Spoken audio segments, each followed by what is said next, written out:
What's up, Chatty House? What up, fam? My mic is muted. Is that actually the case? No, I hear you. Okay. No. I think you're good. Okay. Good. What's up, Chatty House? We got Jake Gaten in here. We're about to start the show.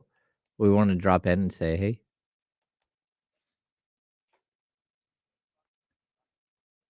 Yeah. Okay, there we go. That explains a lot. Do you do that manually, or you just like, wow?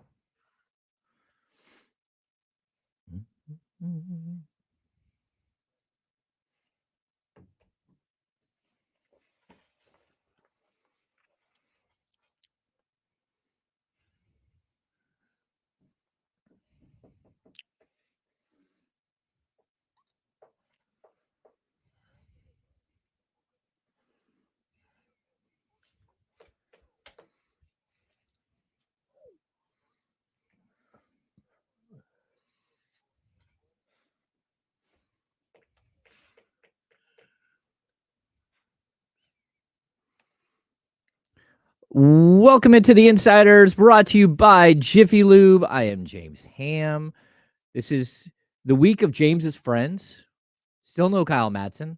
He's sipping on I would assume, again, a craft beer somewhere in the Florida Keys. And today we've brought in Jake Gaten from CBS 13. Jake, what's going on? James, thanks for having me. Now, Kyle's a beer guy. He's not a hard alcohol type of man. Well, I think he dabbles in all of the spirits, Okay. but certainly he's a beer guy. I was gonna say, I would have a mimosa by 10 a.m. if I was, by the beach, but that's just a preference. That's no, it's 1 o'clock where he's at. Okay, well, I'll still having a mimosa by that time. Appreciate you having me on, though, man. This is gonna be a lot of fun today. Yeah, I'm excited to bring you in. You're a transplant, so I think the good thing about bringing in someone, like yesterday, we had Jerry Reynolds, who has been in Sacramento since 1985, and he's seen all of the worst and the best of the best. But to have somebody who hasn't lived through all of the bad stuff is kind of interesting. Like I'm a little jealous. I spent 13 years covering this team, and of those seasons, the first 12 were just chaos and strangeness. And I covered 2 relocations. I covered DeMarcus Cousins for 6.5 years. I've covered so many failed first-round draft picks. Jake walks in the door like, "Hey, what's going on? Let's go to the playoffs." Hey, why don't you? I'm the secret sauce. Okay, I'm the reason the winnings happened. Okay, I literally showed up. Funny story though. Okay, when I was interviewing for the job at CBS 13, it was the same week. It was opening week about this time last year, right? Yeah. Went to the second game of the year against the Portland Trailblazers that they lost. And I was like, dang, this team's going to be bad again. Watch what happens. All right. Then I actually get the job. I show up a month later and they're on a winning streak. Yeah, they got good real quick. Very quick. While you were like onboarding onto CBS Yes. 13, they just decided, hey, Jake's coming. We probably should be good now. Yes. Let's go on a 7-game winning streak and we'll see how it shakes from there. Yeah. All right. So we got a ton of stuff to talk about. I'm super excited. This is going to be like a high energy show because Jake brings a ton of energy. And, so I've been like hitting the coffee heavy and we're getting all hopped up on coffee. And it's been an interesting sports morning, Jake. Yes. The Golden State Warriors are getting a WNBA team. They're going to train in Oakland. They're going to play at Chase Center in San Francisco. It kind of feels like this might be the end of any hopes for the Monarchs in coming to Sacramento, but I'm not sure if, what do you think? What do you think? Can they bring 2 teams in such a sparse league in one central area? Yeah, absolutely. And the reason why I say that is because we are basketball lovers here in NorCal. I would say it fuels the area. Yeah, I was very interesting moving here and seeing that perspective because a lot of places around the country are very football centric. All right. I've lived in Texas. I lived in Colorado, Broncos, Cowboys. Basketball is kind of secondary, especially if you're looking at the Mavs or the Nuggets. Here you show up and everyone talks basketball. Everyone knows hoops. Everyone knows the history of the hoops here, from the Monarchs to the Kings. Just because they're demographically very close, they're 2 very hoop centric markets. So I do like it. I think that the having Golden State start it is great. I just don't know. and I was talking with you about this earlier, if the funding is there here on the Sacramento side. I know Joe Lacob in Golden State is going to take care of that, no problem. That's my question, is if they expand here, because they are going to expand to a second city, and what that second city is very intriguing. Yeah, it's weird. The league is only like 12 teams right now, and they're expanding to 13, and then another team, the 14th team. The fact that they're not saying who that 14th team is today is kind of strange. But I also think that there's a way to do this where you have a Seattle team, you have an LA team, you have a Bay Area team, you have a Sacramento team, you have a team in Phoenix, and you have a team in Las Vegas. So really, you have a West Coast conference where a lot of teams can bounce around them, because a lot of the WNBA concern is cost. So there won't be as much travel. The travel will be shorter, especially when you're playing within conference. I still think there's a huge, huge like thirst for the Monarchs here in Sacramento. The fact that the Maloofs pulled the plug on them was so startling and upset so many Really? fans. Was it startling at the time? Yes, it was, because it came out of nowhere. Like, it was, I mean, they had won a championship not that far back. Mhm. You know, it's kind of like, I hate to see that there are no Monarchs. The Comets are gone. Like, some of the great franchises. I mean, the Monarchs were great for a long time. Jerry Reynolds has a banner in the rafters from his time as a general manager of the Monarchs. You know, he said yesterday he not only traded Pam McGee, but he cut Paolo Banchero's mom as well. Oh, really? Yeah. That Jerry's wasn't brought up just, last year, okay, when Paulo came into town. That we might have skipped off over that. oh yeah, she only played, I think, 6 games in Sacramento. Maybe it was even less than that. Yeah, Jerry's just walking around like Grim Reaper, you know, just like, he fired Bill Russell. He like, launched these people, like these ladies into space. What happened? I know JaVale McGee's mother, Pamela, if I'm right, Yeah. played here. Do you know how many years was that? I didn't She even. only played 1 year in Sacramento, and then she went on to play for the Sparks I would say she was for a year. okay. But again, it was at the very beginning of the WNBA, one of the first like iterations of it, and I think she came into the league as like a 33 or 34-year-old woman, Okay. just because that's where the league was, and professional sports hadn't, for the female professional basketball hadn't really taken hold. You had the ABL, you had some stuff that was brewing, but then when the WNBA finally materialized and became something, I think a lot of the great stars were already aging at that point, and it's just the way that it worked out. So Jake, we have there's baseball yesterday. Yes. What a boring day for baseball. Do you really think so? I'm a big baseball fan, and I was not bored yesterday. I love baseball, but you had 4 best of 3 series. All of them went 2-0. Yeah. Don't just knocked off the list. So the Rangers, Twins, Diamondbacks, and Phillies all advance. It was no drama. Like, it was kind of a little bit boring. A little bit. I mean, was there drama within a game? Like, maybe, but we're talking about, like, this went really, really quick. It went quick, but I'm not overly surprised. Okay, let's preface this. So I'm a Yankee fan. I'm from the East Coast, right? Yeah. So I know the AL East really, really well. So you're just used to buying your teams. Yes, It's precisely. fine. Well, Go ahead. Thank you. Appreciate that. It's Continue. But I've watched the Toronto Blue Jays play all season, and the Tampa Bay Rays plays all season, and the Baltimore Orioles I saw twice this season when they played the Yankees. I actually went to 2 games. I'm intrigued that the Blue Jays and the Rays just rolled over on their opponents, and the fact that it was the Twins and the Sonny Gray who pitched in Game 2. Oakland A Sonny Gray, okay? New York Yankee Sonny Gray couldn't pitch in that game. Oakland A Sonny Gray could pitch in that game. The fact that he was able to go 5 innings strong, I was surprised, I would say. And it was a interesting weekend, or a couple days for baseball. I've covered 1 River Cats game in my career. Okay. And I went, and they said, "Who do you want to talk to?" And I said, "Well, you got Sonny Gray and you've got Michael Choice. Those were their 2 stars. I'll take those 2." Like, and they're like, "Okay." And they just set me up for interviews. Like, "Here you go." I actually like handed Sonny Gray the mic. "Hey, I'm going to record you. Can you just talk?" Like, we'll go back and forth, but can you hold the mic? He's like, "Yeah, I got you." Just like standing out right outside the dugout, like on the field. Me and Michael Choice were in center field. It was really cool. I don't know if they still do that. And, they're run by different people. They're owned by now Vivek I would say Vivek owns them now owns them. But also they were the A's affiliate then. So, not the Giants affiliate. So a little bit different vibe. And they loved it when new people showed up to like cover them with media because they just don't get a lot of media coverage. This year was a little different, though, I would say, just because of the amount of prospects the River Cats had down here.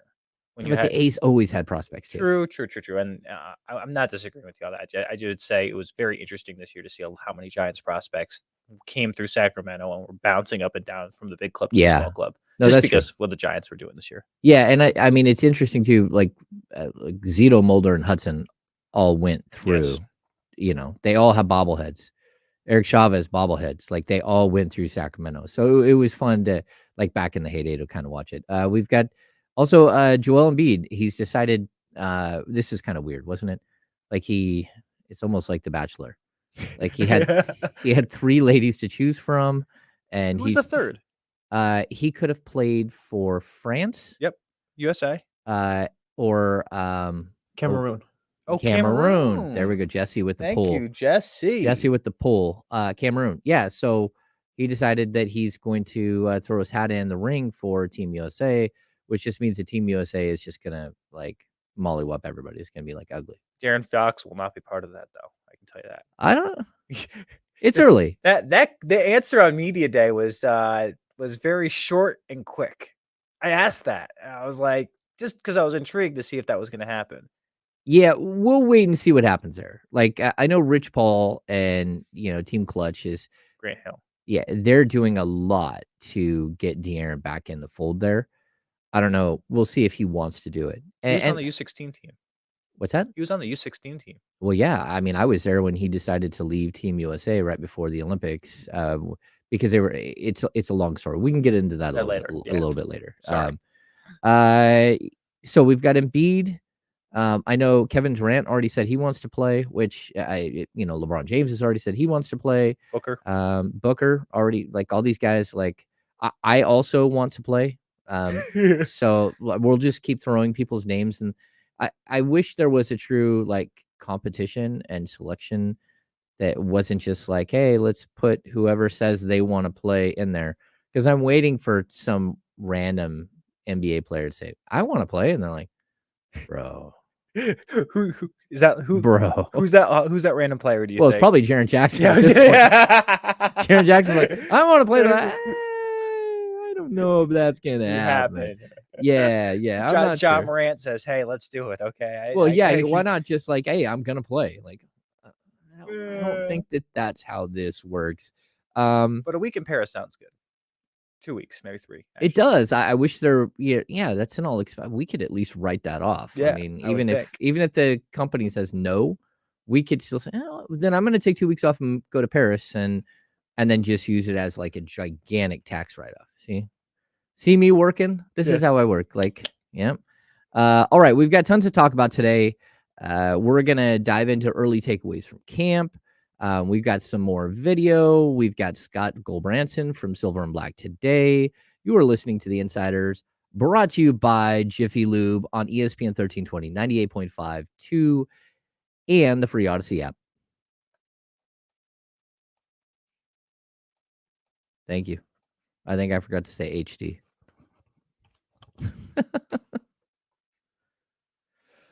What's going on, Chatty House? How are we doing this morning? Let's look at what they had to say.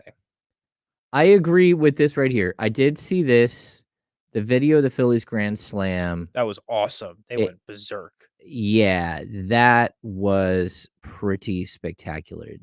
Just living in the moment of that. Jake, what's the biggest sports moment you've ever been at live? Oh, that's a good question. I've got 3. I've got baseball. We're just specifically baseball, or just any sports moment whatsoever. Well, no, any sports moment. That's fine. Okay, well, we got to do Kings playoff game. That's okay. Probably game 1 was probably as magical as it's going to get. Colorado Avalanche winning game 6 of the Stanley Cup at home. Okay. Which was really cool. And then final one as a fan, I would say I think I remember it was Derek Jeter's final year, and it was Yeah. his like second to last home run. It was at Yankee Stadium, and I remember it was like maybe it was a walk off or something like that. But I remember Derek Jeter's final year was pretty cool. Going to a couple of those games. Okay. How about you? Shoot. I was at the game where Derek Jeter made the play at home plate. With the A's? Yes. It Oh. was in Oakland, and I actually had a perfect view of it where maybe like home plate, pitcher's mound, probably 10 o'clock. Okay. Right there. So if that's 12 o'clock, we're probably back to say You like first baseline or right third there. baseline? First baseline, but not very far up first baseline. Baseline. So you saw him flash, like what was he doing? And all of a sudden you saw the ball come out of his hand because he like just ran across out of nowhere. So that was nuts. I went to a couple of playoff games where the A's lost. I was at game 7 of 2 Cavs Warriors series in the locker room for both. One where the Cavs won and one where the Warriors won. I was in Toronto when Kevin Durant popped his Achilles. That's a highlight. No, but to be up in Toronto was pretty wild. I wasn't there for game 6 when they beat the Warriors at home. So I missed that one, but like, all right, back in 10. You can hear him, right? Yeah. Oh yeah, I can hear him. Cool.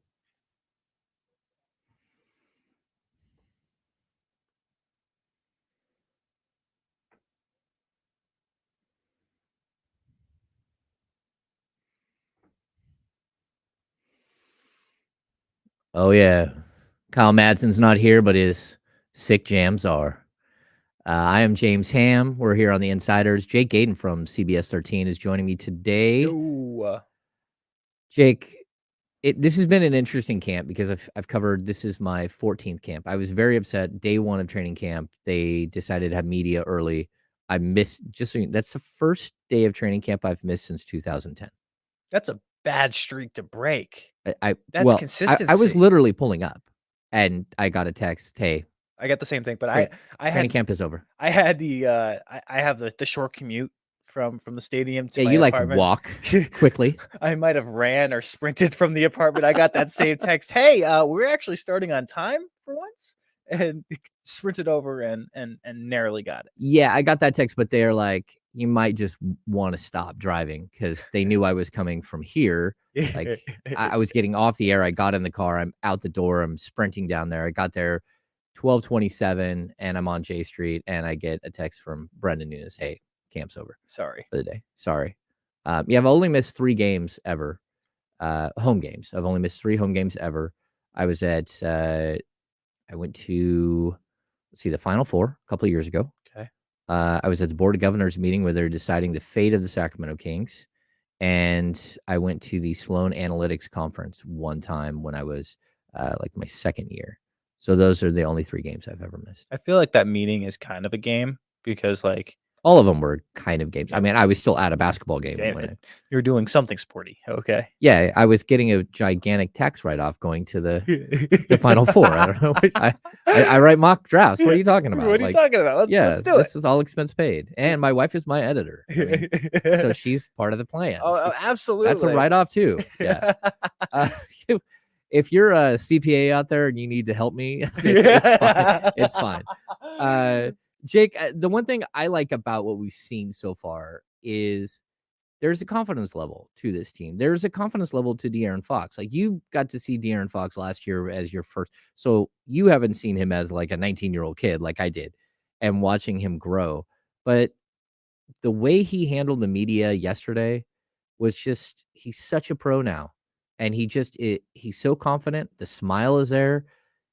Nothing's fake. He's never been fake. Nothing is forced. He just feels like a guy who is ready to have like high-end basketball conversations and then go about his day and then go win some basketball games. And it's been a really interesting flip of that because there were some times last year where I feel like he just didn't want to talk to the media. Maybe he was going through some stuff. He's just become a consummate pro. And I think it was the interesting thing is yesterday, we didn't even ask to talk to De'Aaron. I think De'Aaron wanted to talk to us, or the decision was made, hey, De'Aaron, Go talk to the media. I don't know. Do you remember that conversation before we went in?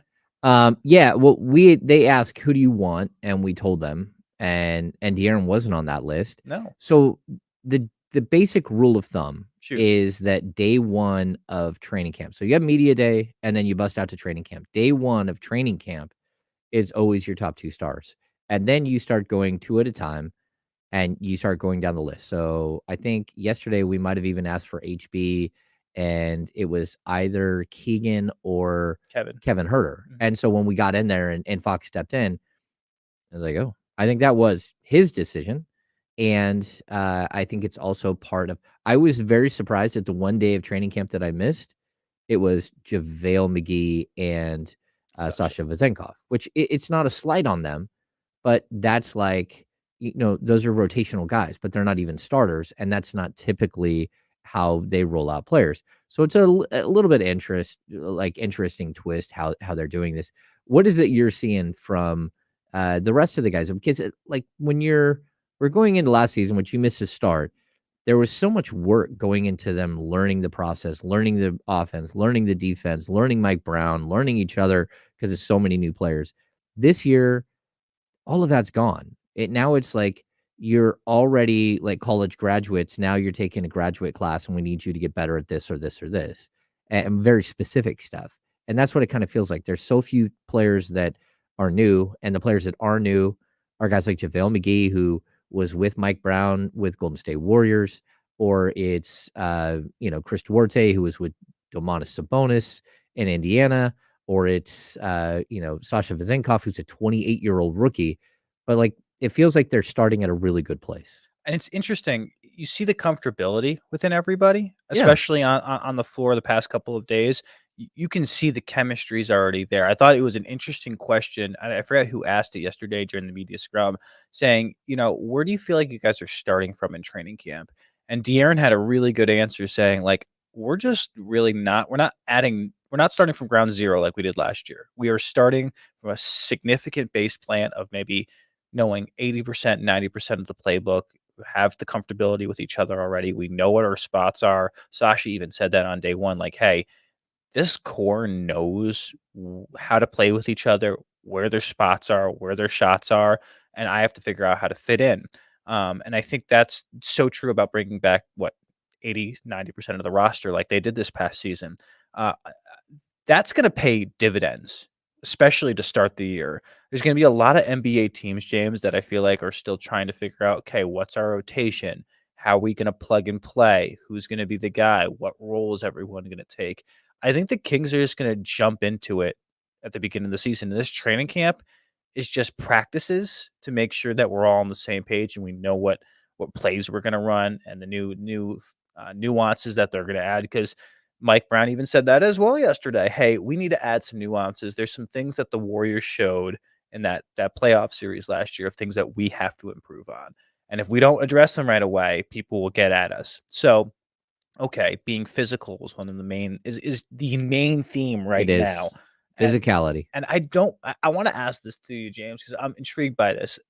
I don't think their physicality was bad last year. I just don't think it was up to snuff to be a Western Conference Final team. Does that make sense? No, that totally makes sense. And I think there is nuances to physicality. Like this team in the past was soft. Like I'll just say it. Oh, Like of course. I've in over my years, I've covered so many teams that I thought, oh man, this team is soft. Like you just don't have that oomph. You don't have that that like fire to make an impact on every single play. There were times where they would let off the gas. There are times where they would come out. I mean, for years, the Kings would come out in the third quarter. They'd have a great first half. They'd come out in the third quarter, get punched in the face, and the game's over by the end of the third. And you're like, okay, man, that's not who you can be moving forward. I thought that they were the team that punched more often than not in the third quarter, specifically this last season. And then they were so good in the fourth. That's when you saw the intensity, the defensive intensity, the skill. But I would still say that, when I'm watching the San Francisco 49ers roll over every team and it's like 33-16, or it's these scores 35-16, I think it was, or it's 30 to 13. Like these games are never in question. There's so many games last season that were in question because the Kings didn't do their work in the first and second quarters. if they are a team that comes out and plays with that physicality early, they will end a ton of games by the third. by the third, like third quarter. And then, I mean, that's good because that's how you stay healthy. That's how your players get rest. That's how young players get to develop because they get to play more, but also like I could see fourth quarters where Mike Brown just hands the ball to Keegan Murray and says, "Okay, we want you to go out there and just be the primary for the next 12 minutes." And do it with Davion and then Sasha and maybe Trey or something like that. Yeah, like don't be selfish, but we want you to be the guy who runs the team like you did during summer league. And that's a good thing. It's how you bring a player along. So I'm hoping that we see more of that. And I'm not saying I want to see lopsided games every night, but what I am saying is it would be really nice to write 6 quick thoughts and know what those 6 quick thoughts are like more than a minute before the end of the game. Yeah, I That think that would be great for all of us, right? that would help if I didn't have to change the lead every game. We're always like, for me, I'm on deadline. Okay. So when you're looking at this and you're like, I'm cutting a highlight for the show at night. And most of the time, James, I was waiting to the last second to cut the highlight because you just don't know how that fourth quarter is going to end. But yeah, I think it would be great for all of us. I think the other thing about starting early is you're not catching anybody off guard this year. You're not surprising any team in the NBA. The amount of awards you did last year, they got last year, the playoff run and the notoriety they got from that Warriors game. I don't think they're catching any NBA team off guard. So with that, I think you have to start faster this year. If you don't, you might get in a hole earlier. And those games last year where you're trying to get out of that hole in that third quarter, well, that might be a little tougher just because of how they can scheme against these guys this year. Yeah, I think, they definitely have to make some adjustments. They have to, Sabonis has to show some improvement from like that 18-foot range. Yes. Guys have to step up and not have these giant like like 20 game stretches where they can't shoot the ball, which we had last year from guys like Malik Monk or Kevin Herter where they really struggled for Kev. stretches, right? Even like the playoffs. But I think that the way that you added to this team very specifically, you should have the depth to be able to survive when a player has an off week or has 2 off weeks. Because you can have somebody step up like Sasha Vezenkov, who all of a sudden he can carry the load as a 3-point shooter if you got 1 or 2 guys that are struggling. Chris Duarte can step up and start hitting some, spacing the floor when you start having perimeter issues like we saw last year. So I think this team is more like refined and built to get through bad stretches. I have a hot take on Sasha that I want to share at Uh-oh. some point in this show. You want me to do it now? Go for it. Okay. You've got a minute. I Go got him. for it. The hot take is this, and I said this on D-Lo and Casey a couple weeks ago. I think Sasha starts by the end of the year. Oh, And and you're gonna be like, Jake, who's he gonna start for? I like Harrison Barnes in that backup lineup.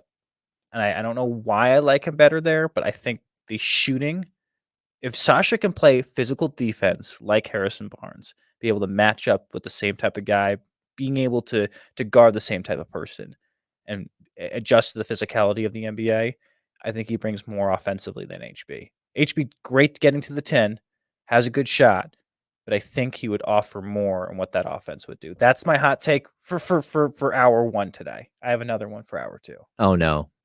Okay. You can discuss with me, all right? I'm intrigued. Yeah, we'll bring this up later in the show because I think it's an interesting topic, and I think that maybe not this year, maybe next year, but we'll get to that. So we're gonna step aside. When we come back, Scott Goldbranson from Silver and Black Today. We're gonna break down Raiders. The Raiders. You're listening to the Insiders, brought to you by Jiffy Lube on ESPN 1320, 98.5 HD2, and the free Odyssey app. Fantastic. What does the Chatty House got for us? I I don't see him starting. Okay, so they are really, really high on him. Really high. They're also really high on Duarte. His shooting ability. Yeah. Well, they like that he knows how to play off of all these guys. That's what he loves. Like he knows how to play off of Domas. I think we should, if you want to dive into it a little bit, Domas not being able to play for 3 months. Does that concern either of us? Oh, Do you remember him saying that? Or were you yeah, I wasn't in the scrum. you weren't in the scrum. So on the scrum on media day, we asked Domas, "Hey, with the hand injury, you didn't get surgery. What was the outcome of that?" He's like, "Well, I could not have physical basketball activities like playing physically and getting banged up on for 2 to 3 months. We'll talk about that. Instead, I could only shoot." So yeah, that's great. He was shooting, and because he needed to work on it. But are you concerned that he didn't play actual pickup for 2 to 3 months? Yeah, we'll throw this in. We'll throw this in late. Jimmy G still in concussion protocol. Really? That just came down. Wow.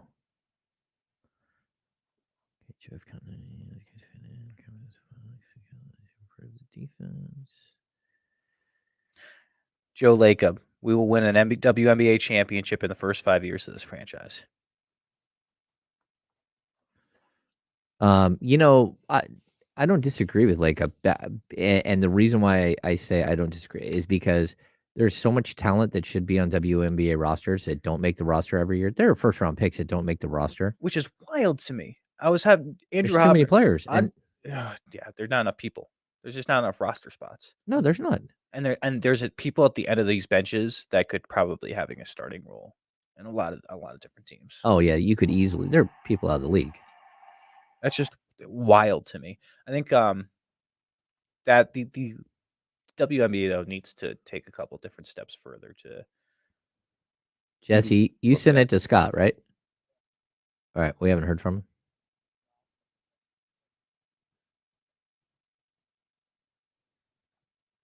Mm-hmm.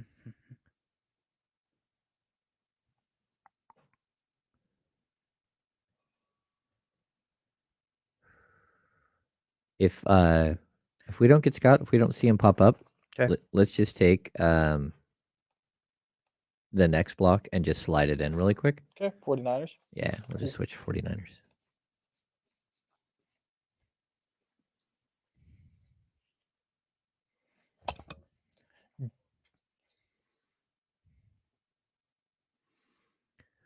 Welcome back into the Insiders. I'm James Ham. Joining me today, Jake Gaten from CBS 13. Yo, yo. What's going on, Jake? We're rocking, fam. This has been fun. It goes super fast, right? Yeah, it does, but it's good conversation. Yeah, it's fun.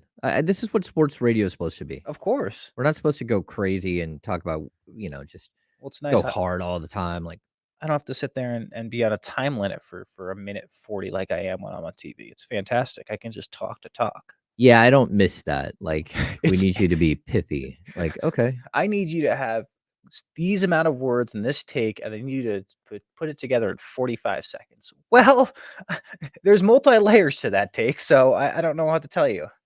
I want to, what's the, like, have you ever had a moment where you've, like, lost train of thought while on air? Oh, all the time. Wait, did you walk onto the set with, or like, messing with your fantasy football team? Like last week? So 2 weeks ago? Month ago, I had a week. Yes. Month ago, I might have had a brain fart, and I was drafting my fantasy football team during one of my shows, and I thought I was up, and they didn't have to take it. They hadn't taken the shot yet, and I just literally walked on air with my phone in my hand, looking down. I was about to make a pick, and then I made the pick. Looked up. I was like, "Oh, I'm on TV right now. Fantastic. Let me walk out of the shot." You can't make this stuff up, James. Okay, I'm sometimes delirious like that. Okay, so I was on the set at NBC at the arena, and I was doing a live hit in like well before pregame. Jim Cosmore showed up and walked onto the set, said hello to everybody, and then just continued walking while I'm in the middle of focused on a camera. Just walked right in front of the camera, and someone goes, "Jim!" And instead of like ducking, he just goes, "Oh," and he turns right into the camera. So his face is right here. And you can see like me in the background, like a little bit like, oh, my oh, that. And I was on the court at Oracle, and somebody dropped a chair right next to me. Oh, like it hit the ground, like boom, and I was done. Like I'm right in the middle of a hit, and like, whoa, Sorry, Okay, lost train of thought completely. where was I? Who am I? I don't know what's going on. Let's go ahead and just like, you can just cut this now. I'm shot. So, um, we're still waiting to hear back from Scott Goldbranson, who's on every week, to talk Raiders football. But we're gonna jump into our some Niner topics here. Jake, is this the biggest game of the season? Like so far, when you look at this Cowboys 49er game that's gonna be played on Sunday night. 100%. It's the first measuring stick test for the 49ers of how good can this team be, especially going up against a defense like the Cowboys. Not entirely impressed by Dak Prescott. Don't think he's done anything tremendous this year for the Cowboys. Um, I'm more intrigued to see how Brock Purdy does when he has a little pressure this week, because that front four for the Cowboys is really good. It's always good. They don't have Diggs on the outside. He's been lost for the year. So I'm intrigued to see how they match up against Debo, who is, I believe, limited. So that was the report yesterday, and then Ayuk and McCaffrey. He's looking like an MVP. He is the MVP so far. When, It's under the radar. He's the MVP right now. Yeah, but don't they give it to quarterbacks every single year? It doesn't matter. He's he's got 300-yard games in the first four. The one game he did that he doesn't, he's got 80, and they didn't need him. And so they were wise enough to not run him out there for 25 carries like they've done a couple of times. He's already up to 7 touchdowns. He's already got 100 and something, 170 yards receiving. Touchdown in every game too. Yeah. Oh no, and it's not just that he's scoring and he's doing like what Jamal Williams did last year, where he had 17 touchdowns. Mm-hmm. He's just doing it in such a dramatic effect. He's jumping over people. Like the way when he gets the ball on a sweep and then he turns it upfield. He's so fast. He's so intense, and I'm so impressed with his style of play. I think he's just like taking off. He was a perfect fit for a Mike Shanahan offense. My only concern is that he won't allow him. I did, of course, Mike Shanahan. My only problem is that I think that they're just giving him too many carries early in the season, and they're giving him too many passes early in the season. I don't want this guy touching the ball 25, 27 times in a game in week 4 when you got 17 weeks to get through, and then, hopefully another 3 or 4 weeks after that. I think that's what Shaney had said after week 2 or 3, that, hey, we got to get Elijah Mitchell a couple more touches, especially in the backfield. When it was just trying to be more balanced in the rotation. Yeah. McCaffrey demands a certain amount of reps, right? A certain amount of touches, targets, whatever you want to call it. But I'm with you. There's meaningless games sometimes in the first half of the season. I know you want to put people away and win win the NFC, get home field advantage, be the number 1 seed heading into the playoffs. But there's, like you said, there's a balance with that, James. You don't want to hurt your team, and we've seen injuries derail the 49ers in the past. Don't make that happen. Don't bring that juju in this year, right? I think be smart about it. There's a good way to football. There will be injuries no matter what, but be smart of how you go about it. And I think that's where Shanahan has to ride the line a little bit. Yeah, I do too. I'm just concerned, right? So I think it's one of those things that it'll play itself out. Kyle Shanahan historically burns through running backs like crazy. Oh, but 100%. This isn't a guy you burn through. This is a guy you try to keep as fresh as possible, and this is who you want to be. Not just this season, next season, the season after. You want at least a 3-year window with McCaffrey, where you're able to take advantage of all the skills he has, but without running him into the ground, and especially with his injury history. I just don't want to see him be limited. Brock Purdy has just been off the charts good. Mr. Perfect? Yeah. You talking about Mr. Perfect? Yeah. And, there's so much chatter early in the year about, anyone could step in, and it's just so overplayed now. The guy, he doesn't lose football games. What is he, 9-0 in regular season as a starter? He would be perfect for his career if it wasn't for the game where he got his elbow completely trashed. But are we watching a quarterback who is quietly being able to become a star while people are overanalyzing why that might be? 100%. I think this kid's the real deal, and he's cool, calm, collective, but also has that little swag, that chip on your shoulder that I love. And for a young guy, to have that swag, that confidence, you look at him and compared to like a Zach Wilson, they're yin and yang in a lot of different ways in terms of skill set. But Wilson does not have the confidence, the swag that Purdy does. I think it's also interesting. Purdy's a dude's dude, and look, I say it this way. So he had an interview with USA Today this week, or not USA, NBC this morning. Something he had a morning show interview, and he said on the morning show, "I am still living in San Francisco with a roommate, with one of the offensive linemen as a roommate," which I think is hysterical. That your QB1 of the San Francisco 49ers can't afford a house by himself. The rent is that bad in San Francisco that he's splitting it with someone. And then he's also still driving his Toyota as like old Toyota high school car that he still has. Like this guy is not he's not gotten like, "Hey, I'm a massively big deal, and I could probably afford a really nice luxury apartment if I wanted to with everything that's gonna come in endorsement-wise." That's why I think he's just a dude's dude and why he's won the locker room over. He's just a good guy, a good kid coming from a good family, and is really stinking good at football. It's funny you bring that up. Years ago, Jimmer Fredette's first preseason game, I was leaving the game afterwards, and Jimmer notoriously like did not go buy a new car or anything. Like he was frugal. We'll just say he's frugal, right? So he had like some sort of Hyundai, but it was like an old Hyundai. And so anyway, I walked out to my car and I got it. I had a big truck at the time. I'm driving in the parking lot at the old Arc Arena parking lot, and I look up, and there's Jimmer Fredette's dad in the dark, wandering around the parking lot looking for his son's Hyundai. So I pulled up. I'm like, "Hey, what are you doing?" He's like, "I'm looking for Jimmer's car." And I'm like, "Where is he?" I'm like, "Where he parked?" He goes, "I don't know where he parked. This parking lot is huge." It goes all the way, wraps around. I'm like, "Well, hop in. I'll drive you around the parking lot." So I literally drove Jimmer's dad around the parking lot for maybe 15 minutes until we finally stumbled upon Jimmer's car. And then you look at it, you're like, "This is Jimmer's car." Sure. Like, this is the guy here in Sac, and he's driving that? Like, Like if the hot dog vendor was driving that car, the guy who's like at the concession stand, he would have been like, "Okay, that's fine." Like, not Jimmer. Like you're like, "Oh, come on, man." Anyway, Alfredet, really, really nice dude. I drove him around the parking lot forever, and it was wild. Um, we've got this other situation here that I think is brewing, which no one is really talking about yet, and that's you talked about the Dallas Cowboys defensive line.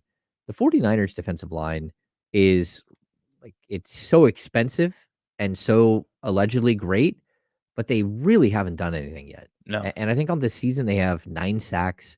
They've got like 14 or 16 quarterback pressures. They're just not bringing what you thought they would. Nick Bosa has 1 sack.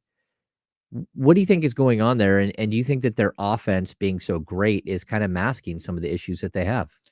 I wouldn't call the defensive line an issue because, okay, let's start with this. Nick Bosa finally said after the Thursday night game he's finally in football shape. It took him 3 weeks to get there, Yeah, right? thanks, dude. Yeah, it took long enough, right? So, okay, he finally got into football shape. That's Nick Bosa. Game after that, he's been good. All right. After that, I also think the defensive line, Eric Armstead's look great. It's not they're scheming against these guys. It's not a lack of effort. I think it's you look at the Giants game, I think it and then you look at the Giants after that, um, yin and yang. Okay, so maybe that's we'll continue this discussion in a little while. Maybe that's part of the issue. Let's just bring it back after the break. We're gonna discuss more 49ers, dive deeper into this. You're listening to the Insiders, brought to you by Jiffy Lube on ESPN 1320, 98.5 HD2, and the free Odyssey app.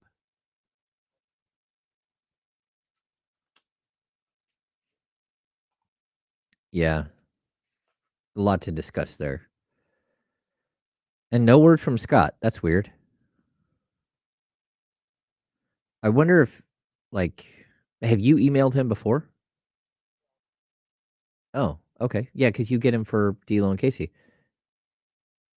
Oh, okay. Yeah. All right. I usually send it to him too. I didn't know that you actually send it. That's cool. It's good to know.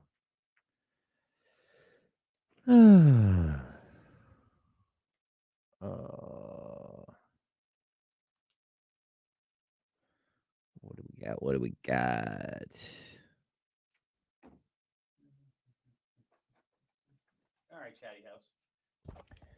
Chatty House is wild. Jake, 500,000 is not even middle class in the Bay. 500,000 after taxes, folks. 500,000 after taxes. That's what. Yeah. Oh, I get it. Trust me. You should see my rent bill here in Sacramento. It's absolutely disgusting how much I pay. Because you live in that downtown life. Yeah, but like even if I moved up to Roseville or like East Sac, and it's still not, let's just say it's expensive to live in California. Yeah. Securing to Beam. Yeah, I do think that Rashawn Holmes is going to get minutes in Dallas. Like, I don't think Rashawn Holmes is washed at all. I do think the Kings did the right thing, basically selling a first round pick for $25 million. Again, that's what it does for their salary cap this year is one thing, but what it does for their salary cap next year is huge, because at $12.5, $13 million for next season, that would come back to bite the Kings, especially if you want to retain Malik Monk. It's going to make it very difficult. You think they bring back Malik? Yeah. Oh, yeah. I think that they intend to bring back Malik. I think he's playing cat and mouse right now with the way he's acting about that. Media day. He was very interesting. He was very interesting. We talked about that. Did you talk to him? Yeah, I had him too, and I had asked him straight up, is this your NBA home? Because I don't know if I can say that yet. And he's playing the game. Like, you can tell he's playing the game. We're gonna get to our video, our chat with Trey Lyles, and he's doing the opposite of what Trey Lyles did. Yes, like the exact opposite. But there's a danger in that, and there's almost no reason to be that way if you're Malik, because like there's a certain amount the Kings can pay, and you need to live up to that amount this season.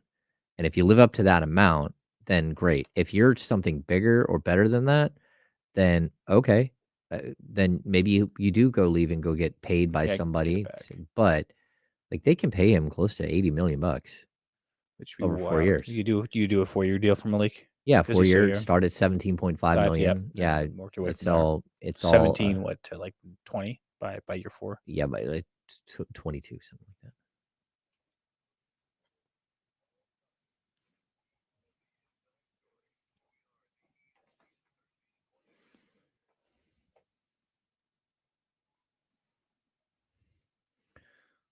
See what I'm talking about, Jake? Kyle Madsen's got sick beats. Does he really? Yeah, like, he's got great music. I love our rejoiners. I'm James Ham here on The Insiders on ESPN 1320, brought to you by Jiffy Lube. Joining me today, we've got Jake Gaden from CBS 13. Jake, we were discussing the 49ers when we went to break. 49ers, like, they're just rolling over teams. Right now, they are the best team in football. I don't think there's any question about that. Like, you can look at Philadelphia and say they're 4-0. They've, like, Houdini'd their ways, like, through 2 games already. Like, the fact that they're 4-0 that's great. But, I think this is a bit of a measuring stick game for the 49ers, just because we know they're great, but how great are they? Mm-hmm. And what you don't want to see is what happened to, I love doing this, to Jesse's Dolphins this last weekend when they got curb stomped by the we get it, all right. We get it. Jesse, did you come back down to earth after that game? They're still probably the top 2 teams in the AFC. Top 3. Stop it. They are. Stop it. They are. Top 3 offensive team in the AFC. Let's talk about the defense. I still love them. Defense is pretty scary. I still love them. I still think that they're going to be really good. Kyle, his money was on them to win the Super Bowl. That was his pick to win the Super Bowl. I think they're there. I think that they're going to be fun. Like, I don't think that they're 1 concussion away from Tua not being there. Yeah, but I'll answer that. The Kansas City Chiefs, they're not 1 concussion away from Patrick Mahomes from not being there. You're not wrong. They're 1 concussion away from Travis Kelce. Yes. And then they're in trouble. And that's a much bigger problem if a tight end means so much to you that you can't recover from it and you lose a game in the season because your tight end's out. If they lose him for 6 weeks, what, 2-4? You know who's going to be worse, though? The NFL. Okay. Oh, yeah. Taylor. Well, would they, though? The Taylor Swift would get. Would they? Yeah, I think they are all in on Taylor. Well, yeah, because I just, if that did happen, Travis would just sit up in the box, and now you have them together. You would just take shots of them. It would just be like them in the box. Score a touchdown. We go right to the box. Quarterback under center, flash to the box, back to the quarterback under center, the defensive line view, the behind the linebacker view, back to them in the box. I think coach, ball snaps, throws, players on the ground, back up to the box. See, it was on the Manning cast. I think they would actually have a dedicated like small box in the corner, and just it would stay on them the whole entire time while Peyton and Eli do their thing. What they should have is a tally every time. Yeah, like click. I would bet on that. Yeah, I think it is a bettable asset. Like a 15. I would start. I would think the line would be around 15 to 18, and then we'll go from there. I think it's higher than that. You think so? Like 20 something? So years ago, I have a friend who did 13 seasons of The Amazing Race as a producer. Okay. If you ever watch The Amazing Race, which it just started, and it's incredible. Like I love to travel. It's actually one of my favorite shows. Yeah. So, but if you watch it with an editor's eye, it ruins you. Like within every second, there's probably 3 cuts. Oh, of course. Boom, boom, boom, boom, boom, boom. It's so fast. But the NFL has always been so regimented on what you see. It's like pan to the head coach, pan back to the quarterback, pan to the other head coach, pan to the linebacker, switch the view, go back to the quarterback, out to the wide receiver, and then go down, like shoot down the line. So you know if everybody's on sides. So like it's so regimented that we're so used to seeing it a specific way. You watch a show like that, but you change your mind and say, okay, I'm just going to watch the editing. It blows you away. Like, I don't know how somebody is sitting there like, boom, boom, like, they've got their Adobe out and they've got all of these cuts, like cut. It's wild. You do that all day. I do that all day. I'm going to say like that's a consistent thing for me. Everything's 15-second clips. 15-second clips. And how much B-roll do you have in 15-second clip? How many different cuts of B-roll? Okay, like if I'm doing a VO for 30 seconds, that's probably, I would say at least 6 to 8 clips in 30 seconds. Okay. At least. You're trying to go 4 to 5 seconds per clip. So I would say 6 to 8, depending on what you're showing and everything like that. There's cutaways. There's some shots that need to develop, right? It just depends on what you're shooting. But yes, it is very quick. And yet it takes us 3 minutes to shoot all of that. I'll tell you this crazy. Okay, so I did a documentary called Small Market Big Heart. Okay. And it's about the original relocation saga. Well, yeah, sure. But it's about the original relocation saga. Okay. So we did, me and a couple of people, we did this documentary. And it turned out really good. We've won like we won best picture at like film festivals and stuff. But it was during the 2011 lockout. The NBA wouldn't give us footage to work with because they couldn't give away any player look.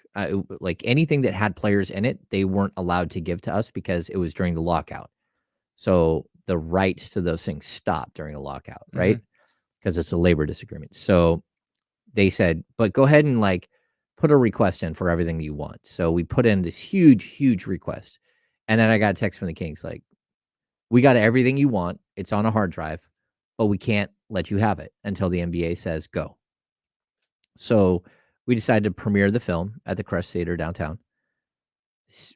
We get all the way up to 2 weeks before. And then they want like a finished product the week before, right? That you need to show on their screen, come in, do a demo, all that stuff. And then, if you have to make any adjustments or anything with the style. 2 weeks before we release the film, the lockout breaks. The NBA calls and says, go over to the King's office. They have your hard drive for you. We pick up the hard drive. My director literally threw in all of the B-roll in a 1 week period because we had to get it ready for the film. But we're talking, it ended up being like 13 minutes of B-roll, but that 13 minutes of B-roll was probably, I don't know, 100 cuts, like 200 cuts.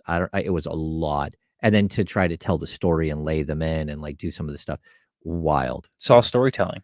It is. And you need it. We had good storytellers. Marcos Bertone from the Beat and Gary Gerald were both incredible storytellers, but in order to really tell the whole story. And we had a bunch of footage from a local television station that was not CBS 13.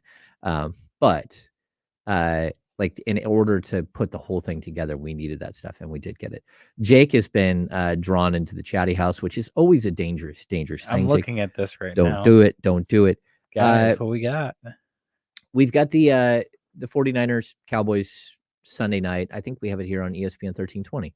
We do. Jesse gives me a thumbs up. So make sure you guys are tuning into that. We also have Ravens at Steelers 9 o'clock in the morning on Sunday, and we have Packers at Raiders on Monday night. But Jake, who do you got in this game? Oh, I got the 49ers. I'm all in on the 49ers being a Super Bowl team. Are you out on the Cowboys? Not out on the Cowboys. The Cowboys are just choke artists. So I've just seen that happen. I've seen this story play out so many times of, oh, this team's 4-1. Look how good they are. They have such a great defense. They have all these weapons on offense.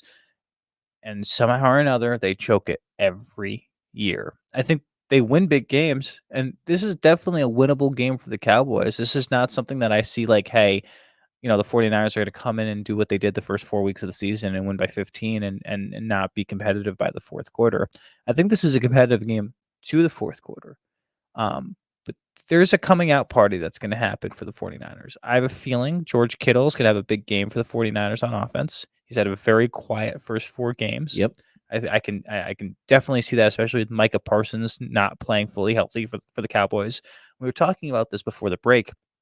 You're worried about the 49ers defense and maybe not being fully exposed. I don't think Dak Prescott's good enough to expose them.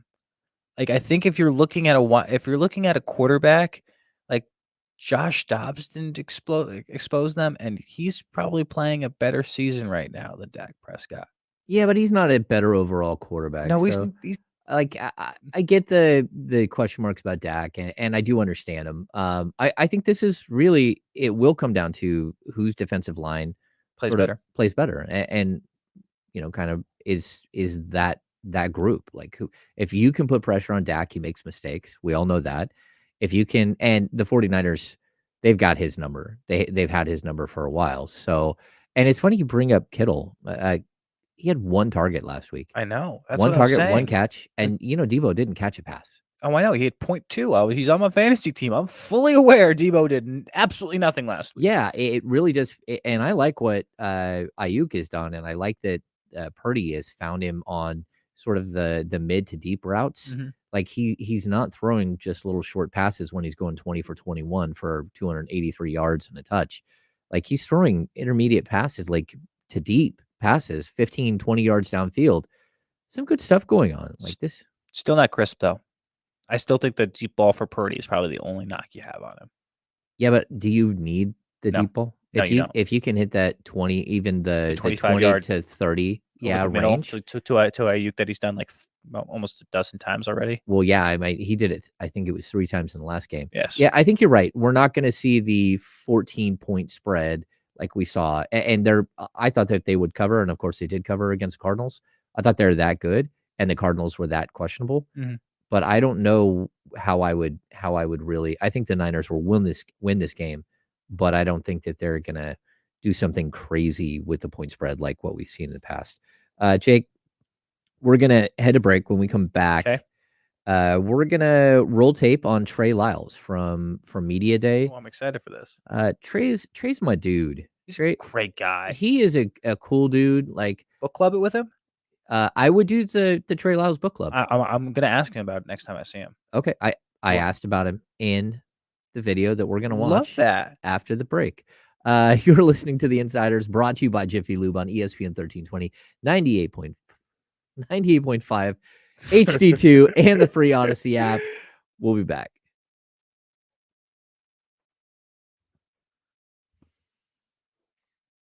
How do you feel?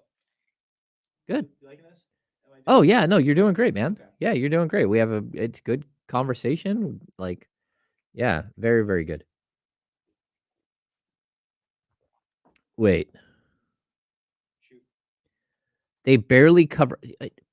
Come on now. They barely covered a 14-point spread.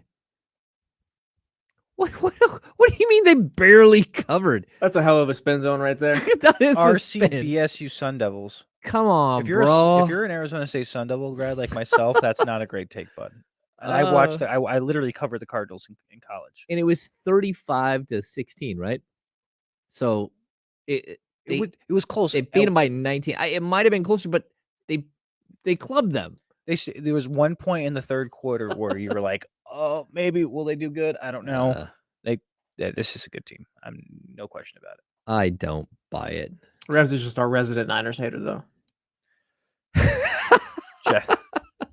Leezy, here's Leezy.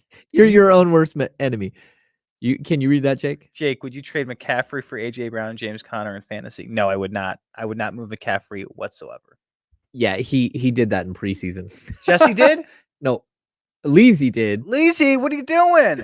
Leezy, bro. I made some moves in fantasy yesterday. Yesterday was a big fantasy day for Jake. He made like 3 trades in one trade in one league. I need to make some moves. I'm 0-4 in one league. I was like, this needs to happen. I have 6 really good wide receivers and I'd say 5 really good wide receivers. And I have no tight end, and our running backs are a little suspect. Ready for this? Okay, this is a good scoop right here. The Warriors have committed $50 million to secure the new WNBA expansion team to be paid over the next 10 years. It's unclear if that expansion free or if it's a number, but it's relevant to what the expansion fee is for the NWSL, which is $53 million. Oh, which is interesting. Okay, money wise. Yeah. Well, I think it's interesting that they gave him like the Oakland A's Marcus Semien. We'll pay you $1 million a year for 10 years. So disrespectful to offer that. It's the worst, most, and I think there's a pitcher, like a closer who took it. He's like, "Oh, that sounds good. I will be the new Bobby Bonilla." Like, okay, I'll take that. I'm not a $10 million player, but I'll take 10 years of $1 million. Taking a Magic Johnson lifetime $20 million deal or whatever. Oh yeah. Producer Roland just texted me. He was like, "Jake, 49ers, yawn. Let's talk some Raiders." Oh no, we would have talked Raiders, but we lost our Raiders guest, and that means we don't have to talk Raiders. I want to talk Raiders.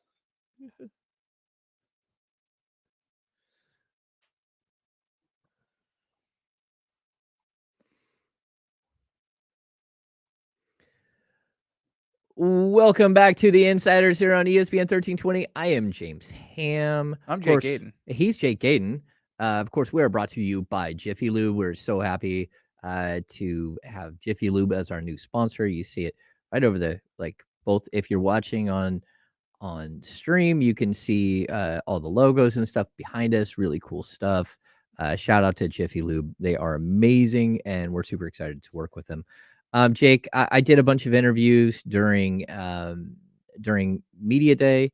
I had my own table. They put me in the corner, Jake. I was gonna say they did put you in the corner. I was laughing a little bit. I was like, under the bell. They put me under the bell. Like, did you see JaVale ring the bell? I know exactly what happened. I literally saw when JaVale rang the bell when you were walking over. Who were you interviewing at that time? Keegan. Yeah, of course. Which of course it was Keegan. Had to be Keegan. Right? Had to be Keegan when that happened. Yeah, that's not going to make him any quieter. No, right? not at all. The personality is really not going to come out.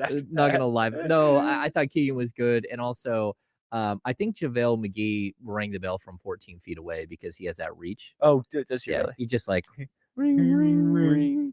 Yeah, it wasn't a light. Well, actually, we played the clip yesterday. We're gonna get today to our interview with Trey Lyles, and then later in the show, we're gonna get into a Loucks interview as well. But we're gonna roll Trey Lyles right now. Here we go, Jake. Welcome back into the Insiders. I'm James Ham. Joining me, Mr. Trey Lyles. Sir. I got paid a little bit. You excited? Yeah, I'm more excited just to come back here. So. I'll say, I've covered this team forever. This is my 14th season. You were the one player that I've seen that said, unequivocally, I want to be back. There are players that want to be here, and players that, maybe will try things else, but you were so clear at the end of the season. What made you feel that way, the confidence that you had that you wanted to be back so much? Just a year and a half that I've been here. Up until the point last season. I got traded on February 10th and February 11th. I felt like I was part of the family. I felt like I was wanted here. Welcome with open arms from everybody in the organization, front office, coaching staff, fans. I just felt good here. And then last year, the year that we had as a team and myself individually, I just happy to be back and happy to be around people that I enjoy being around. So. Domas is right here, and I don't think either one of us trust him. Ooh, he got some heat on his feet. Look at that. Ooh, he doesn't even have like the fresh cut. I don't know. Awesome. They was in this storage. Yeah, so like you guys have built a family here. Yeah. You feel that, right? Like yeah. I remember when he first got traded here, he said, I think I found my basketball home. And then we asked him later, and it was like, you could tell the contract negotiations were not going through his head, where he's like, well, maybe I shouldn't say that. Right. But you could tell that he's found his basketball, that De'Aaron's found his basketball, that Keegan. Like, how much is that part of like an NBA journey? Because you hadn't found that before, and Domas hadn't found that before. And even De'Aaron had been here, but I'm not sure he was convinced this was his home until last season. For me, this was my 15 being a part of, and I've said it last year, and I've said it, over the summer, and I said it earlier. I feel like this is home. I had a feeling on other teams where I felt like a little confident. I want to be here, but nothing to the point of when I got here. It was just like a flip had switched in my head or in the organization or something where it's like, this is where I want to be at. So, I'll restate it again. This is where I want to be at. I'm happy I'm here. I'm ecstatic that I was brought back and I feel wanted here. So that's a good feeling for me individually. What if they told you coming into even during negotiations, but who do they want you to be this year? They brought in Sasha, who kind of plays the 4. They've got Keegan, who kind of plays the 4 and the 3. But you're one of those guys who can play the 4 and the 5. We saw it late in the playoffs where you were used as a small ball center. Is that something that you think that you'll be used more that way this year, or is it sort of, we don't know yet? I would say I would hope it'll be used more this year, but we don't know yet. I said it in a couple interviews earlier. I'm going to do whatever I need to do to stay on the floor and get as many minutes as I can. Whether that's the 5, that's the 4, that's whatever I got to do to stay the 3. on the floor. Don't say it. Don't say the 3. The 3, whatever. It's whatever I got to do to stay on the floor. I'm willing and I'm capable of doing those things and helping the team win. So that's just my main goal. Okay, and you got engaged to someone? I got engaged, yes, sir. And she's a professional soccer player? Professional soccer player. She plays for Angel City in LA. So okay, so not too far away. Yeah. It's perfect. That's awesome. That's awesome. Okay, last question, because you got to go hit a bunch of stations. Yeah. What's your book right now? My book right now is Chinatown. It's about the old Hollywood and just what they said, the death of old Hollywood. I'm only on chapter 2 right now, so I'm not that far in. But the first chapter was just about Roman Polanski and his upbringing, his life, his marriage with Sharon Tate, and that whole thing. So it's interesting. I like a lot of history things. I like learning about people that have lived before me in different time periods. So it's interesting. See, Trey and I have this thing where I ask him all the time what he's reading. Yeah. He's always got a new book, but it's good. It's good because you're one of the few players that still will carry around a book. Yeah, book club is coming. Trey Lyles Book Club. So I'm working on that. So. All right. Hey, thanks for stopping by. It's great seeing you. You look great. You look ready to play. Yes, sir. Let's do this. Thank you. Appreciate it. All right, Jake. Little Trey Lyles. Love little Trey Lyles. He is a really, really different NBA player. And, I think an NBA locker room is filled with so many different types of personalities. And you need the Malik Monks. Mm-hmm. You need the Harrison Barnes. Mm-hmm.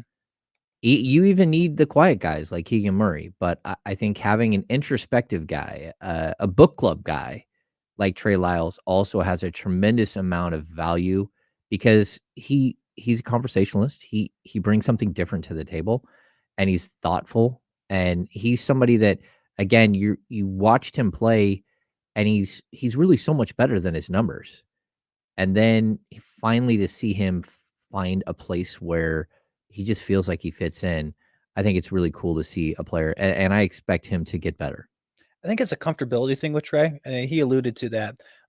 When you find your home and you find a place that you feel safe, you thrive in that environment. When you look at Trey and the relationship he had with De'Aaron, I remember him talking about this last year. The relationship he had with De'Aaron has really helped him blossom here in Sacramento. I remember him telling us last year, he was like, yeah, before this season, I never had a teammate that just said, "Hey, come over and kick it at my place and let's make dinner together. And you can kick it with Rasay, and you can, we can just talk shop, bring your girlfriend if you want to, and we can just, we don't have to talk basketball. We can just chill out like homies." Mhm. And apparently, he had never happened. It was almost sad. It was sad. It's like, you're a good dude. Like, why can't people He'd never been invited to another teammate's house for dinner. like? That's just not cool. To me, I was just like, what in the world? Like, I mean, we played sports like every Thursday night, Pasta night. right before a football game. Thank you. Am I Every wrong? Thursday night, Yeah. you go to somebody's house, you destroy their yard with 50-something kids all parking stupid, and everyone's there and you have a great time. And it's possible like to have that like at an NBA level where he's never had that kind of connection. And that's why I brought it up yesterday with the Keegan and De'Aaron Fox situation when I was talking with Jerry. Like, this is unique. It's different to see a player like Fox take a young player, not just under his wing, but like Keegan's got to change diapers, man. He's pushing that kid around in a stroller. Like, you've turned him into an like Uncle Keegan. Like, but those are like super special things that are happening in this community, that are happening with this basketball club. Which again, I've covered this team for. This does not happen. I have not seen this. I know they go out and they go to the movies together when they're on the road, or dinner together when they're on the road, or they go to like the Civil Rights Museum, or like there's always been these things that they do together. But this is different to see like this type of contact with everybody. And I think it's cool. I also think it's interesting to see how Trey has thrived because of his now fiance that you kind of got into. Katie Johnson is his fiance. Proposed to her overseas this summer. Do I have time to go into the story? Yeah, go for it. You got about a minute and a half. Okay. And she's actually a football player overseas. She played at USC, but now she plays overseas as a football player, as I say, a soccer player here in the States, footballer over on the other side. I think having an athlete and bouncing off that idea of being able to have a significant other that understands the rigors of what you go through every single day makes all of the difference. You see that what happened with De'Aaron and Rasay. Of course. I think she's made a huge difference with him, and how she's had a basketball background, playing in college and everything like that.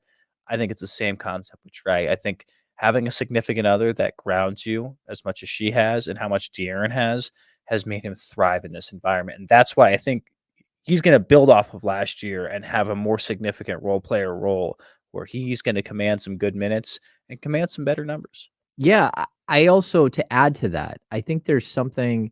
Last season we saw Trey come in and he was in great shape. Everyone in the room was like, "Oh my gosh, look at him. Looks good again." This year, he looks like that's who he is now. And that's different. It's one thing to like lose a bunch of weight and then you come into the season and you get to like February and quietly you've put those pounds back on. That's not happened. All of a sudden he looks like he's grown into the different body that he created for himself last year. And it's not often you see a player who redefines himself so much. So we're going to keep talking about a little bit about Trey Lyles, more about Sacramento Kings training camp, which has been going on the last couple of days. When we come back, you're listening to The Insiders, brought to you by Jiffy Lube on ESPN 1320, 98.5 HD2, and the free Odyssey app. Thanks, Jesse. Yeah, I had to move my cue card to the side so I can actually. I don't really need it, but certain things I like get hung up with for some reason. I don't know. What's good, Chatty House? They're still saying how bad some of our takes are. But that's okay. Who's saying that? No, like they don't know what's going on. What up, Chatty House? We love you, chat. Let's chat it up. What? At least Trey Lyles reads more than the first page of any book. What's that? One of the comments, at least Trey Lyles reads more than the first page of any book. Yeah, he ain't no LeBron James. I want to be part of the book club with him. I would be part of the book club with him. I think that'd be a great story just to like do it for the season and just like, hey, I want to be part of your book club for the whole season and do a story on it at the end of the year. Yeah, I know last year he's a big McCormick fan, which I think McCormick passed away this last year. He passed away during the summer. So like The Road, which is like a little like apocalyptic. He also last season he read American Psycho. Did he actually during the season? Oh yeah, during the season he read American Psycho. I'm trying to go through. He had like one was sort of like a self-help-ish type book, like a positive thinking and that kind of stuff. But overall, like he reads some really interesting stuff, and like we discuss. Like I haven't like kept track and read along the same lines that he is. Like pick up a book and just go. But yeah, I would. I think it would be fun. I got into reading this summer a bunch, just like being in Europe. I was like, you know what? I'm gonna read on these beaches, and I really got into it. You see Jake just throw that out there. I was in Europe, and then I'm just gonna read on these beaches. Well, why I wasn't? I am so cool right now. I'm gonna get tan while I read on these beaches. No big deal. No big deal. No, Jesse caught it too. Jesse, you enjoy that one? Waxing poetically over here about reading on beaches. That's too funny. That is too funny. Let's rock.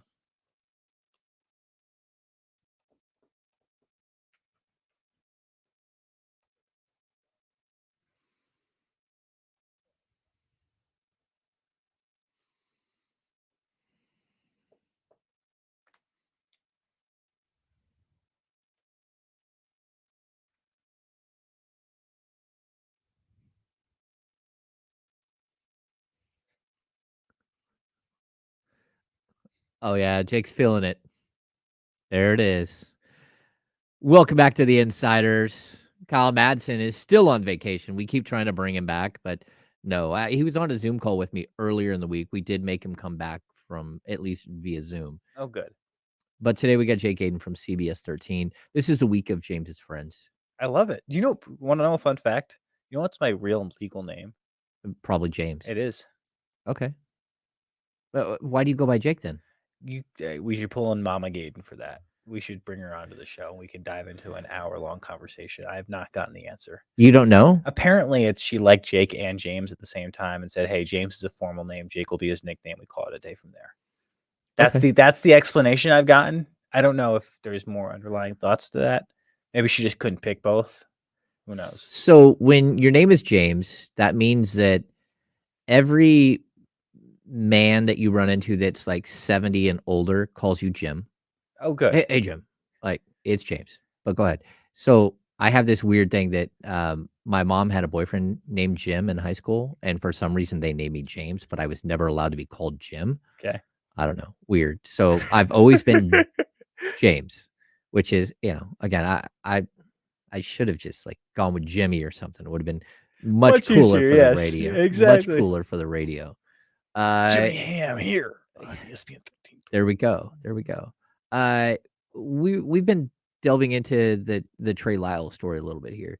When you see what he did last year, and I think like Trey Lyles was so incredibly valuable to this team. Like we had trade days where I honestly believe there were maybe like 7 games during the season that the Kings would not have won if it wasn't for the fact that Trey Lyles stepped on the court. Mm-hmm. And I always found it entertaining because there were so many games where Malik Monk had like 13 or 14 points, but they're so noisy and they got everybody crazy and everyone's so excited. And Trey Lyles over there with like 16 points and he was better that night and was the reason why you won the game, but you don't even remember he was on the court half the time. So quiet. It was a quiet 16. Yeah, I think that's what he brings. And I think the Kings, all of a sudden, they've amassed these players where you can have Kevin Huerter have a quiet 27. You can have, Malik Monk, everything he does is noisy. We understand that. And that's fine. You need that guy as well. But you can have Harrison Barnes get to the free throw line 9 times in a game, hit 8 of them, hit a couple of baskets, and next thing you know, he's got 16 points on 5 shots. Like, those are the types of things that this team has. They're very versatile, and I think that Sasha fits into that as well. Like, there's going to be games where Sasha where he's, 6 of 8 from 3, and he puts up 18 points. Everyone's like, what in the world just happened? You just got Sasha'd. Well, I think some of the shooting thing, he might be 8 for 8 from 3-point range. He doesn't miss. I don't think and you know what I was so upset about Sasha yesterday? He didn't shoot. We didn't shoot the ball. We come in, okay, and dance for us, Sasha. Dance for us. I want when De'Aaron Fox says that Sasha has one of the best shots in the world, and you are deprived of being able to see that for 2 straight days. I get frustrated with that because I want to see it. I want to see it in person. We're going to have to talk to somebody about this because I don't know why he's not shooting. So we come into the gym, just so everyone knows, we do not get to watch practice. No. There is no watching of practice. That does not happen.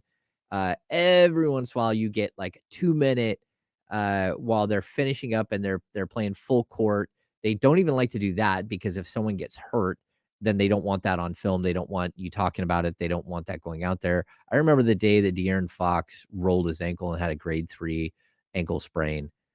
We walk in and you see him kind of, it literally just happened like seconds before, and kind of looks at us like, oh, that didn't feel good. And he's walking and he goes to walk off the court and he walks into the locker room. I think we were supposed to get him that day, and it ends up being like while we were there at the gym and watched him walk off the court, Shams Charania from somewhere in the world, where in the world is Shams Charania, tweets out, De'Aaron Fox has a grade 3 ankle sprain. We're like, how did that happen? Like, are you kidding me? Did you just I just snapped a pencil. I'm like, are you like, don't be so disrespectful that you don't even tell us when we're standing here watching it happen. Like, what is happening? Like, come on, fam. Come on. Oh, but God. that's the stuff that we have to put up with that happens on occasion. And, we haven't got to see, they've deprived us of watching Sasha shoot the basketball. It's like, you know what I feel like? I feel like, okay, you have dogs at home, right? 3. Okay. So, when you're playing with your dog and you're like, here's a little treat. Here's a little treat. All right. You got to do good. You sit like a good boy. Sit like a good boy. And we're sitting so attentively and good right now. Being nice. And we are doing everything we can to get that treat. I want them to just drop the treat. Just let me take a look. It's a good way to put it. Either way, we would love to show you footage of Sasha Vezenkov shooting shots sometime soon. It's TBD.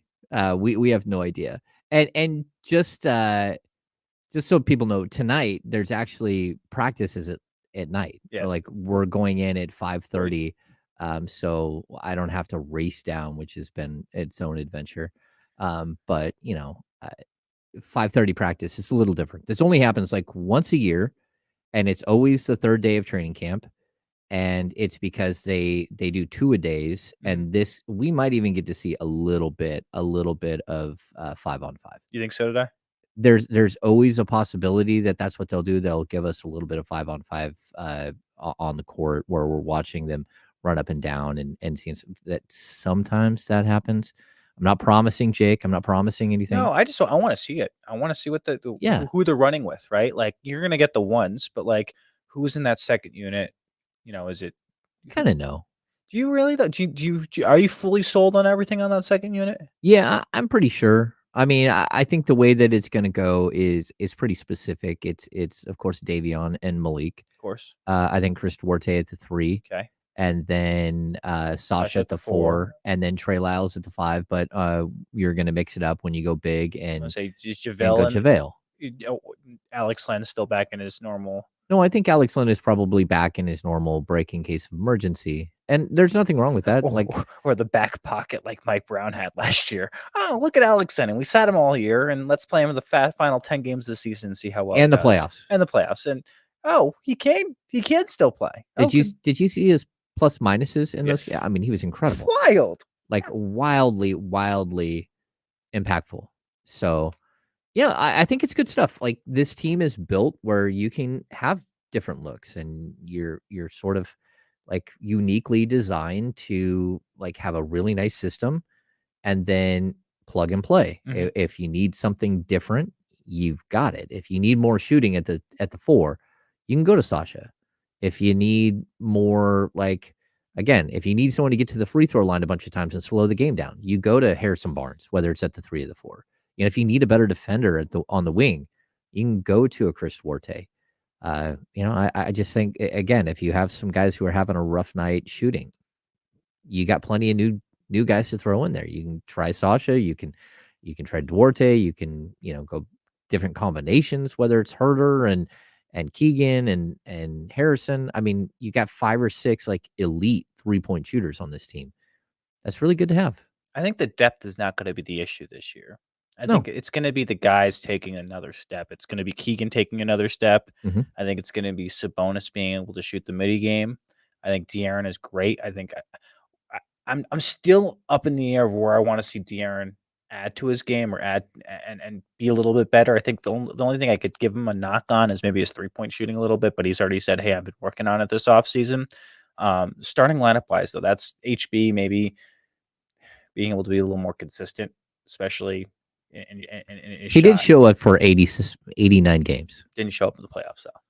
Yeah, I mean, I get that he had a couple of bad games, but he did, like, if you have a player that can go out there and play 30 minutes a night consistently, 82 games in the regular season, and then all of your playoff games. I know he had a bad. I also think like the miss in Game 4 stuck with him. Like that, no one wanted to hit that shot more than him, and then when it didn't go in, it stuck with him. I'm surprised we haven't asked him if that's still lingering at all. Do you think he would just blow that off? I feel like that's an HB thing where it's like, yeah, I don't think about that. I'm too not like he's too cool for it. He's just too much of a pro now to let that affect him. Yeah, or he's too much of a pro to tell us how much it impacts him. You wanted to bring up Sabonis earlier. Yeah, I do, because he had an interesting quote on media day. We were asking about, hey, how did the offseason rehab process go with your hand? Remind me, what's the specific injury that he had? He had he tore the UCL ligament, but it was he detached the bone. Yes. In his non-shooting thumb. Yes, correct. So his right hand. So basically, here in the web, Mhm. there's a little ligament that makes it so you can squeeze your hand together, and he snapped that off. He had an avulsion fracture. And then he had to get it basically taped for the whole entire end of the Tape season. and lots of ice and lots of work. Therapy. It was interesting. He had 2 options this offseason. Either you go get surgery on it, you got a screw in there and you call it a day, or you continue on the rehab process. And basically the conclusion that they came to is anytime you can avoid putting a screw in your body, it's probably better. Let's do the full rehab process. But because of that rehab process, he was telling us that he was not able to physically play pickup basketball, 5-on-5, 1-on-1 for 2 to 3 months. All he really could do was shoot the ball.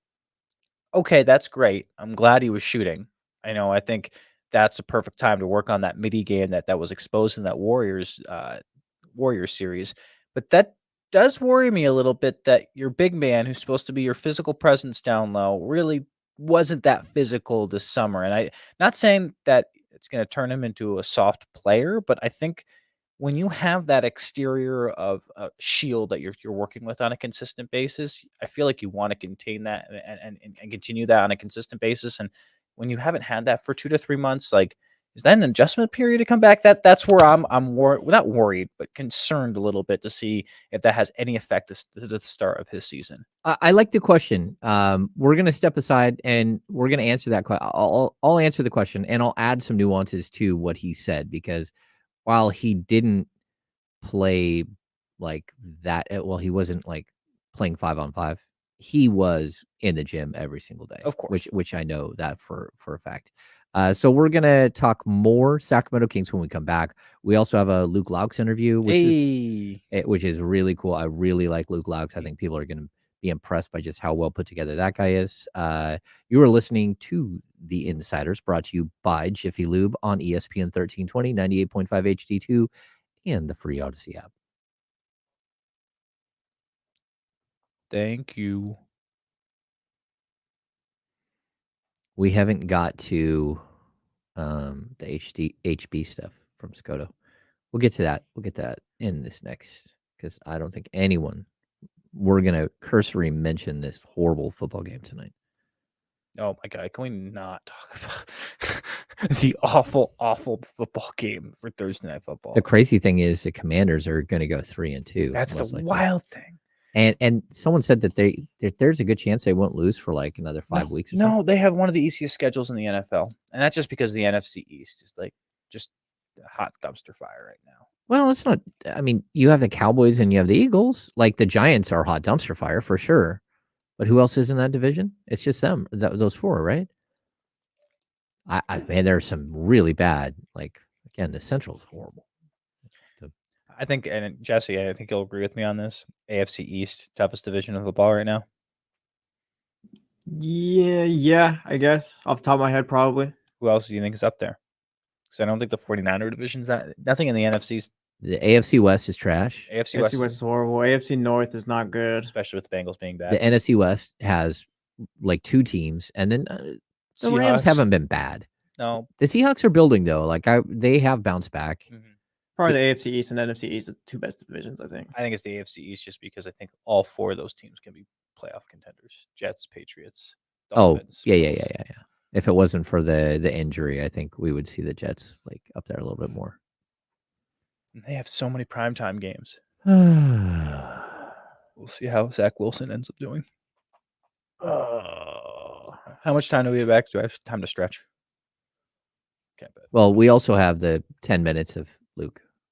I will stretch on the 10 minutes of Luke. Yeah. Okay. Oh, you got a minute 30.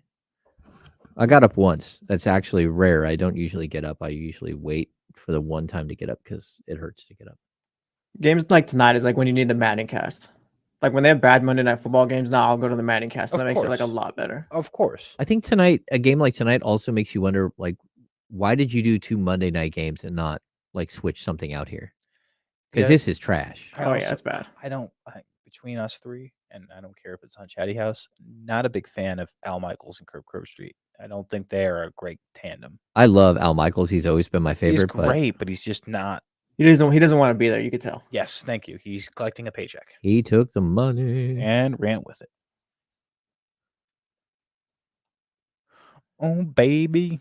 How old is Al Michaels? 78. Retirement. It's on his way. I don't know. Who were we talking about yesterday? Huey Brooks and his Huey Brown. Sorry, Huey Brown and he's 90, still calling games. Really? Yep. He signed up for more.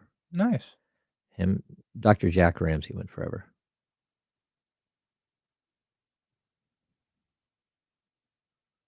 Mm-hmm.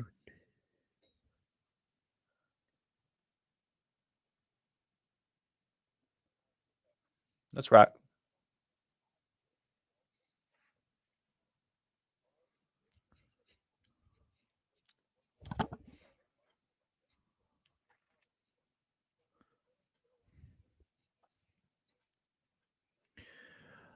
Welcome back in. You're listening to the Insiders, brought to you by Jiffy Lube. I am James Ham. Joining me today, Jake Gaden from CBS 13. What's good? It's good.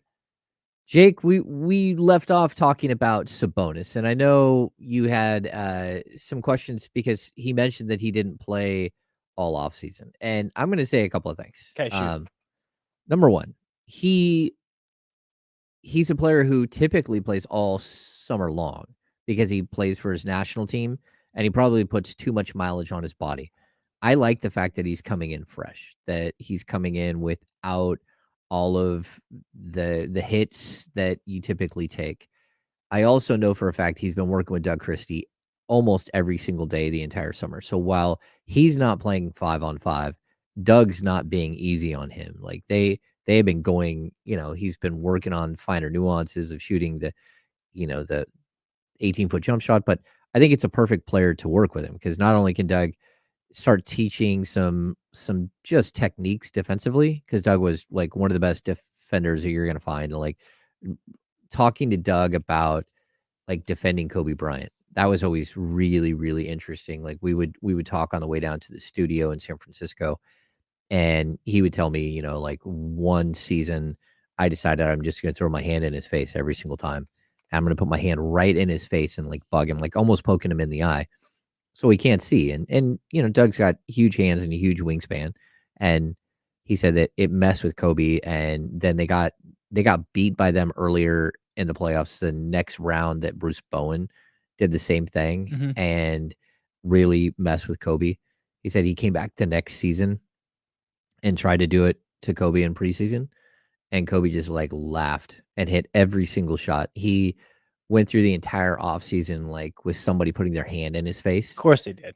That's the because Kobe. he's Kobe. It's mama mentality. Yeah, and I don't. Mamba. He said that he knew exactly where the basketball was, where the rim was, regardless of where he was on the court. He knew exactly where the rim was, and it didn't matter what you did from then on. He said that Kobe changed, and he's like, that's when I realized that there's such a different level to some of these guys that, you know, like you're great and you're doing what you're doing and you're on the biggest stage against one of the best players ever. And you figure something out and he makes an adjustment and just messes you up the next year. And you're just like, how can you be that focused that you took away the one thing I was able to do to you? And then, as you know, you're playing chess now. You're chasing it. Now you got to figure out the next move. Like, what's your next move to stop him? And it was just a never-ending battle between the two, like to figure out different ways to stop each other or to agitate to get. So I love it that that's what he's doing with Sabonis, because Sabonis is not a great defender, like, but he's also not a horrible defender. He's a little sketchy in space, right? You don't want him on the perimeter and he can get blown by. But he's also, like, position-wise, he's a very strong defender. He's not a shot blocker, but that's okay. Like, not everybody's a shot blocker. He doesn't need to be. No, I totally agree. So you asked the question, is that a big deal? I don't think it is at all. I think it's a good thing that Domas has let his body heal, because you're going to need him. You're going to need him to play major minutes, and he's still working out. He's still in great shape. He just doesn't have the bumps and bruises that he might normally have at this point. I also like he also mentioned that he got to spend a lot of time with his family, and Shoshana, his wife, I think, had a second kid. I think he's a girl dad now. I don't know if that changes anything with him, but I think that probably helped him take, you know, less of a mental toll on him. I think being around family, being around loved ones definitely helps the mental psyche a bit. And I think you're right. You know, that's a great observation that, hey, you know, less wear on the tires. I'm just intrigued to see how quickly he can pick it back up. Is he going to be the same guy that he was last year? Okay. I mean, I get the question. But he's such a physical dude that I don't think that's going to be an issue. Like, it's always, is he too physical? Does he push the buttons too far? Does he hit people too hard? Does he get in foul trouble by picking up a silly foul? That happens way too often. All right. So during media day, I was able to sit down with Loucks, who's one of Mike Brown's assistants. The best. He is phenomenal. And so we're going to roll tape on that, and we'll be back in a couple of minutes. This is a good long interview, but I think it's really insightful into what you're going to see from this season's Sacramento Kings team. Okay, so you had a crazy summer. How much did you enjoy the experience of becoming the summer league coach and having Mike put faith in you to go run that aspect of this program for this year? Yeah, first and foremost, I'm extremely grateful to Mike to give me this opportunity. And you get into coaching, I would say most coaches as assistant coaches aspire to be a head coach at some point in their career. Not all. Some guys are comfortable being assistant, and that's fine. They know their role and they're really good at it. I would say for most of us, we eventually want to go on to be head coaches. So to get that opportunity, no matter how small the window is, extremely excited going into it. And I mentioned to you after summer league, I learned so much from that experience that hopefully it will make me a better assistant coach, and I believe it will. So what is it like, the transition from being a guy who's feeding into a head coach to being the guy who everyone's feeding into? How did you manage that, and how much do you think that helps your growth as you try to ascend and become, you know, a head coach down the road? Yeah, I think first and foremost, the amount of information you receive as a head coach, and even in summer league is so much, because you have so many different parts of the organization that are coming to you for the answers. And as an assistant coach, you don't even think about half that stuff. You think about your scouts and the players you develop and how you can help the head coach. Whereas when you're sitting in that seat, you just have so many people coming to you for not necessarily even the right answer, just a answer. So I think it doesn't give you, I don't want to say caution, but it gives you an amount of thought. Like now when I go to Mike, I'm not just, and we have a friendship outside of basketball too, which is Of helpful, course. but I'm not just going to him with everything. I'm a little more thoughtful with what I approach him with, understanding that this guy, and he's so good. He has time for everyone, and no matter how small the detail, his office is literally always open. But you're a little more thoughtful going in, like, holy smokes, you have, so much on your hundreds, plate. you have hundreds of people coming to you for different things in different areas of the organization that as an assistant you just don't even think about. Yeah. It's really intense, and I'm sure it's a great learning curve for you. Now, you got to see in Summer League sort of what Keegan Murray looks like as a star on the court, Yep. as opposed to when you get to the standard club. Maybe there's a point where that happens, but he's got to play within the role. Like, how did you enjoy that part of it? Because like watching him excel at Summer League was amazing. And then what have you seen from Summer League to today, where he's trying to become this next level player? Yeah, to start, coach has a saying about embracing your role. Everyone on the team, no matter who they are, whether it's Fox or Jordan Ford coming in, has a role, and we sit down with each individual player, and they take ownership in that role. They help us build what their role is going to be. So it's not us telling them; they're actually a part of building their role within this team. And then once you have that role, we have everyone stand up in front of the team and say what their role is. And so there's no hiding from it. Everyone has a role, and you have to embrace it. And as soon as you get a little lackadaisical with that, or you start going against what your role is, your teammates have they don't even have. We're encouraging their teammates to call them out. Like, you stood in front of the team. This is your role, and you're not buying into it. Yeah, and it's hurting our team. Now, when you have everyone in an organization buying into their role and embracing it, special things can happen. So back to your question, Keegan's role this summer was to be that guy. He was to be our Fox, our Sabonis, because we need him to take a step. We need him if we're going to compete for a championship, which is all of our goals. We need him to take a step, and we need everyone. We need Fox to take a step, Sabonis to take a step, Herder, all these guys, Monk, Harrison Barnes. Everyone has to keep continuing growing while they embrace their role, but especially Keegan. He has what we need. He has the shooting. He's a capable handler and can create his own shot. That just wasn't in his role last year as much. And I think this year, we're not going to tell him to become Allen Iverson and go create every bucket. Of course. He's still going to excel in his catch and shoot. He's going to excel off DHOs. But there are times where down the stretch, if it's not Fox, if it's not Sabonis, he's probably going to be one of the next guys we call on, along with, a couple other names that are obvious. But as a young guy, I mean, he's really embraced this summer to work on things that we weren't necessarily asking him to do last year. Gotcha. Last year. Back with the last 5 minutes of that interview tomorrow. I like that. Yeah, because I mean, he's so good. Like, Luke is so well prepared. And what I dig about Mike Brown's coaching staff, so I've seen so many coaching staffs, like 9 head coaches in my time. And some of those head coaches have had to switch out their coaching staffs like midstream, like a couple of times. Like, and then like each individual coaching staff, like they have a personality. So like Paul Westfall's staff was a bunch of guys that he'd known forever, right? Keith Smart's staff was kind of thrown together because it was like mid-season changeover, and a lot of guys were Paul Westfall guys, and so he's just kind of in this weird situation. Mike Malone bringing guys along. These are guys that, he had his dad there for a short amount of time helping out, and his dad's like, okay, I'm not going to do this. I don't want to be away from home for this long. But like his group of guys were really good dudes.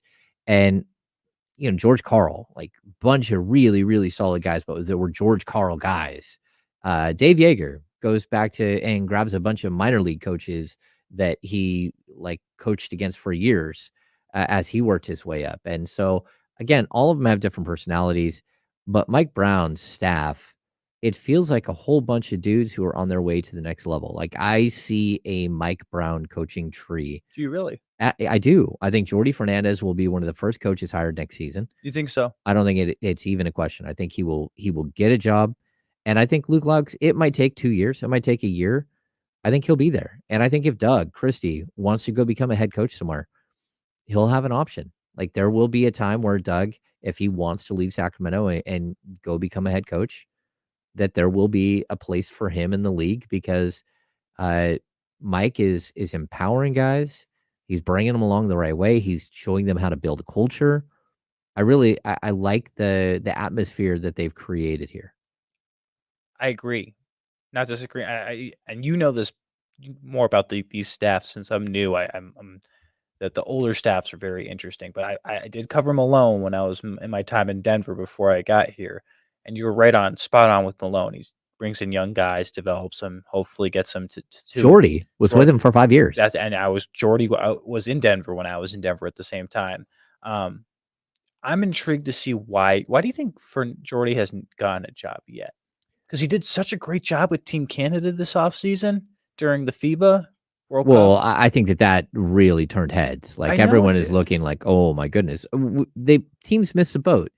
But look, you get an interview with a team and you don't know what they're looking for. It's just like when you're going around looking and interviewing for sports anchor jobs. Mm-hmm. Like you could get to somebody and you could be perfect for the job. But when you go into an interview, whatever it might be, your personality, their personality, you might just not click for that one little moment that changes somebody's mind. And somebody else might walk into an interview and just blow them away, and they're the guy. And you understand that from there on out, that's your guy. And you might be wrong, but then again, you might be right. So when it comes to like Jordy, like, look, maybe going through the interview process for a second summer, maybe he's learned something. Maybe the interview process will mean something different too when teams look at the production on the court. It's one thing to say, hey, look, this is a guy, this is the associate head coach on the Sacramento Kings, and the Kings went from 30 wins to 48 wins. But we all know that they also had their defense was an issue. He does the defense. Jordy does. He does the defense, and I'm not going to throw the defense on him. Because it's on Mike. Mike is a defensive guy. He always has been. And I'm not going to heap all the praise on Jay Triano for creating the greatest offense of all time. But like it's all part of like a giant like picture that when you're going to hire somebody, you look at all of the things and you reach out to some of their coaches, and like Jordy does have an edge to him. Like Luke doesn't have an edge to him. Luke Loucks. Like he just flows. And you're like, okay, I can see you as a head coach, no questions asked. But how does it go when things go wrong? So why Jordy didn't get a job? There wasn't a team that like there might have been a better candidate. There might have been someone but like Toronto. That was a slam dunk. I was saying that for months. Like that should have been his job. I'm sorry. Especially then he takes over the Canadian national team and does what he does. Like when they were hiring, he hadn't shown what he could do as as a leader of the Canadian national team. So yeah, I'm intrigued. Like I do think that Mike Brown will have a very extensive coaching tree. As big as Pop? No, well, maybe not. But I also think Mike already has some coaches in the league that are part of his tree. Of course. And you can look at, this is why I say no. And it's not because first of all, Mike Brown's in his like early 50s. I have 53, I think. Mm-hmm. Like he's got plenty of time to create this coaching tree, right? He can coach for another 15 years without a problem. I mean, Pop's in his mid 70s at this point coaching. Looking great. Yeah, but the reason why I say no is because part of the Greg Popovich coaching tree. So any of the coaches that Mike gets into the league and that become head coaches, they're a branch of the Greg Popovich tree, and he probably will go down as the most influential coach we've ever seen. You think so? Yeah, look at how many coaches he's put into the league. Oh, I don't disagree. I think Pat Riley would have a conversation though with that. Okay, but I mean, how many coaches can we keep saying? Like, Spoelstra has done is amazing, right? But like, and the Van Gundys worked for For a Pat little bit. Riley. Yeah, I mean, so sure, like that's a good tree, but Popovich's tree just keeps going. It gets Like, it's I would say this. Both are very impactful. Both trees, Pat yeah, Riley and Popovich, but I think Popovich is as you alluded to, is bigger or broader, if that makes I'll sense. tell you, almost every single coach that you talk to, you ask them who's the most influential coach in You're your gonna say Pop. career. They say it's Pop. Like Pop did something. Like Pop invited Mike Malone to a basketball without borders camp in like Puerto Rico when he was young at some point. That's how he got in the league. That's how he helped make a call to go get him a job somewhere. And that's so many coaches around the league have that similar story. So yeah, I mean it's interesting, but we'll have more Luke Loucks tomorrow. I dig it. Luke is a really bright guy, and I think he's got a very, very good future in the league. You can tell him that haircut looks great too. Yeah, he definitely got the fresh He cut. got the first. I wonder who the barber is of the team. They had a couple good cuts on Monday. Yeah, I appreciate a good cut. I they appreciate good looking good. You know, I feel like if you look good, you play good, you do good. all right. Yeah, he's got a guy. They've got a guy for sure. A couple of things to touch on in that. Keegan becoming a star, and I think it's interesting because Luke, his first year, he was with the Foxes. Like he went on their honeymoon with them and everything else. Like that was his job, was to get De'Aaron Fox up to speed in the Mike Brown system. And of course, he has a relationship with Rasay from their time together in Golden State when Rasay was a developmental coach and he was there. So it kind of works seamlessly. This off season, I think he's still part of that picture with Fox and with Keegan as they're working out. But you saw that he was able to get that coaching gig during California Classic and in Summer League, and how much he was pushing Keegan Murray to step up and to be this other guy. And I think it's just an interesting discussion to see how far can Keegan go in this season, because I don't think any of us have an idea. Like we have like some borderline, like, okay, I think he can average 15 to 17 points a game, but like we don't know who he's going to be, and I think that's one of the most intriguing things to this season. I think I agree with you on that. When it comes to Luke Locks, I think you look at Luke and see how much he made an impact on De'Aaron this past year. I think I wouldn't be surprised if Mike Brown went to him before even the season ended, before even the playoffs, and said, "Hey, guess what, Luke? Your off-season task this year, you're gonna get Keegan right. Okay, this kid is a bunch of potential. You did it with De'Aaron last year. I don't know what you did, but you did or something because this guy just had an all-star campaign, clutch player of the year. Do it again with Keegan and add De'Aaron to the mix. And I think De'Aaron even had influence on what Keegan did as well. What I'm intrigued to see about Keegan's game and development, you were saying numbers wise, that's what you're looking for. Mhm. I am not looking numbers of what Keegan does this year. I want to see confidence on the floor. When I say confidence, I mean bringing the ball up, not afraid to take open shots, being able to use his quote unquote wiggle in his midi game, his mid range game. But the clear cut thing I think I want to see from Keegan is to play better defensively and understand the concepts of where you need to be on the weak side of the ball and rebounding. That is where you will see, hopefully, Keegan take another step. Offensively, he has those tools to do really well in all facets of the game. It's the defensive side is the and you that's the number that you're not going to see show up in the stat book. Maybe rebounds wise, yeah, but to make sure that he is better defensively and understands the assignment, that is where I think the key trajectory of where he can be this year. Yeah, I think it's interesting. I'll point out too that Dutch Gately is the guy who is in charge of the development staff and building, like putting the program together for some of these players. He still is. He's had a huge influence in what Keegan has done, and I just want to make sure he gets his props for whatever we see that's going to happen. I get what you're saying. I need some statistical boost. Like 12 points a game to me, he needs to show. It's not that he needs to go to 20 points per game so we know that he can be a 25 per game guy. But this franchise is so high on him and believes in his abilities so much. You do have to start to show that there is a possibility for you to become the number 3 or the number 2. And whether it's this year or the year after, you have to show that there is that trajectory now, because when you're building a franchise and you're planning for the future, you need to know. Like the Kings had set aside so much money for the De'Aaron Fox and Marvin Bagley like tandem, right? Like how much money they were going to have to spend when they both reached peak age, because you got the number 2 pick and number 5 pick.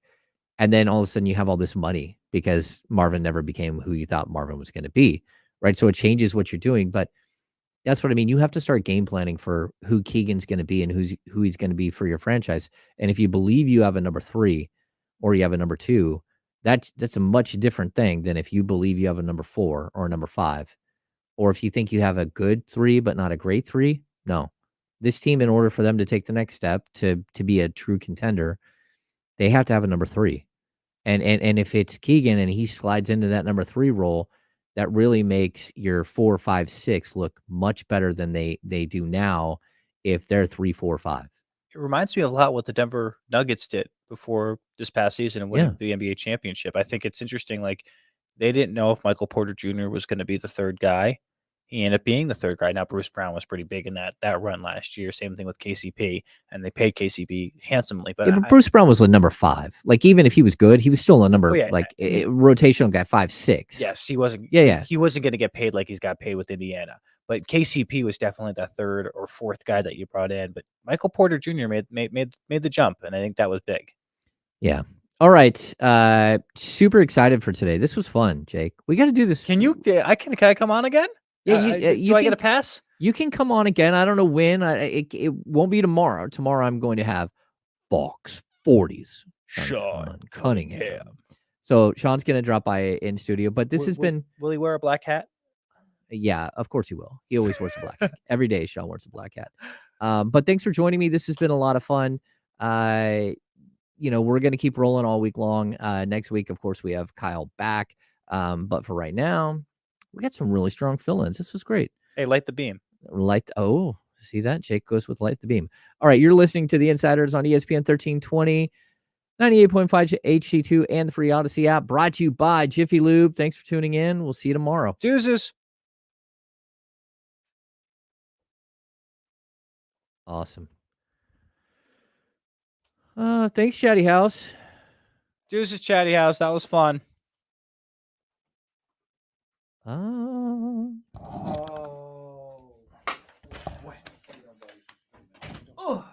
Chilling. That was fun.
Sorry about that, guys. A little slow getting in today.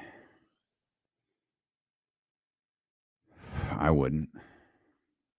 No. I mean, something always suffers. Like, promote them on ESPN, because, like, if I had it my way, I wouldn't want to account for D'Lo and KC, because look how the D'Lo and KC account has grown, and the ESPN one hasn't done anything. Yeah, I'd rather just focus on the one that has our name on it.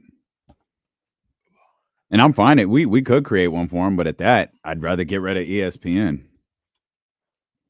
ESPN's a fucking headache.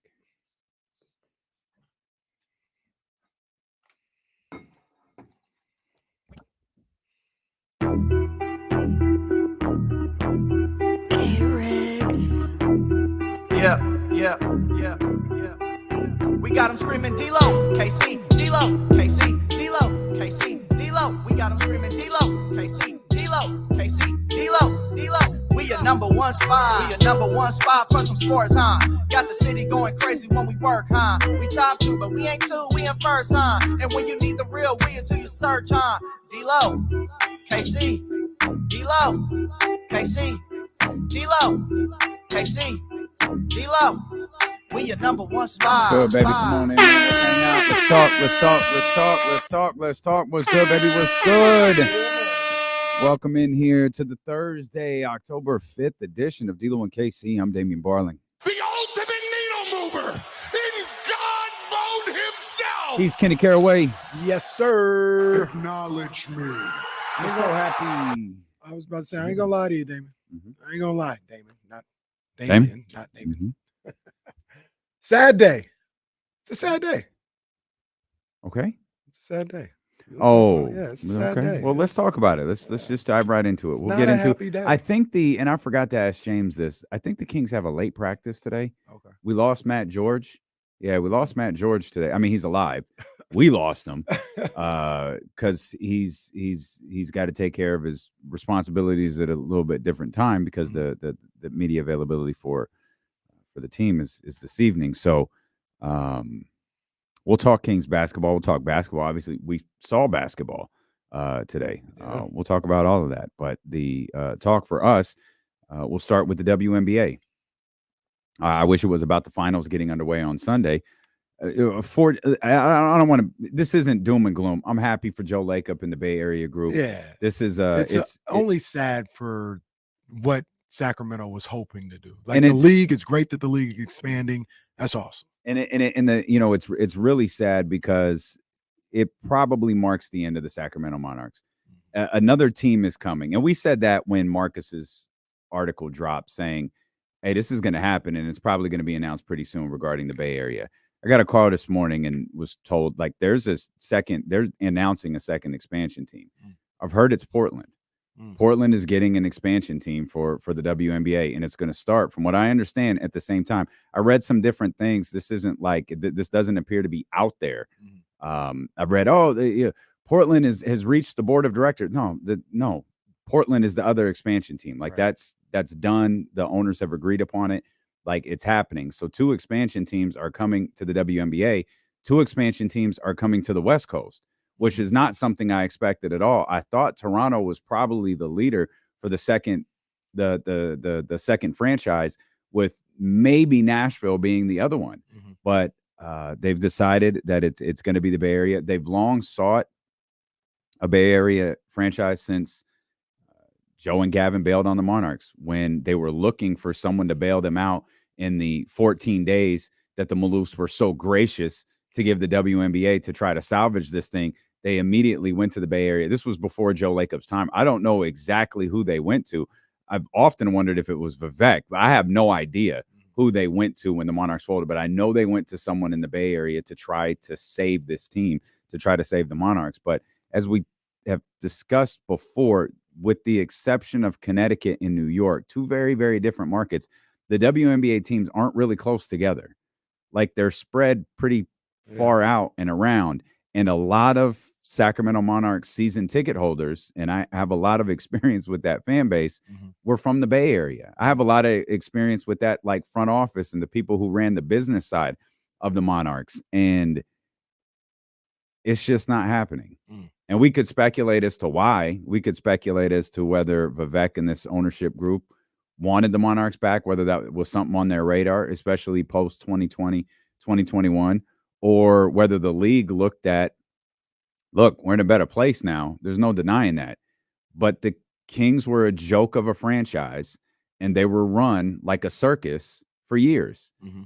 If I'm the WNBA, that's not exactly what I want. Mm-hmm. Meanwhile, 90 miles away, you have an owner and an ownership group that has been willing to spend boatloads of cash on the WNBA, on an NBA franchise that has won 4 titles. And we can speculate as to whether Draymond Green should be there or Klay Thompson, and we can all have our opinions.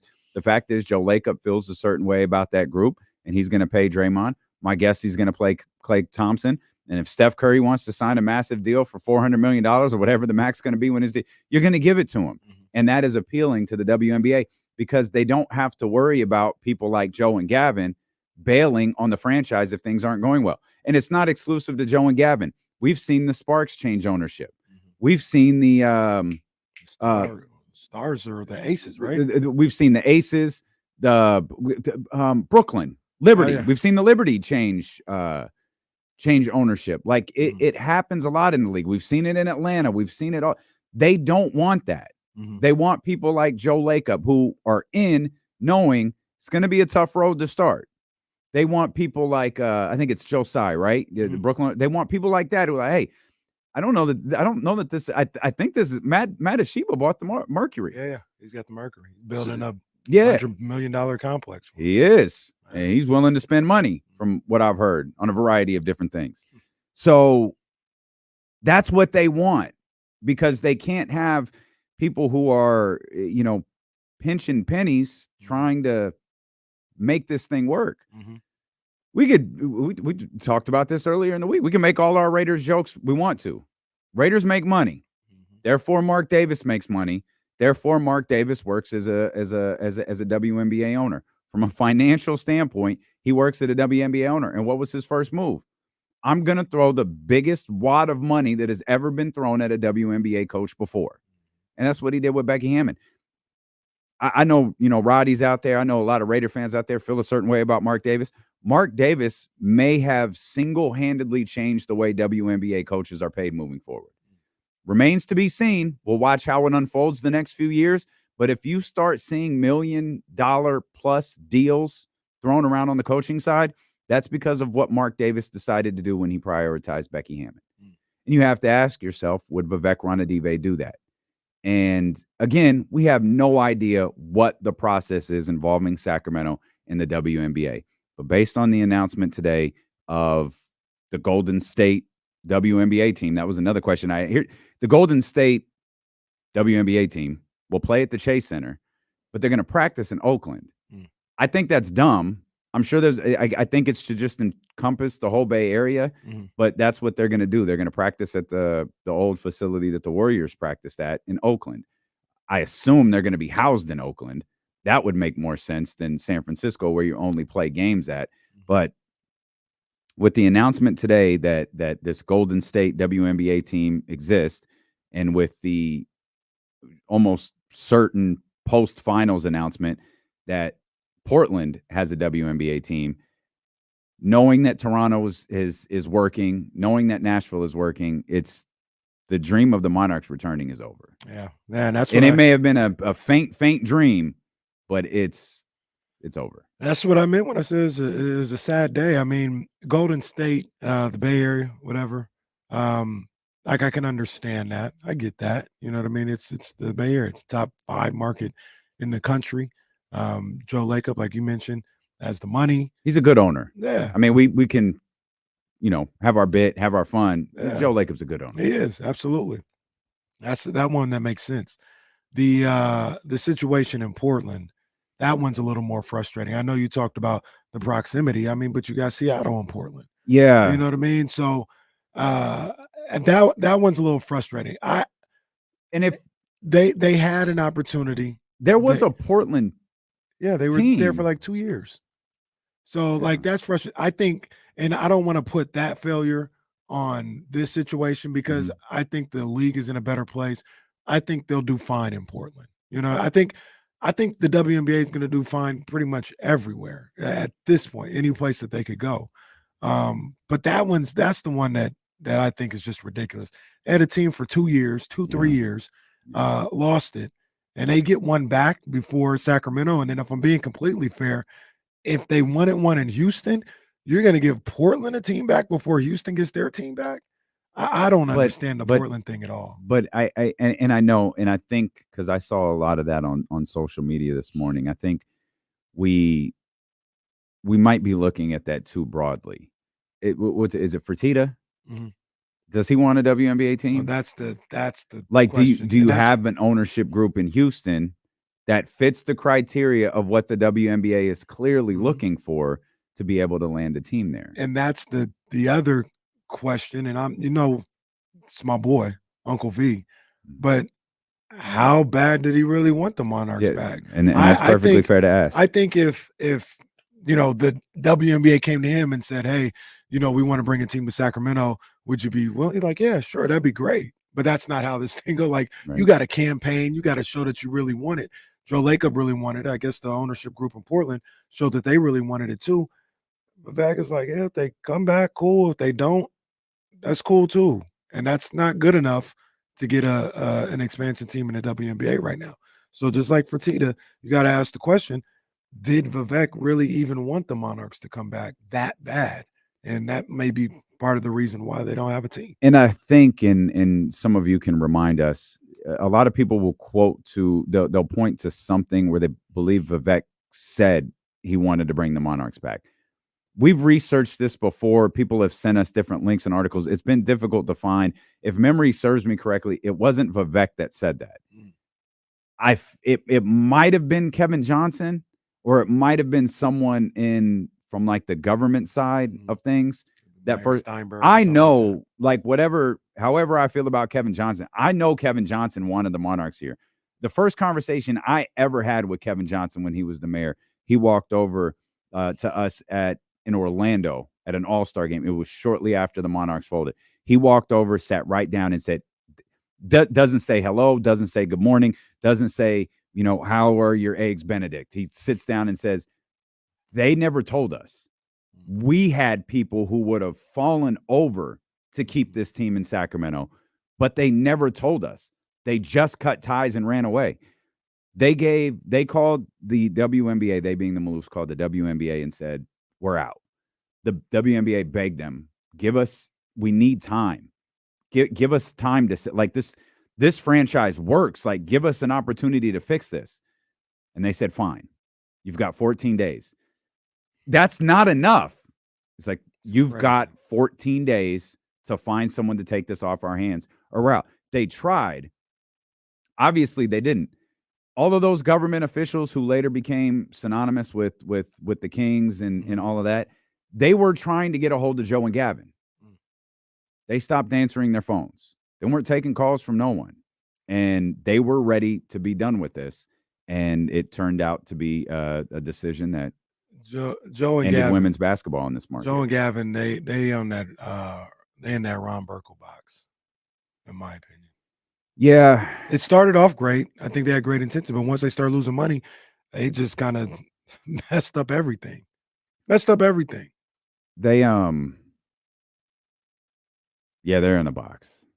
I'd even say probably what's the one George is the one, right? George is probably more in the box than Joe and Gavin.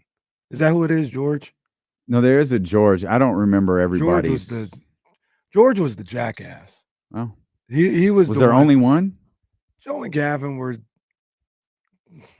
for a lack of a better term, lovable losers, right? George was the one that like, we're leaving if we, real smug with all that. Yeah. And he was the one when they messed up the money. I think he was the one that started pulling the strings, and he was the jackass.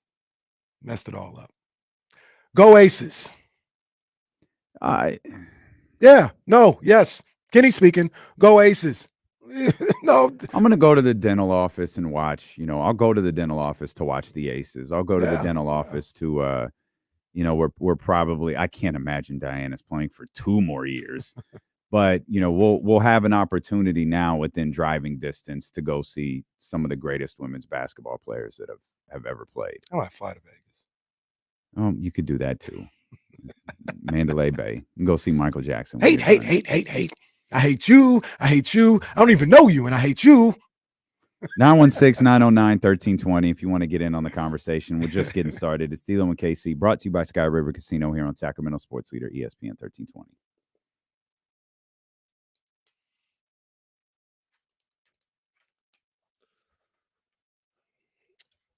On a completely separate note, though, outside of the fact that they aren't coming to Sacramento, it's great for the league, man.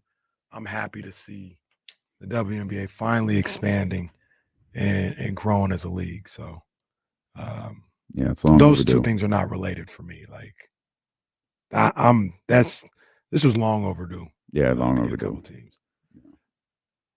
I am surprised Toronto didn't get it. I thought that was a done deal. Especially the support they showed. I was really, really surprised to hear it was Portland. Really surprised. And I tried to find out, like, do we know why? Like, how? I wasn't able to find that out.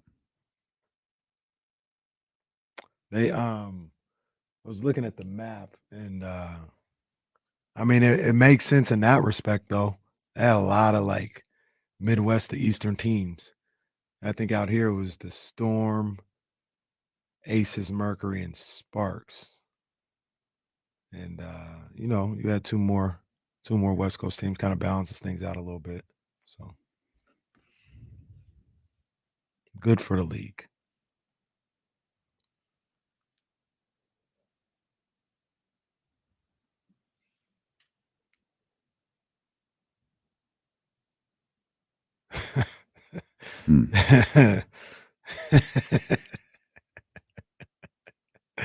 Oh man, this dude, man, he was funny, man. He's a funny dude with all his shenanigans.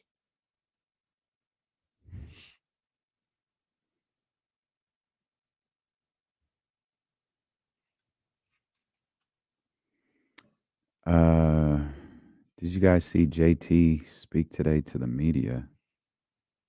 Oh yeah, I did not. he was supposed to show up to practice yesterday, I thought. Yeah, I did not see that. Is he still hurt? No, he's back now. I believe. He's back. Yeah, he was off the pup list.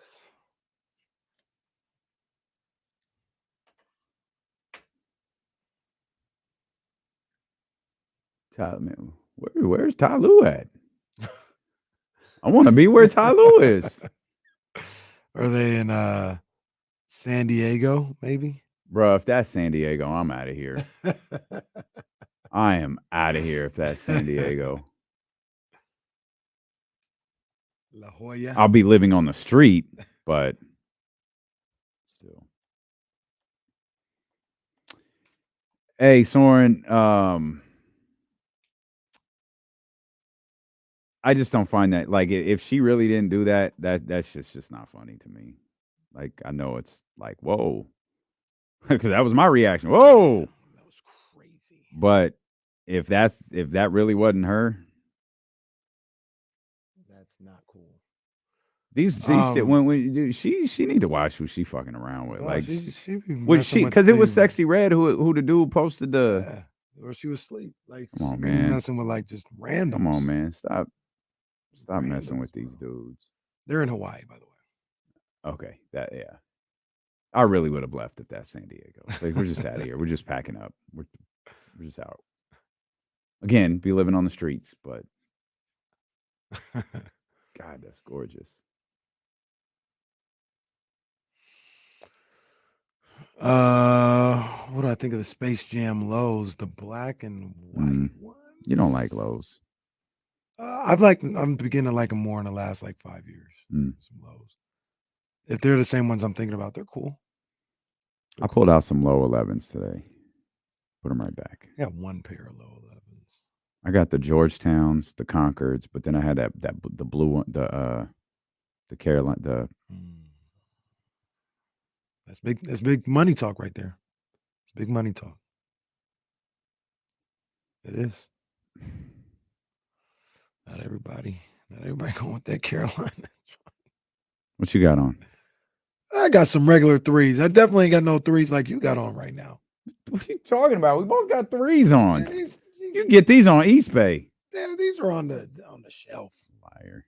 These are on the shelf. We're gonna start doing a daily segment. Whose shoes cost more today? Oh, I'll lose. Just Kenny's time. every day.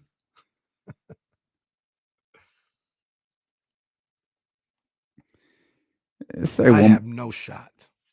Let's say one more thing about the WNBA in the Bay Area.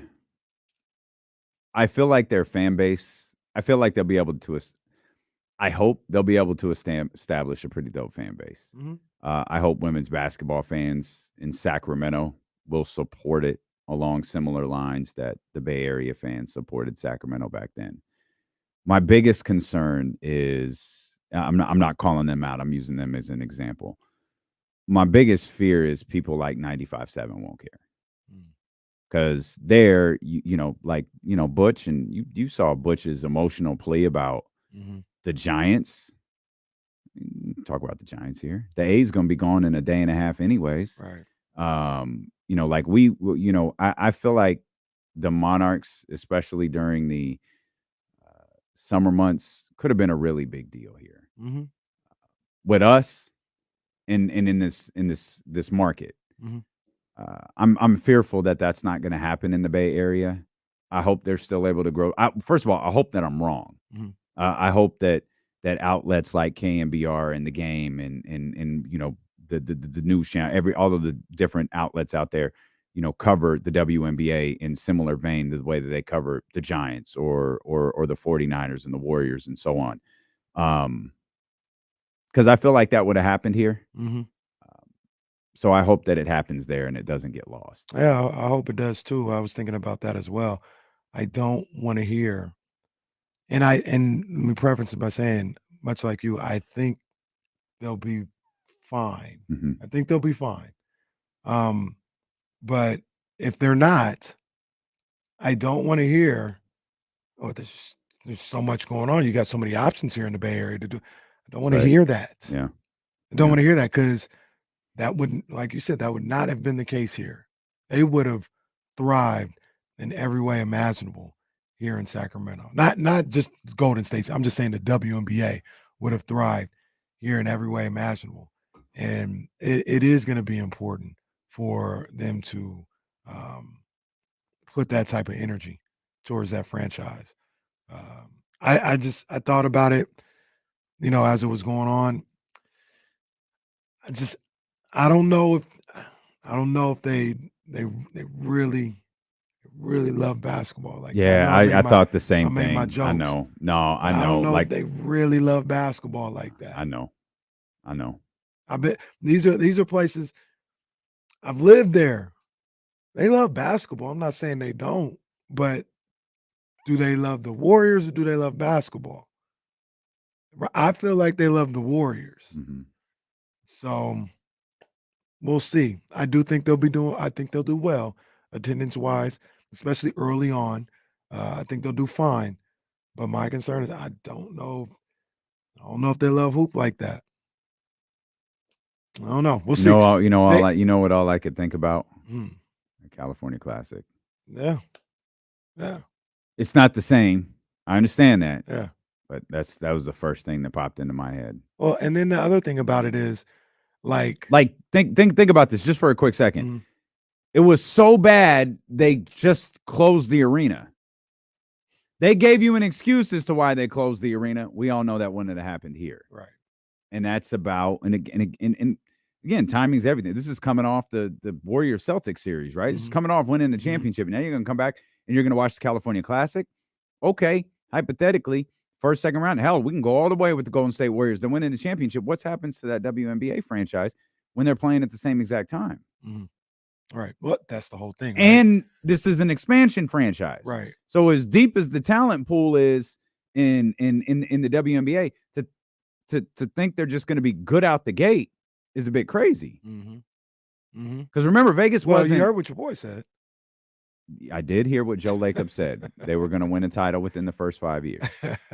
And I believe he'll do everything he can. He's and that's a good owner. thing. Yeah, that's a good thing for the league, for your owner to do everything they can to win a championship. He's going to try that for sure. But I think about that, and I extend it past the Warriors, like just the way the WNBA season is set up. Like, what if? And I know this. I don't know when we'll ever have to worry about this, but what if the Giants are in a pennant race? At the same time as a WNBA game 1. Hell, they get away with it. I'm just using hypotheticals right now. Golden State's team is in the WNBA finals. They get away with it with the timing this week. But what if game 1 of the WNBA finals and Niners Cowboys is at 1 p.m.? What's going to happen there? Who covering the games? Like these are things. And context to that is important too, because you just said game 1 of the WNBA finals versus week 5 of the San Francisco 49ers versus the Dallas Cowboys. And my guy Aldrin, he thinks I'm podding right now. He says Oakland and East Bay is hotbed for hoopers. I'm not saying they're not. I will tell you this though. And we can cue up the sound if you want. I lived in Oakland. I lived in Los Angeles. Oh, I didn't know what sound you. Okay, Lakeshore. I didn't know what you was talking about. I was there. It's not the same when you talk about what basketball means to those cities. It's not the same. I got you. I understand. Let's also, factor in the Stanford aspect. When we look around, Toronto was kind of the outlier. I guess Portland is too. Portland got Oregon. That's what they've been saying. I know. I felt the same way when I heard that. Well, I mean, I only say that because we brought up Nashville. That's Tennessee. That's we talk about like Connecticut. That's UConn. You can draw like some of these cities in Stanford is there, and Stanford's one of them ones. And it's Tara Vanderveer. Like there's, Stanford does well. So, but I'll ask you this. Stanford, as a program, is one of them ones, like you said.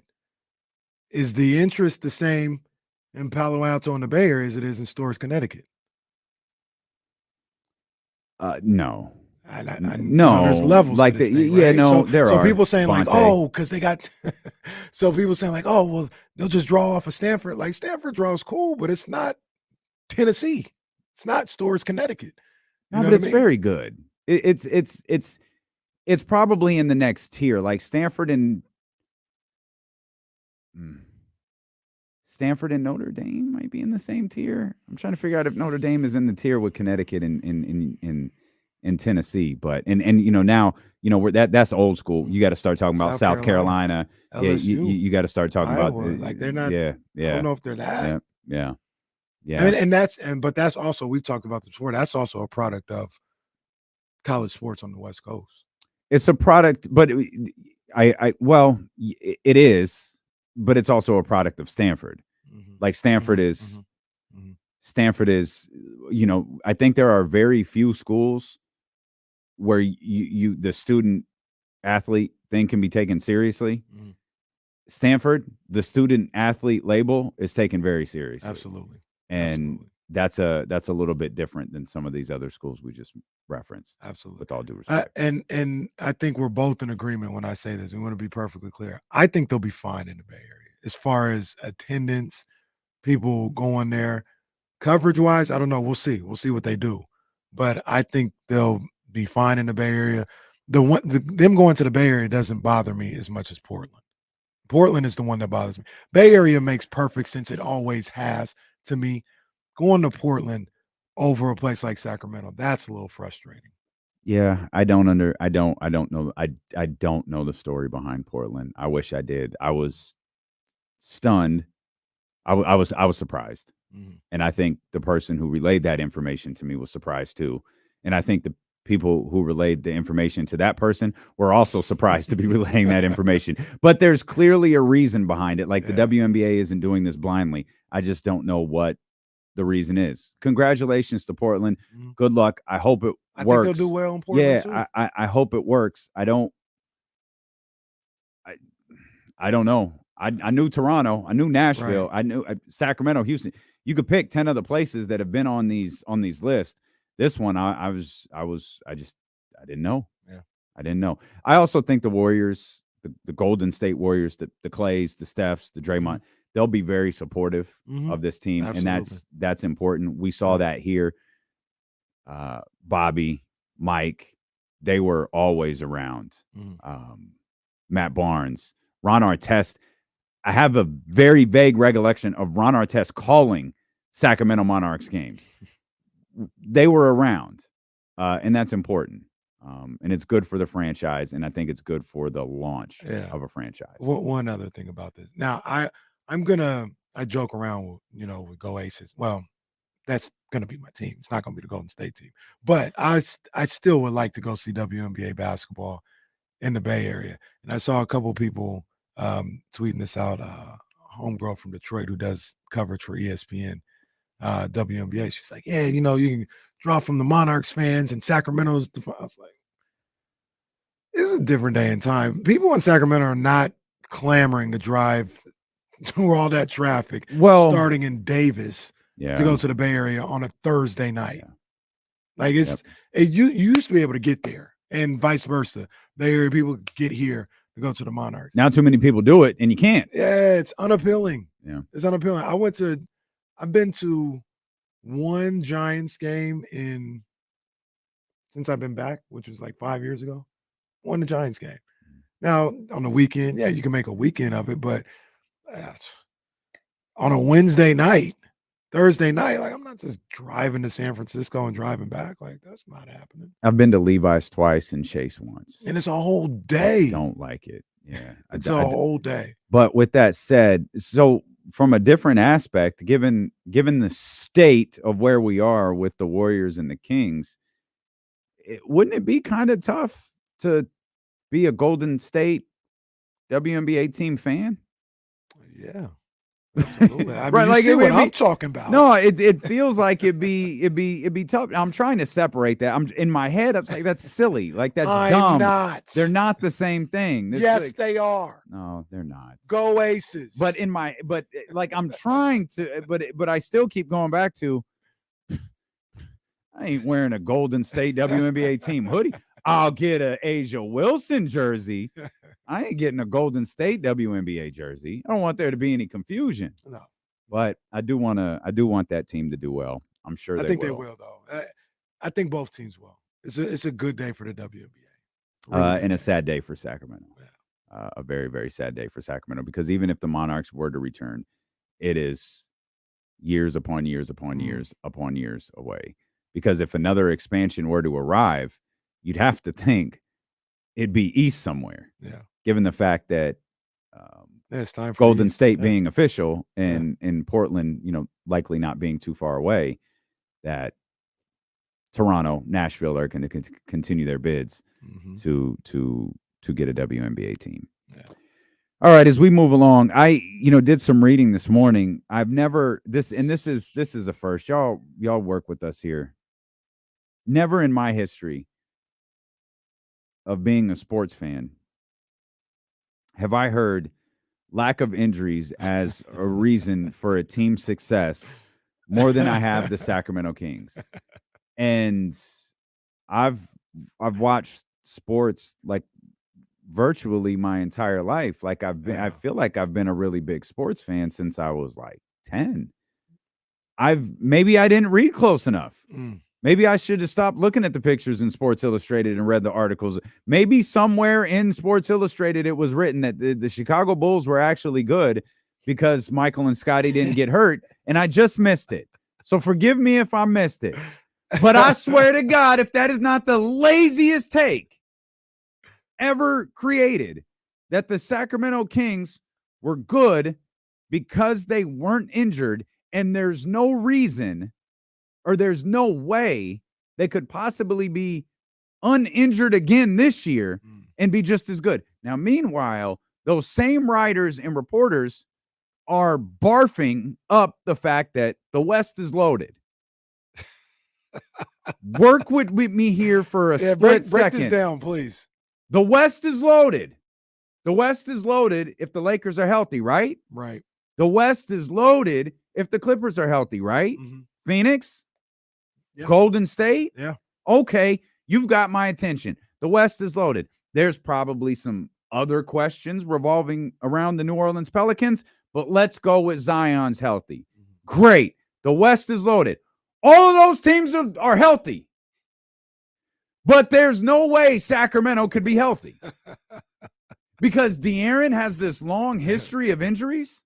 Like, I don't know, Kawhi, Clay, Steph, Draymond, Paul George, Bradley Beal, Kevin Durant, Zion Williamson. Yeah, De'Aaron Fox is in that category. You know who else is in that category? The most overrated player in the league. He gets hurt all of the time. Oh, he played through his little knick-knack injury last year. And you got to know that kid that they took, the one where his twin went to Portland, there's no way he's going to be healthy. He's Bagley part 2, right? Man, these dudes talk out their ass when it comes to the Sacramento Kings. Moving forward, this is the new rule in journalism. I'm submitting this to Northwestern. Okay. These are the rules in journalism school. Cover the Lakers however you want to. You cover the Golden State Warriors however you want to. What's next? Sacramento. Now, when you write about Sacramento, you simply write, I'm so sorry, I only watched 7 games. I have no comment. It's crazy, Stupid, man. I mean, so before, I go all the way in or whatever, this is let the people know who aren't aware. This is John Hollinger. It's John. He's not John. the only one, though. That's the thing. That's why I didn't say it. Yes, Yeah. John is the most the latest. recent. Yes. He's the most recent to write it, but he's far, far, far, far from the only one to write it or say it. I just don't understand. Why they're projecting that. Like, and why that is essentially you're saying they weren't any good. The sole reason why they were good is because their guys stayed healthy. There was injuries all up and down there, but they stayed healthy enough to be able to play. Well, I think more. I think maybe to dig a little bit deeper, they stayed healthy, but their success was based on everybody else being injured. So the fact that they weren't bitten the same way the other teams were, that's how they got to 48 wins. They're not 48 win good. They couldn't possibly be 50 win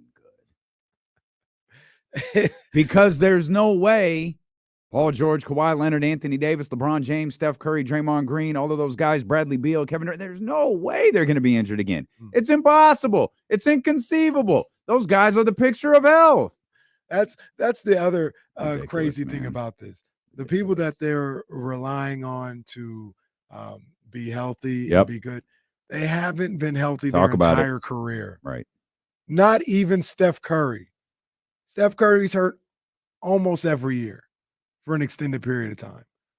So I guess magically they're all going to play now this year, right? Like that's the word, right? That's what's going on. And the Kings are all just going to fall apart. Like people can't stay healthy, whatever. And then, I'll talk about Hollinger specifically. It just kind of downplays everything, whether it's getting Duarte, downplays what he can do, downplays what Sasha can do. It's slow-footed, big guys going to make their defense even worse. Look, man, these guys, they can think whatever they want to think. It does come off as personal because it's only negative. Right. It's inconceivable that they never show they could be good. Could be a good team. I said on here a couple days ago, I was like, look, if somebody wants to come on here and look at the Kings and say, yeah, they did this and this and that, but you know what? I got to see it again from them. I'll understand that. I completely understand that. I get it. I don't agree. I think it's real, but I get it. You don't have to go out here and making up all these nefarious reasons as to why they won't be any good and completely neglecting the fact that they may actually just be a good team. They may just be good. That's impossible, sir. It's impossible. It's impossible because I only watched 7 games. Yeah, pretty much. And maybe 9. And they they look at this team and they think that they're good. They were good last year for every other reason except for talent. Every other reason. There's always something else going on as to why they were good. They couldn't just actually be good ball players. I mean, they do have two guys that made All NBA. They do have two All-Stars on the squad. What I really Well, you also have a rookie that broke. Davion Donovan's one of your ones. Yes, he broke his rookie record. Y'all are not writing about that. What about the impact that Malik? They wrote nothing about that. What about the impact Malik Monk had on this team? We ain't talking about that. Malik Monk. Look. Oh, and this is one of the things that I talk about. I like Austin Reeves a lot. His numbers were comparable to Kevin Huerter. That's just what it is. You want to talk about defense and all this other stuff. The rest of the world was looking at Austin Reeves like food. Oh, he's guarding you? Hey, get on the block and go to work. Send these boys packing in the World Cup. But they got the big three. They got the big three, including Austin Reeves. Austin Reeves, like I said, numbers are comparable to Kevin Huerter's. And that's not even saying Kevin is bad or the numbers are bad or anything like that. But they hype don't match a guy like Austin Reeves and just completely overlook a Keegan Murray, completely overlook a Malik Monk. I guess that's what they. But like you said, we know this is a long time ago. They don't watch hoop like that. I gotta get this line verbatim. I don't want to. Let's see. Let's just. Keegan Murray played 11 games. Keegan Murray played 80 games himself. That number is likely to go down this year. No, there was one specific thing. Where is it? Okay, here it is. I didn't want to read it wrong. I wanted to read this exactly as it was written. The Kings lack a wing stopper and have zero rim protection. We'll cut that and send that to JaVale. The only plus defender is backup point guard Davion Mitchell, whose offense made him borderline unplayable in the postseason. Rewind back to the postseason. 21, 28, 17, 28, 24. Those are the amount of minutes he played. Game 6, he only played 11, but we saw the course of that game and what Mike went to with that game. It was a fight for your life game. He stuck with who was working. It worked. He played 8 minutes in Game 7, and I think that was Mike probably trying to do a little bit too much of what happened in Game 6.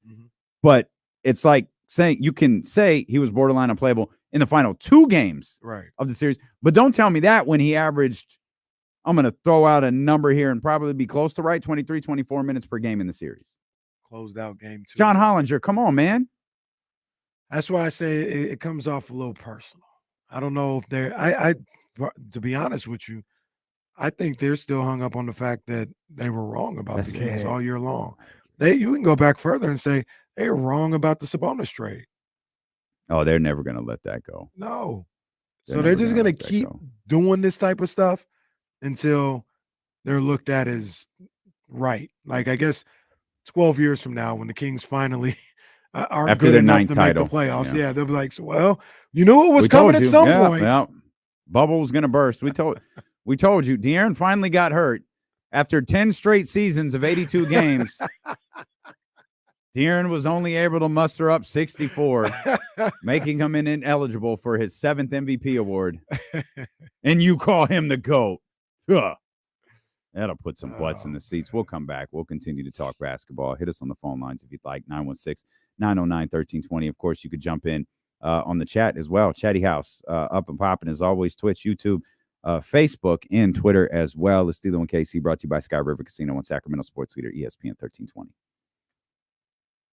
Slide early real quick. Why? Who said that?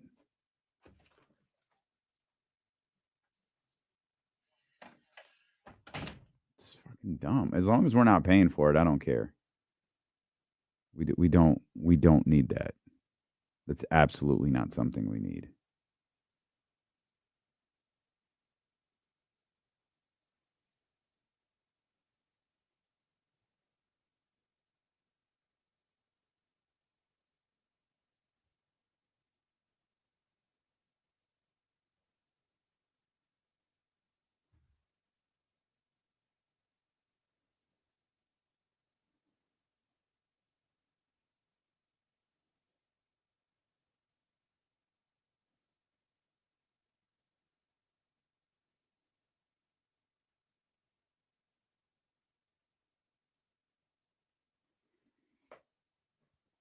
Do that. You guys gonna? Man, I'm trying, lazy. I'm trying, bro.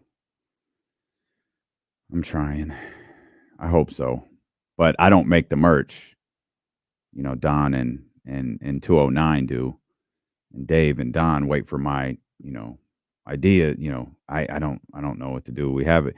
I think David Jackson had the best the pod and the interruption idea. I love that so much, but I just haven't followed through. Dave is waiting for me. We talked about it at Sky River. I haven't mustered up the ideas yet. Oh, you know what it is, Rob Dub? You know what it is, baby? You know what it is? I like that idea too. I like the just podding. That's a good idea. Hey, Fats Jones, how about you go fuck yourself? How about that? Good? Good. Fucking clown. Matter of fact, bro, you can go.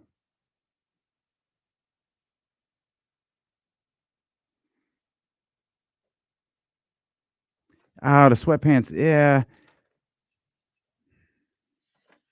Yeah.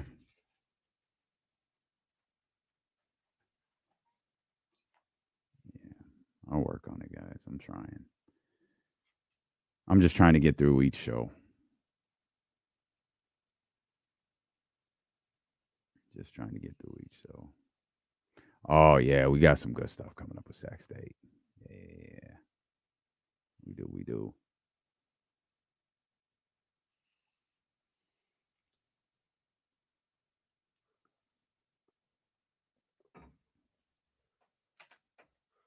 Mrs. P, when you come back to Sacramento this season,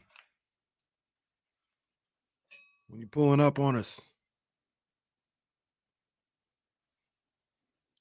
Just got to get the airspace cleared. oh, that's true too. We got to figure out when she's back in the States. Private jet incoming. Whenever she's back in the States, maybe she can stop by Sacramento. But, she'd just be everywhere. Yeah, it's wild. Like you would think, like, hey, maybe there's something to this thing. And I'll say this about Bontemps. Bontemps, when he, gave his whole spiel on Sacramento. Would interrupt me, Jesse. I want to hear what you got to say right there. But I do want to say one thing. Put a bow on this whole WNBA thing real quick. Just real quick. Okay. Sacramento is upset because we love basketball. We love the Monarchs. Doesn't look like they'll be coming back. We love basketball. Hey, support, WNBA by watching all this other stuff. But here in Sacramento, it was turn our attention. You got obviously the Sacramento Kings, but you got two Division I basketball programs over at Sac State. Go watch the men's game. Go watch the women's game. That's right. Go to those games over at the Nest, man. Both of those programs are very good. Go over to those games at the Nest. Support them. Follow them the same way. You hear us talking about, their games, throughout the season and keeping you guys updated. Go check those programs out over there, man. There's still some high-level basketball all over the place. There's high-level high school basketball as well. There's still a lot of basketball for us to be able to enjoy and follow in this city.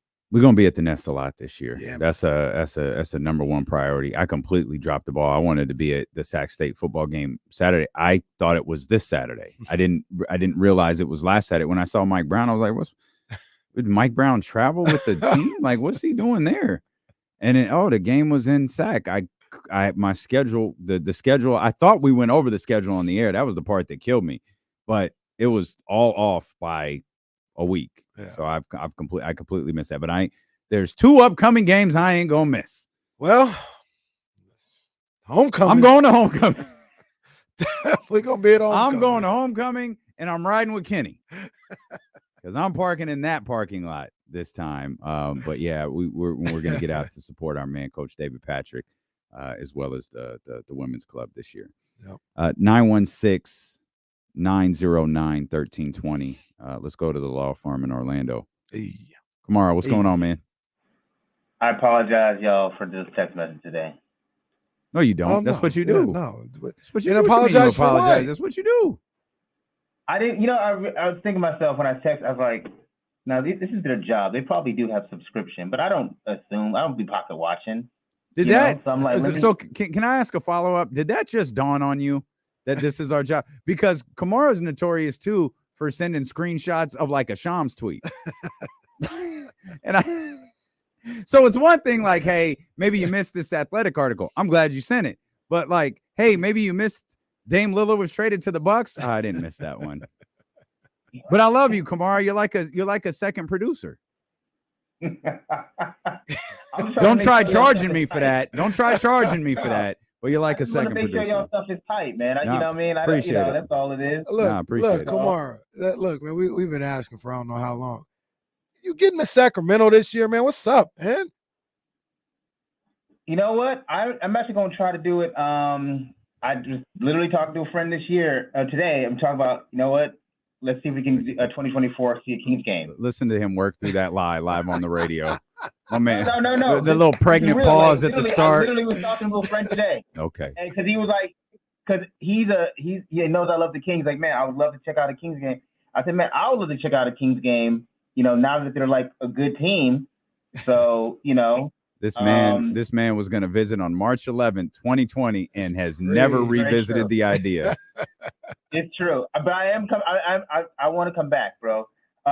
Real quick on the John Hollinger thing. I really think the biggest thing when you talk about the league and how they view the Kings is, and the quiet part's not. It's not. It's because the quiet part's not said out loud. Is that no, they don't look at De'Aaron as special. Like if they had Shea, right, instead of De'Aaron, you'd hear all these glowing articles about, oh man, the Kings are going to be they're up next. But because they don't look at De'Aaron, it's because honestly we love De'Aaron, but you know, admittedly he's not a loud personality. You know, he's not wearing a fur coat to the All-Star game, right? He doesn't have these he doesn't have the sauciness that you know, we got that boy in Minnesota got, you know what I mean? So like Anthony Edwards. So like, you know, he doesn't have the big personality. So I think it plays into the fact they don't really need to pay attention to him if they don't look at him as a megastar. Oh, he won Clutch Player of the Year, but what does that matter? They never mentioned that. You know, they never mentioned he's a reigning Clutch Player of the Year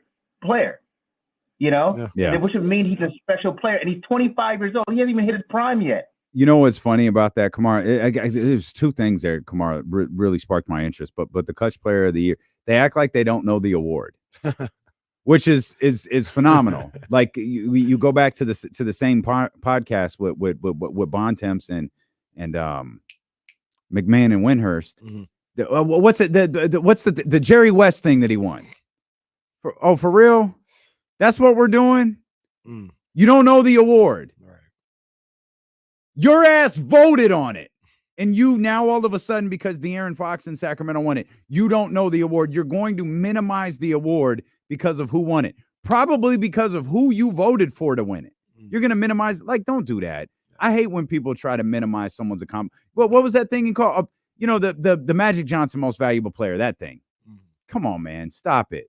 Stop it. And what I don't understand about them, once again, this is your job to be on top of the league. That's why I got the type of respect that I do for somebody like Zach Lowe. Regardless of what he says, whether I like it or not, whether I agree with it or not, I know it comes from a place of, he's doing his homework. He's watching. He's looking at things and he's giving opinions based on what he's seen and the things that he's observed from a team. So I respect that. These guys, they're not watching, but that's your job. Your job is to watch the NBA, but let them. Here's the other frustrating thing about it. Let OKC do something. Oh, they know everything about OKC. They know everything about this team that ain't got nothing. So that sparked my second question. Because Kamara said if Shea was here, it would be different. But would it? Probably not. Is it Shea or is it us?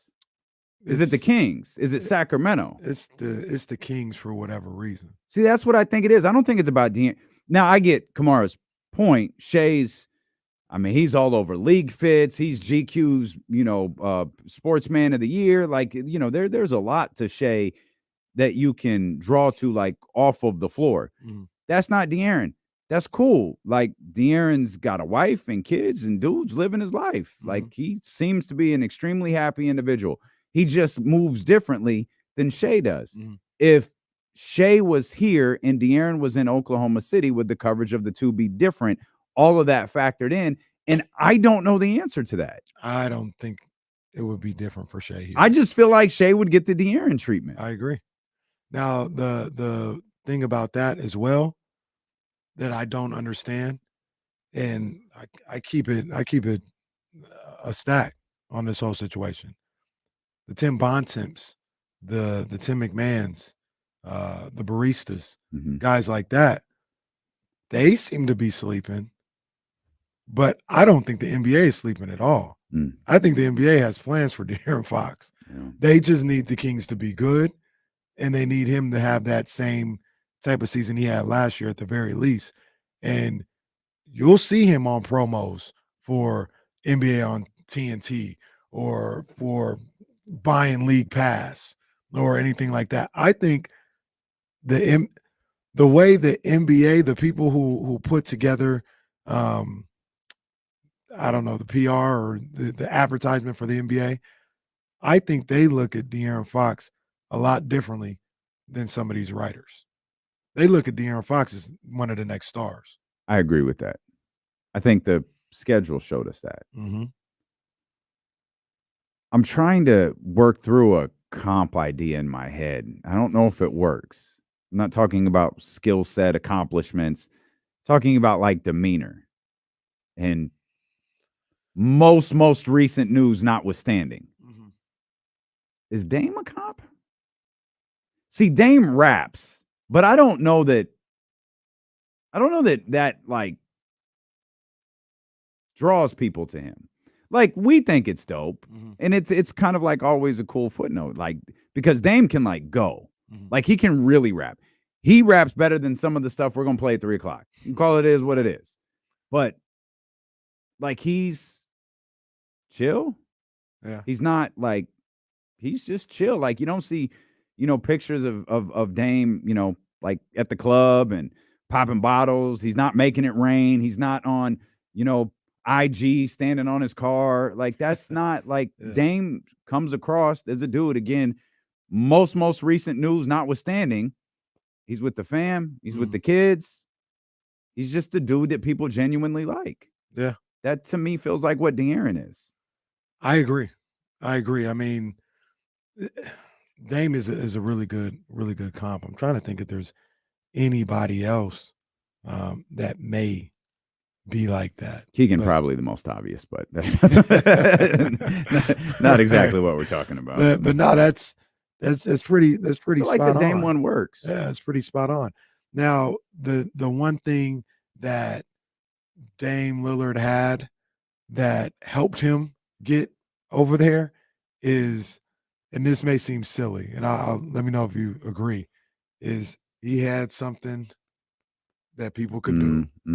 Yeah, for people who couldn't see me on the radio, he had his Dame time thing where he started tapping that wrist, and Carlos Correa was doing his Dame time, and you could do something really loud tap, like it's like you got a drum under your. I don't know what's going on. You got here. watches like that. Well, there's nothing here. It's my forearm and my sweatshirt. What you talking about? Special microphone watch that you got picking up that sound.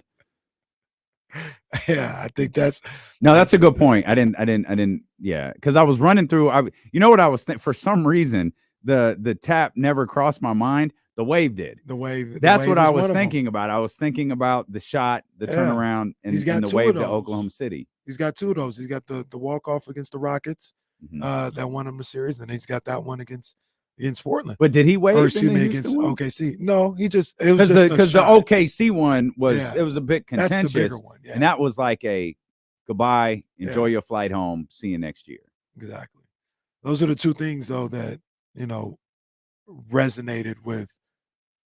I don't want to say the casual fan, but just the general NBA fan. Yeah, it's going to get played for eternity. Yeah, like there's no Dame video where the wave and him talking Dame time isn't going to be shown. Do you think Fox in Orlando gets shown for eternity the same way? I wonder if the Chicago one gets shown because the Chicago one garnered a reaction that you can mimic. The shot, the turnaround, the arms out. Now, no, they won't tell you what he said, but he has a reaction where he turns around and he looks at the bench like, "What did y'all expect? I'm De'Aaron Fox. Right. Like, what y'all expect?" I can't for some reason remember. I remember Domas's reaction. He was sprinting. I can't remember what Dame did after he went over to Malik after Orlando. He went to, and then he like did the jump mosh pit thing with the I feel like the Chicago one. I think that was with Chimezie Metu, who he jumped in the air. But wasn't he looking at Malik saying, "I told you, I effing told you"? After, or was that different? After that. Oh, okay. Yeah, after they jumped in the air and did the what? I did the thing that old wrestling tag team used to do. Remember? What was their name? Jesse, you remember? The Headbangers. The Headbangers. What did the Headbangers used to do? Mosh and thrash. They used to do the little jump up and bump shoulders thing. He's trying to pause me, but I ain't scared. I ain't scared. I can't you should have heard pause Headbangers. That's I can't even talk on this show. You should have heard what this dude said earlier in Studio 6. What'd he say? Bro, it was wild. I don't even think I can repeat it. Can we catch it on KSFM still? Man, no. I don't. No, we didn't because we nailed something we were recording. We got it perfectly, and Kenny uttered just a real unique. What'd you say? Share it with the class, bro. Don't be scared. I don't. I remember what you said. What I go ahead and say? I don't remember specifically what I said. He said, "Yo, I just took the whole thing." That's crazy, bro. That's wild. Come on, man. This dude trying to pause me in here. It's a family-friendly show. Jeez. Oh, man. Come on, man. I can't even speak on this show. I got a radio show. I can't even speak no more. No, man. can't. I think point being, back said, "Okay, KC, that's what I said. Hey, good for you." Come on, man. You know what scares me too? What if Jerry Reynolds is listening right now? Man. Jerry, we told Jerry we were going to be buttoned up, man. Jerry said to us yesterday, "Hey, because Jerry was here with James. Hey, Jerry, it's great to see you. Hey, I've been listening, guys." It's like, oh God, you have? Oh man, and I know G-Man is listening. Like, yeah, man. Yeah, see what you. We already lost Bryce. Bryce can't go. Or who was it? Bruce or Bryce? Oh, Bruce. The kid? Yeah. Bruce was the kid. Parents say can't listen to that show. Well, also, he's probably in school. Well, they get out of school at like 2:30, and it's like, nah, I don't care. No? You can't listen to that show no more. At least we still got Leezy. Their voices are similar. We got Leezy and we got 40 on your head, kid. The 40 on your head kid is out there. Yep. Jerry, if you're listening, we're sorry. Stilo and KC on KIFM West Sacramento 98.5 FM, KRX QHD2 Sacramento, ESPN 1320. Always live on the free Odyssey app. I got good news for me and my marriage. Well, I hope it's not what Jason Bailey told you yesterday. So, this guy. What was that? Kenny got the weirdest congratulations on getting married message in history yesterday. That's the first time I think I've ever had to tell somebody about themselves in this office. Whatever happened to just congratulations? I don't know. I don't know. I don't think he meant any harm by it. It's like, bro, what the? That's all I could muster up was the sentence I just didn't finish. Oh boy! But what's the great good news for you? Me and my marriage? Right here on the iPad, because there's a lot going on. You do a good job of controlling the TV, but there's just so much going on. Sometimes I need multiple screens, like I'm at the house. So on the personal iPad, I've got EuroLeague basketball, which kicked off today, and I'm watching Munich. And who do I see? I don't know. Serge Ibaka.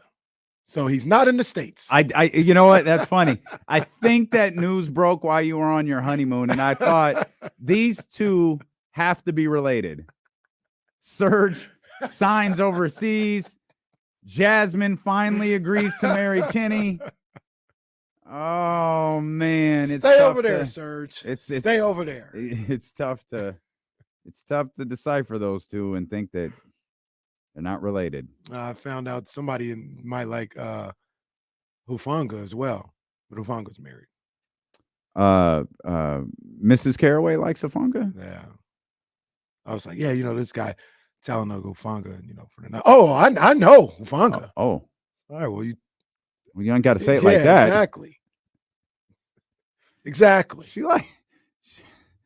She be like, so like no TO or like no like shredded wide receiver, just a big shot blocker.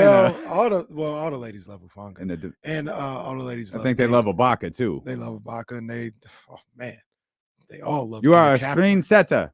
That was Serge, right? He said that to Ibaka. They all loved Gabe Kapler too. They were sad to see him go. Oh. Gabe was good.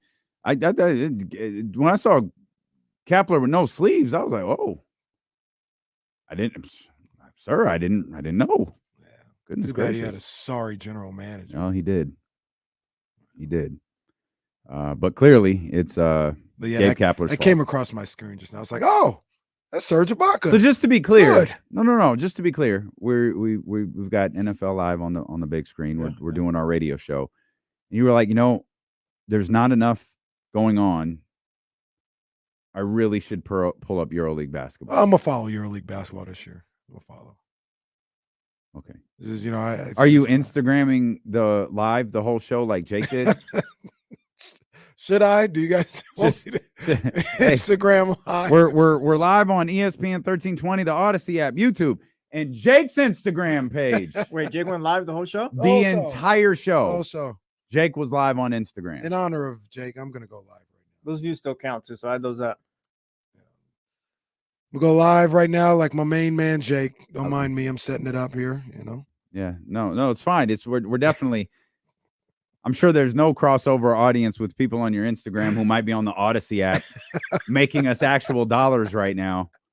Like we need to monetize our lives. Somewhere, Stacey Kaufman is looking at. Wow, look at D'Lo and KC. They're doing a tremendous job. The hell is going on? The Odyssey app just dropped by 98%. Well, they went over to Kenny's IG. You got feed. more followers than I do. Yeah, they don't So even. They don't. You even, can't go live. I can go live. They don't even like me. Yeah. I don't. Even we lost Dr. David. We lost Dr. See? That's the one we need in the chat. Get back in the chat, Dr. David. We need you here. We lost Dr. David. By the way, shout out for those that haven't seen it. Speaking of Instagram, the next time you open up your social media app, I said social media app as if it's one. The next time you open up the social media app, the next time you open up Instagram, check out the teaser video that our man Abs1 put together for our event tomorrow at Solomon I Vinyl. be feeling like Nas coming through there. What? We spent some time with Abs at Solomon on Wednesday night, Tuesday night. I don't. What day is today? Today's Thursday. It wasn't last night. We were on Tuesday. Tuesday night. Yeah. And we talked and we're messing with records and we're going over a few things for Friday. He was like, all right, let's record some stuff for a reel.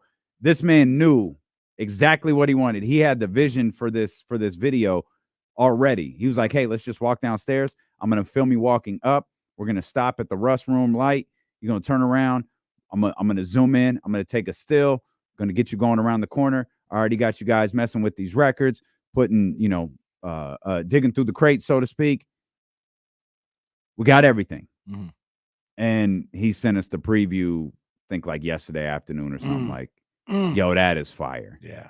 It's a kind of a recreation of the opening scene in Belly. He did that. I want to host another one just so I can play that forever. For real. That video might be the greatest piece of promotional work involving D'Lo and KC in history. That's really, really, really great stuff. So if you haven't seen it yet, it's not on Twitter. It's on, which I don't know why. I'll put it on Twitter next. Yeah, I do mine on Twitter. I did. Oh, okay, good. Yeah, I got the preview.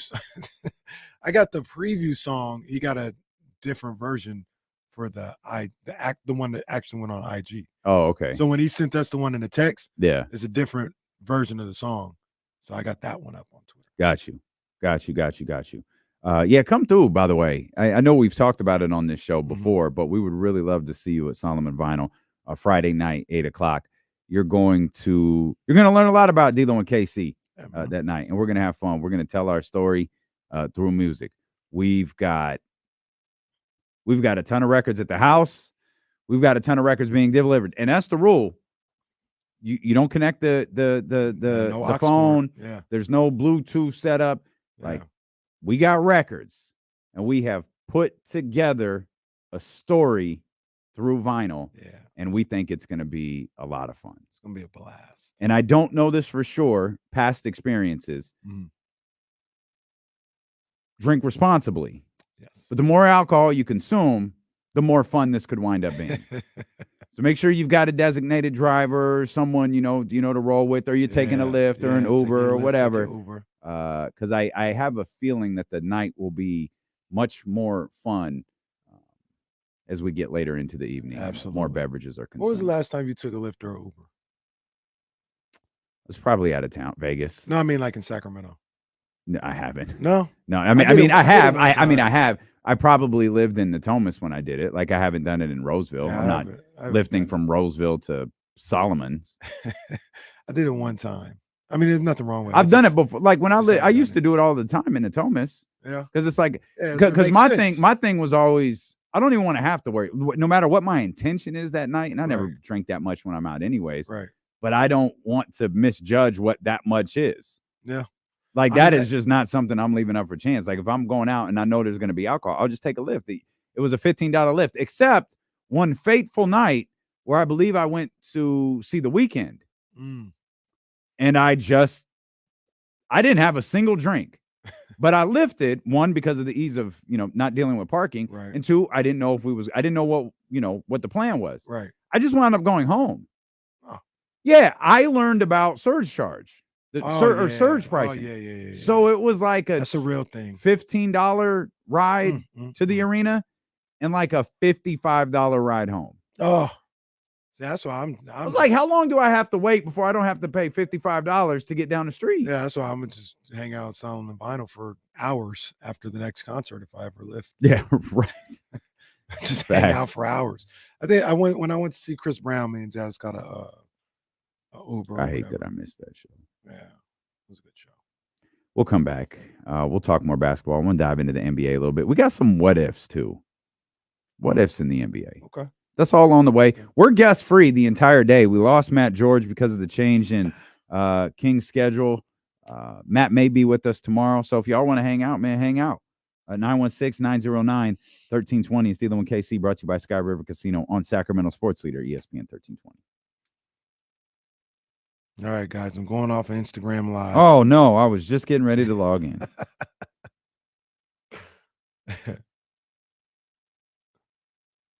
Oh, Rhythm Nation got delivered. Ooh. What else got delivered? Madonna. Rhythm Oh, yeah. Nation. Got some good stuff. Outcast got delivered. Yeah. Damn, Jimmy. Yeah. Who did that? You. I don't remember. It's written down. It's in the notes app. I think you made it up. Kenny also guaranteed Notre Dame would beat Ohio State. Oh, how'd that go? Damn, yeah, I did. Didn't work. They did cover though. We'll allow it. Hey, watch out for Maryland this week. By the way, tomorrow I'm gonna have my picks. Hey, y'all need to listen, bro. For real. I'm gonna tell you what I keep track. Right now, my record on the season against the spread, 15-6-2. Y'all need to listen. What's the 2 mean? You push? Yeah. So how does that work? Yeah, you just don't get any money. Well, actually, the two that I pushed were on the same parlay. So I got could have won allegedly could have won $150. Yeah, it's all for fun. Yeah, allegedly. But the 2 pushes and then the win meant I won $22.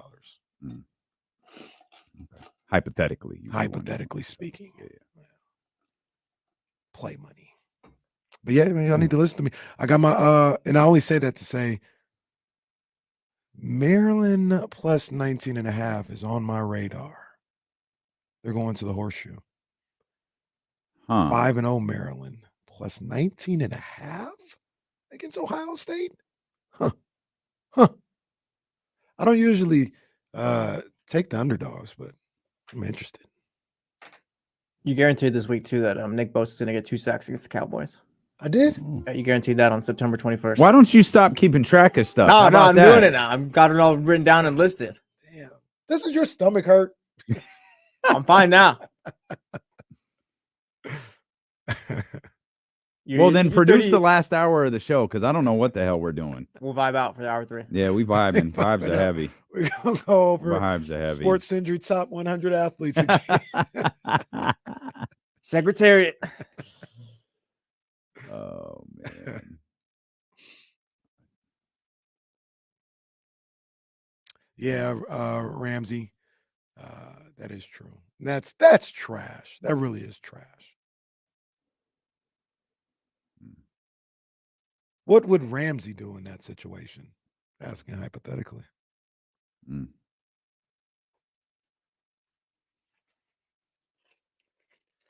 Keep him coming, Ramsey. I'm a tap in with you.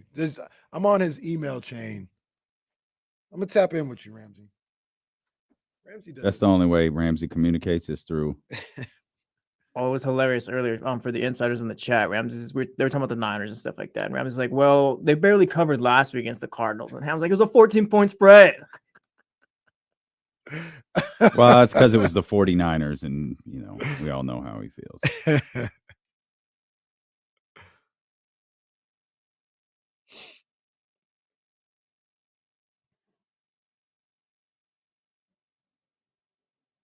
Yeah, everybody get your picks in. Mine are in. Who's leading it right now? It's a good question. Whoever remembers to make the Thursday pick every week. That's facts. Before I missed my week, I was like top 7. If that's the artwork for Chris Brown's album, that's cold. That is nice. That is cold. That is really nice. Let's see. I'm tied for 43rd right now. Who's in first place? Josh Montero. What's his score? I'm at 41 right now. Well, aren't you in the in the other league? Yeah, shout out to everyone else making picks in that league too. You're in the AFL. Shout out to everyone in that league making picks with me. Jesse over there in the XFL USL merger. I can check on that league too, by the way. Like I said, we'll just compare scores. We'll just update it as the week goes on. I go to the 2022 Pick'em League.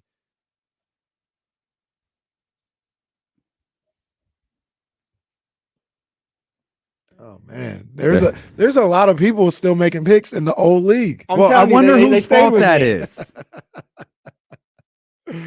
The leader in the USFL is Adam Lawrence. He's got 44. He's the leader. We're gonna do like a USFL versus NFL type Super Bowl or whatever for the Pick'em League. That's what it is. And the leader in the NFL is Josh Montero with 46.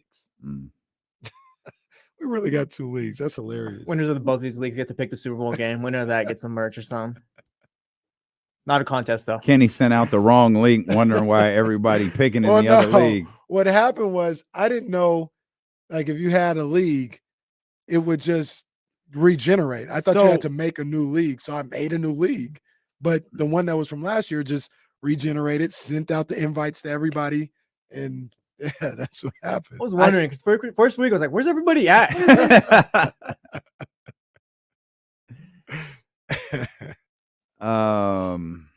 Where are we? Oh, TC said the Niners are losing this weekend. Niner fan He's TC got said the Niners are losing 26-21. I wonder why that is. Well, Kyle's going to blow up. Mike McCarthy's going to outcoach him. Mike McCarthy's going to have the game of his life. Kyle won't get out the way. Kyle, just let Brock Purdy throw, bro. Let Brock Purdy throw. Is Dallas making this game too personal?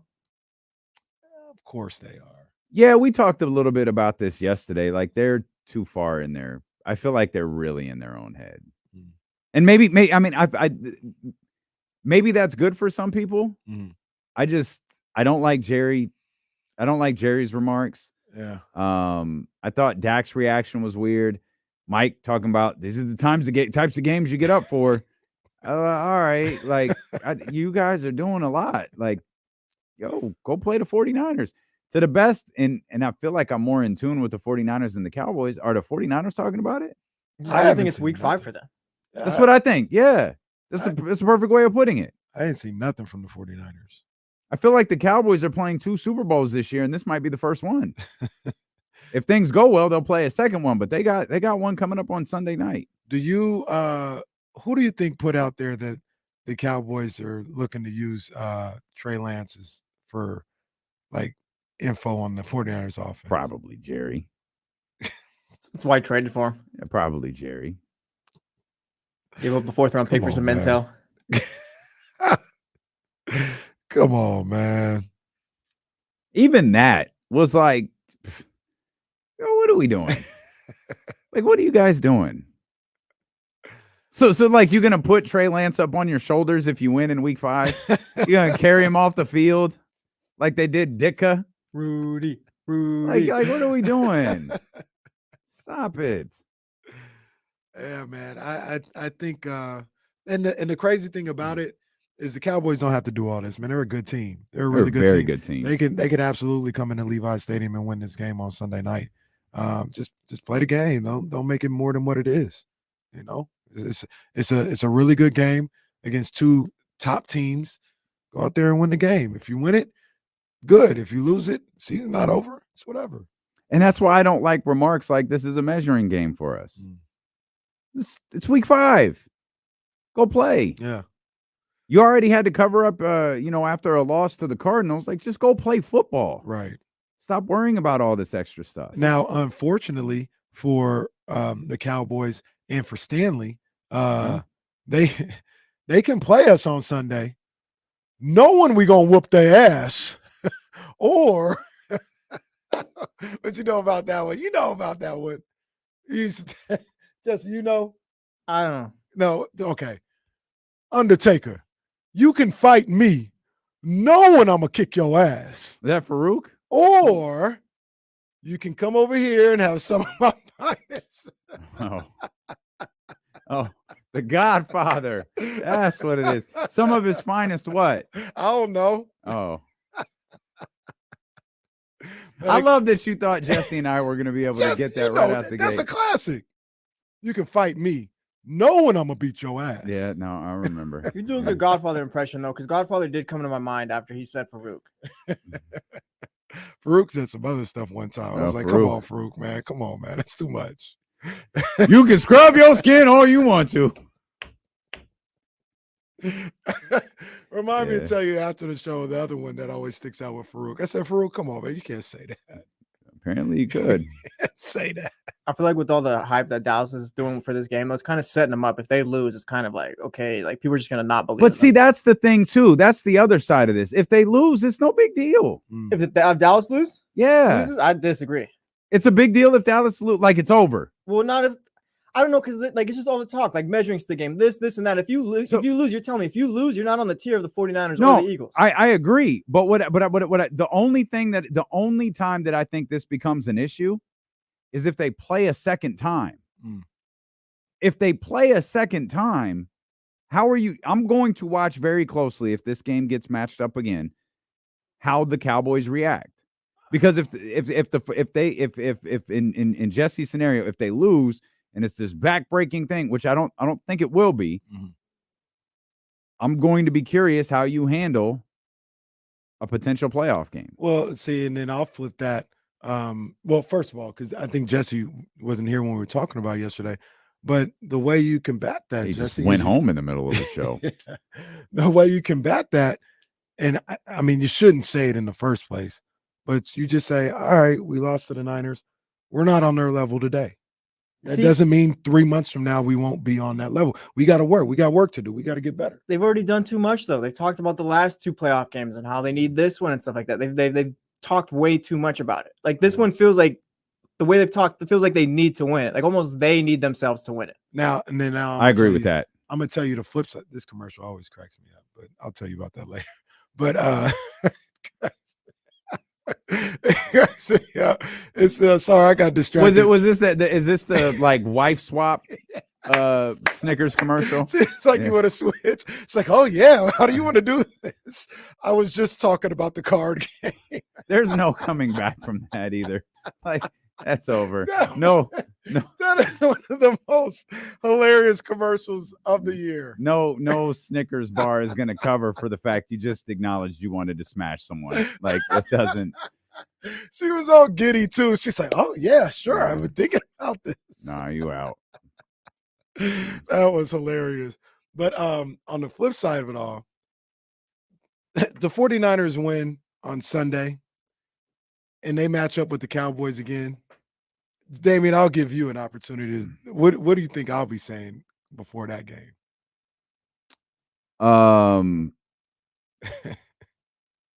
We've lived through this again. Yeah, we've lived through this before. Yeah. With the Rams. I said, you'll be nervous. Yeah. We always beat them down. Yeah. But you just they can win losing. one time and we can dominate them. Yeah, that's right. And that's the way I'd be thinking. 916-909-1320. Stanley. Oh, he's back 2 times. Stanley, What's up, Stanley? What do you think about all this? Are the Cowboys talking too much about this game? They're going to let their playing do the talking. Well, they're already talking. And it's for you, Kenny. It's for you. I can't wait till Monday morning and you come back here with your tail between your legs and you know what? You don't let that mockingbird mouth of yours overload your hummingbird behind. I can't use the word I want to use. No, you can say his hummingbird ass. No, I got you. Yeah, I got you, Stanley. Yeah, that's it. No, I didn't say it, but you say no, it. I got you. I got you. Stanley, hey, man, now you're about to do work on Sunday. I don't know what you're talking about, Stanley. They about to do work. Not what I'm talking about. We love you, Stanley. We appreciate you. I can't wait for Monday. No matter what happens, I can't wait for Monday. I didn't have those Monday calls from Stanley 2 times now. 2 times. I know what he's going to sound like. I already know. Sad and dejected. Yeah. I was talking to my one of the Cowboys homies today. And he's like, I can't wait for the Niners to smack the Cowboys up so we can start moving towards getting rid of Dak. He's one of those guys. He's not a Dak believer. He said we ain't never gonna win nothing with Dak. Who you gonna replace him with? I don't know. Trey Lyles. Trey? What damn? Cooper Rush just fell off the face of the earth. Well, no, you're not replacing him with Cooper Rush either. You're not replacing Dak Prescott. Well, you're not. You're not, obviously. But I'm saying, didn't Cooper Rush go like 4-0, 4-1? I think 4-1, maybe 5-1. I think they waited till he lost to get Dak in there. I think so. Wow. Cooper Rush is nice, but you didn't give him a 4th round pick for him. So if Dak got hurt, who's playing? Cooper. Yeah, I mean, they're coming in as the backup Cooper. Yeah. If Dak were ruled out, if the Cowboys came out today and said Dak's out the rest of the season, Cooper Rush is the quarterback. Yes. I think Trey Lance is like a next year type move for the Cowboys. I don't know why they did that. Yeah. Well, I don't even think he's next year type move. Yeah, I don't know why Dak they Prescott acquired. there next year. That's true. I don't know why. And then they're both free agents. Might be time to put Jerry in a home. Contracts match up. Maybe that's why they're all in their head. Maybe those guys recognize not just what an important game this is, but really this is a huge season for the Cowboys. Like because last year they fell short, and I don't know that it was specifically the next day, but following the game, it was like, yo, the Cowboys are going to be back. Like there's a good chance you do this again. There's a good chance this is the NFC Championship next year. Like the Cowboys aren't going nowhere. If the 49ers get them again this year, or check that, if anybody gets them again this year, I don't have the same feeling headed into next year because it's, the guaranteed time on Dak is running out. You've got a decision to make there one way or the other. Tony Pollard, who you know the way running backs are, you know how this works. Yeah. And Micah's going to want a substantial amount of money. Yeah, it's going to be that time. gonna be that time to pay him. So you've got to figure out, like, yo, where are we? What are we doing? What's this look like? I think. And so you think that that's the way it is after this year? Yes. I Because think you last just year, run it back again next year. Excuse me, next year, Mhm. that would be Dak's last year under contract, right? Yeah. Well, that- so what you gonna do going into the season? Like you look to trade him? But that's what I'm asking. That's what I'm saying. I think you keep to him. me, I think you do too. But you keep him on a lame duck contract. Yeah. And does Dak do that? Well, what does Dak want to do? What, you don't want to be here no more? You want to be traded? Exactly. So regardless of this, all creates unnecessary conversation. Those conversations weren't there this offseason. It was clear this team was fine. The only question is, how much money is Nick Bosa going to make? Because that's going to factor in to how much money Micah Parsons makes the following year. All of that is going to be this year. What if there is a slowdown in a contract between Jerry Jones or Cowboy management and Micah Parsons? Then you have a situation where what? He comes into camp late like Nick Bosa did? Okay. How's Nick Bosa's start to the season? All right. You got Micah Parsons having a slow start to the season. You got Dak Prescott on a lame duck year. Who knows if you have it?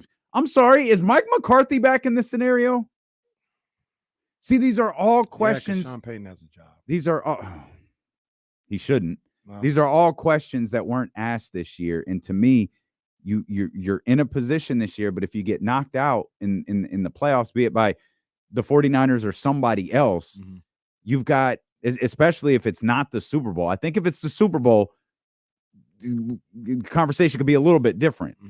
If you fall short of the Super Bowl, I may reserve right to change this if it's the NFC Championship.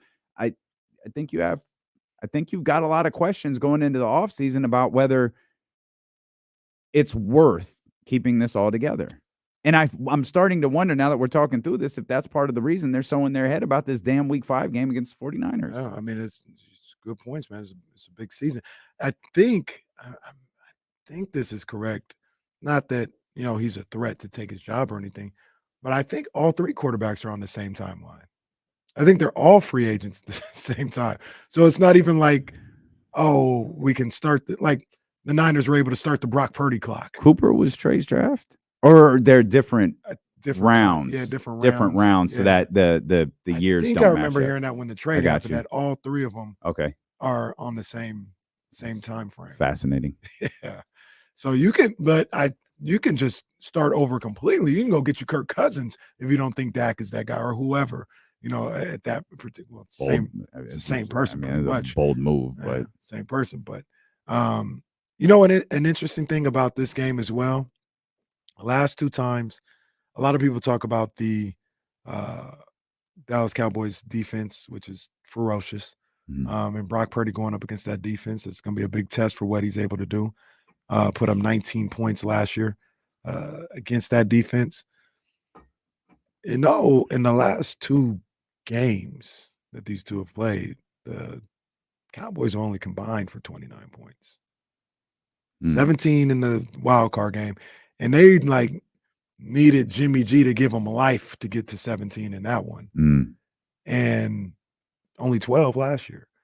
So I think there's been a lot of focus on Brock Purdy and what he does against the Cowboys defense. Does Dak Prescott in that offense figure out the 49ers defense? And does this become a situation where, I don't know if it is or not, but you know how the 49ers just know how to stop the Rams because they've seen them enough, and Kyle or whoever the defensive coordinator is at the time says, we know everything they want to do. We're taking it away, and they can't move the ball against us. Has there been enough familiarity with the Cowboys now where the 49ers defense can do the same thing to their offense? I mean, like I said, they've struggled the last two times they've played them. Yeah. And now all that does is breed, more tape and understand more tendencies and things of that nature. What is Dak and that offense who has struggled this year? That's right. What does that look like against this 49er defense? Yeah, I think that's a like low key big storyline that could be way, way, way bigger coming out of this game is the 49ers the Dallas Cowboys offense. It's just not there. The three, there's no one. They had the big last week. They put had up a big last week. But it was like 3 defensive scores. The one time Remember they put up offense got 38 cooking was in that against one? the Jets. Is when the offense kind of got cooking. Other than that, you had the Giants game Yeah. where they Yeah. kind of struggled. They obviously didn't play well against the Cardinals where they lost. Yeah, they've And put then up last big year- numbers, but the numbers are a bit deceitful given how good that defense has been. Wow. We get Mitch in here, 916-909-1320. What's up, Mitch? How's it going, Damon? Casey? What's up, Welcome man? back. Yeah, where you been, man? Congratulations. Well, I've been working.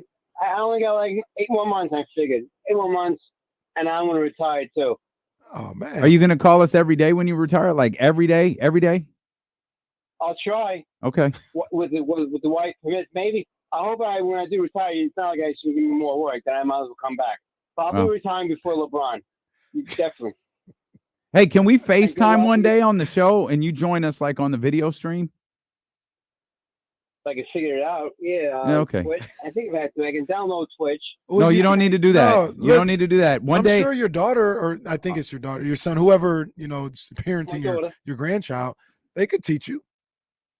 Oh, he's 15 months. What are you trying to say? It takes 2 people to give him a bath. He's tough.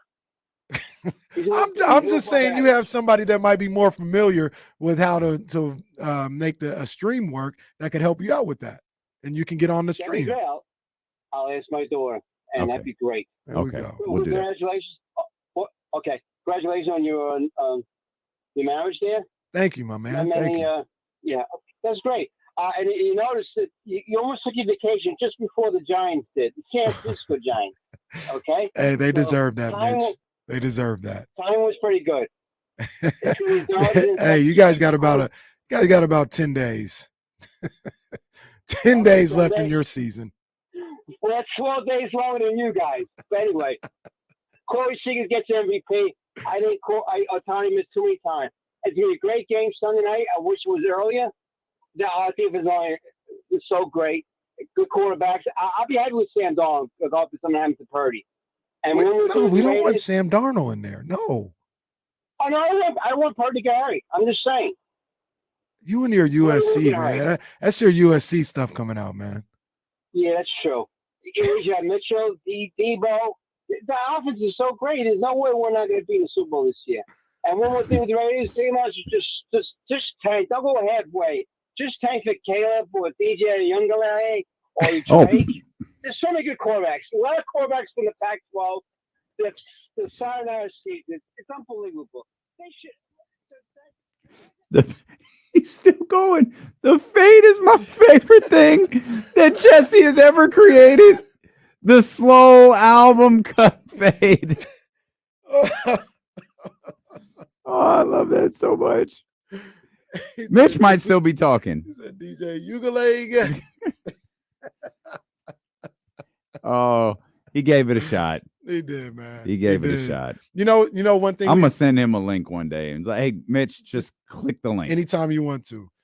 When Trist is here, just go ahead and get in there. He was really, by the way, I forgot to tell you this. He did call last week, and I'm really upset. I can't congratulate Kenny KC. Yeah, Mitch, he'll be back next week. Like, I'm sure he might even be listening. You can congratulate him now. He was really upset about it. I'm glad Mitch called and congratulated me. I got real tears from DJ Ugaleg.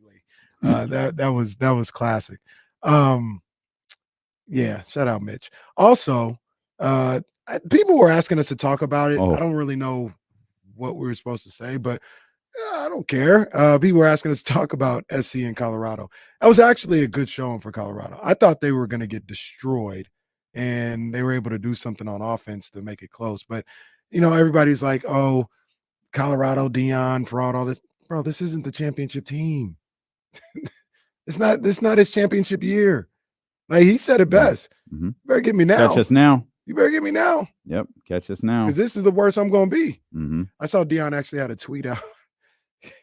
He's got a fight. He had a tweet last night just randomly. He's like, hey, all the recruits and my portal dogs, you know where to find me. Damn, it's about to be over for y'all. It's about to be over for y'all, man. Coach Prime, it's my boy. Hey, sorry for being distracted. An announcement has been made. We were holding off on this, but it's out there from our man Coach Patrick and the Sac State men's basketball team. Yeah, okay, all right. Hornet Culture and Community Night. Yeah, man. Hosted by D-Lo and KC. Yeah, man. Come on, man. I got to pull up on this. Devin George will be a guest speaker. Save the date. More information is on the way. Thursday, November 2nd. Yeah. D-Lo and KC will be hosting Hornet Culture and Community Night with our man, Coach David Patrick and the Sac State Hornets and guest speaker, Devin George. That's the only announced guest speaker is Devin George. Sounds like we have some more that will be announced in the days to come. Just stay tapped in. That's what I could tell you right now, man, because it's gonna be a cool little event, man. Like I talked about earlier, you got 2 Division I programs right here when you talk about basketball. You know what I mean? Go support the Hornets. Go support what they got going on because both programs are on the rise. I'm really, really excited about our relationship with Sac State. That's good stuff. Wait till they put D-Lo and KC and ESPN 1320's Jason Ross on a panel to talk football. There will be some people who will lose their mind over that. I can't wait for that. That'll be really exciting. Is he not supposed to talk to us either? I mean, we try to book him on the show, but he's always busy. When was the last time he had to get a perm? I think you said no, pedicure. He had to get a pedicure. The perm was Friday. He had to get the perm Friday. The perm didn't work out, so today he had to get the hair removal stuff. So he has that good, clean, shiny, glistening look like for the season. Man, we're not supposed to even talk to any of these people. You're not supposed to tweet them. That's for sure. They're not supposed to tweet us. Interact with us. Yeah, that's heavily frowned upon over there. True story. This is a shoot. No, that's a shoot. That's real.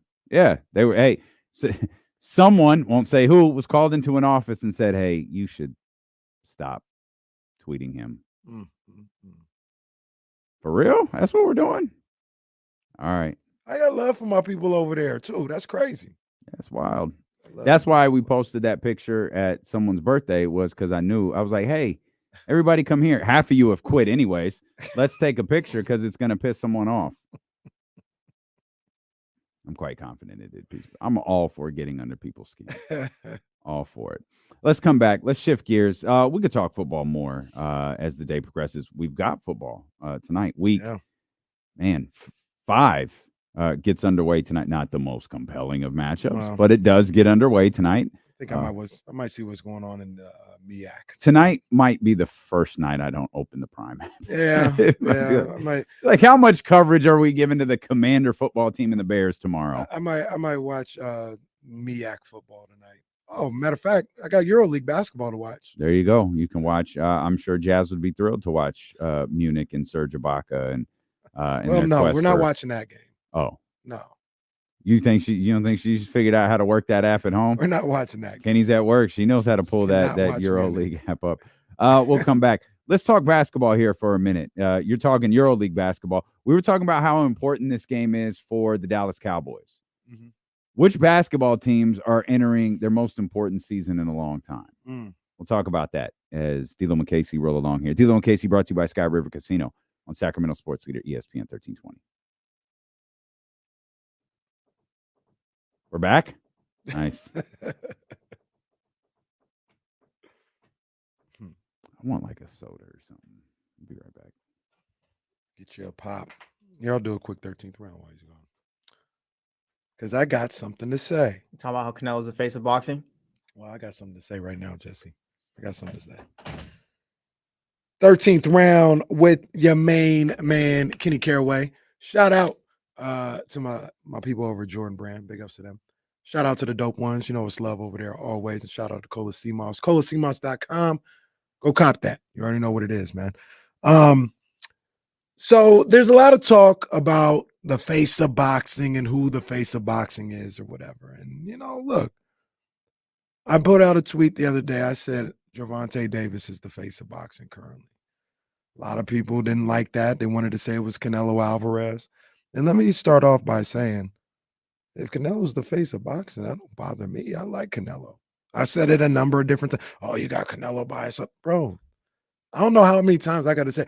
You didn't hear me always just say I like Canelo. I ain't got no problem with Canelo. Canelo, dope dude, dope fighter, Hall of Fame fighter.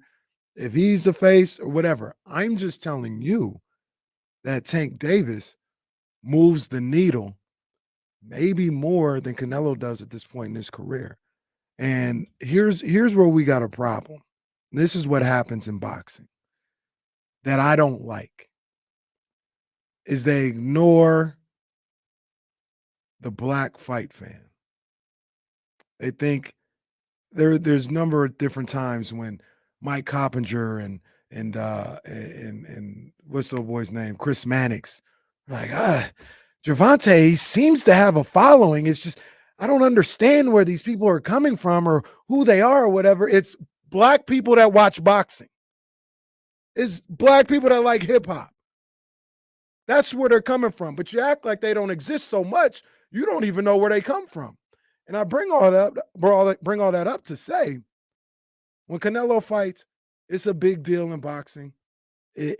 I'm locked in. Canelo fight night, it's a big deal. When you talk about my timeline on both Instagram and Twitter, it's not as popping. But let Tank fight.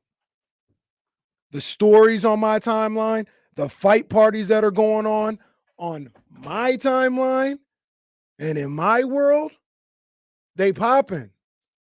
They're popping.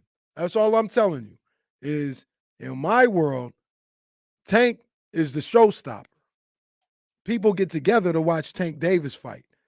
People have watch parties at clubs to watch Tank Davis fight. That's all I'm telling you. If he's not the face of boxing, that's fine. I don't care if it's Canelo. I like Canelo. I'm just telling y'all going to stop disrespecting the impact that Tank Davis has right now. Y'all going to stop that. Just because you don't see it or it's not in your face or it's not in your lane, you're going to stop acting like it's not there. He is a major star in the sport of boxing. Major star. And he's at the very least in the conversation of the face of boxing. And y'all going to stop playing like he's not. And that's the 13th round. I think he's right behind Canelo. I think Canelo's still the face because these guys still look up to him.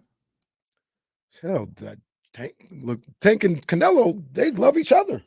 That's facts. They be showing love. You ask Canelo who's his favorite fighter to watch. Oh, Tank Davis. You ask Tank who's your favorite. Oh, Canelo.